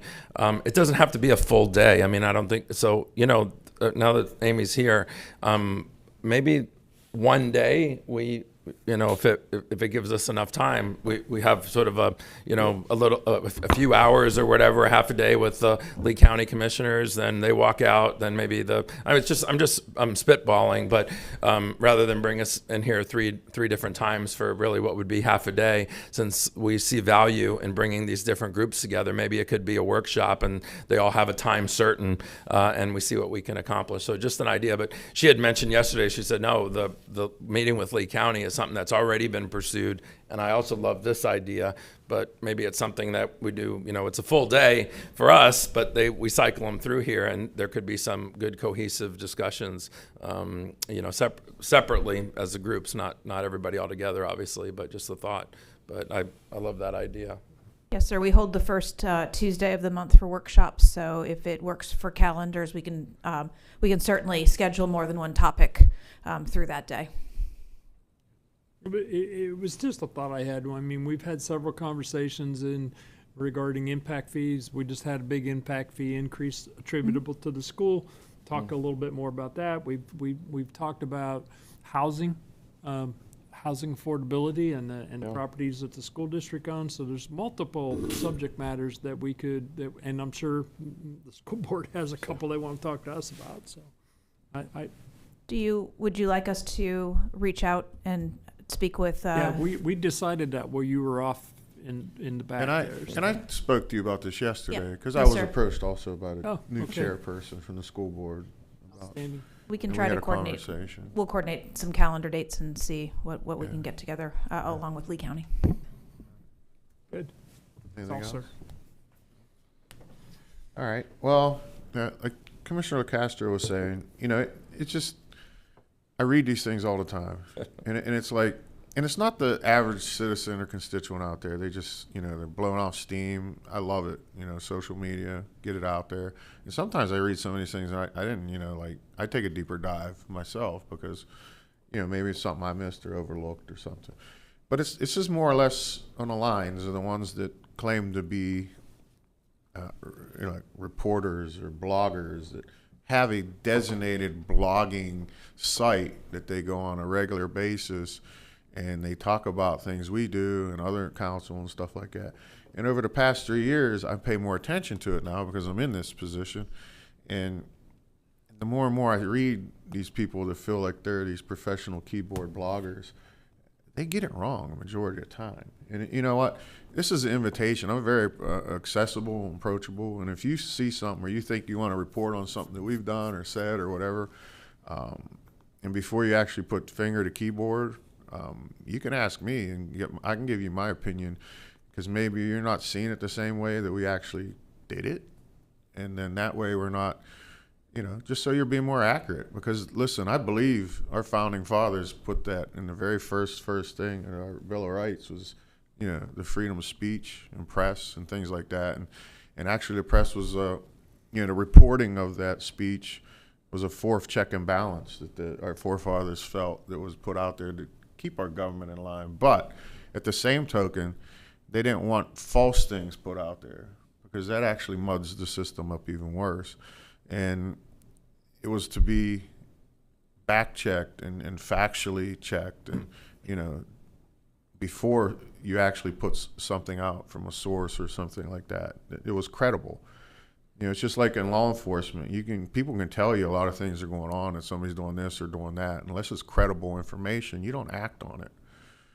Because then you just create a bigger problem where, and I feel it's the same way. When people want to report on us and back check us, just make sure it's credible. And I don't have a problem talking to somebody if they feel like they want to put something out there on their regular blog and they think they know.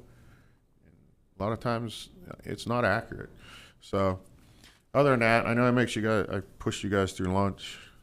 Commissioner McDaniel was very hungry, even though he had a couple brownies back there. I watched him. My arm down here. But I have nothing else. Thank you, guys. Okay. We're adjourned. Don't leave. I know one time I had this conversation with Or do we go there? oh, you got to just And do Lee that County, stuff. And I said, it's well, like but you should find a location they're that's constituents, and sometimes it's hard to ignore when it's not just, when you see that it's gaining traction, kind of thing. So, like, oh, I don't even worry about that stuff. Yeah, we can't do it. four. It's like, well, but, But we could do City of when Naples, we take great care to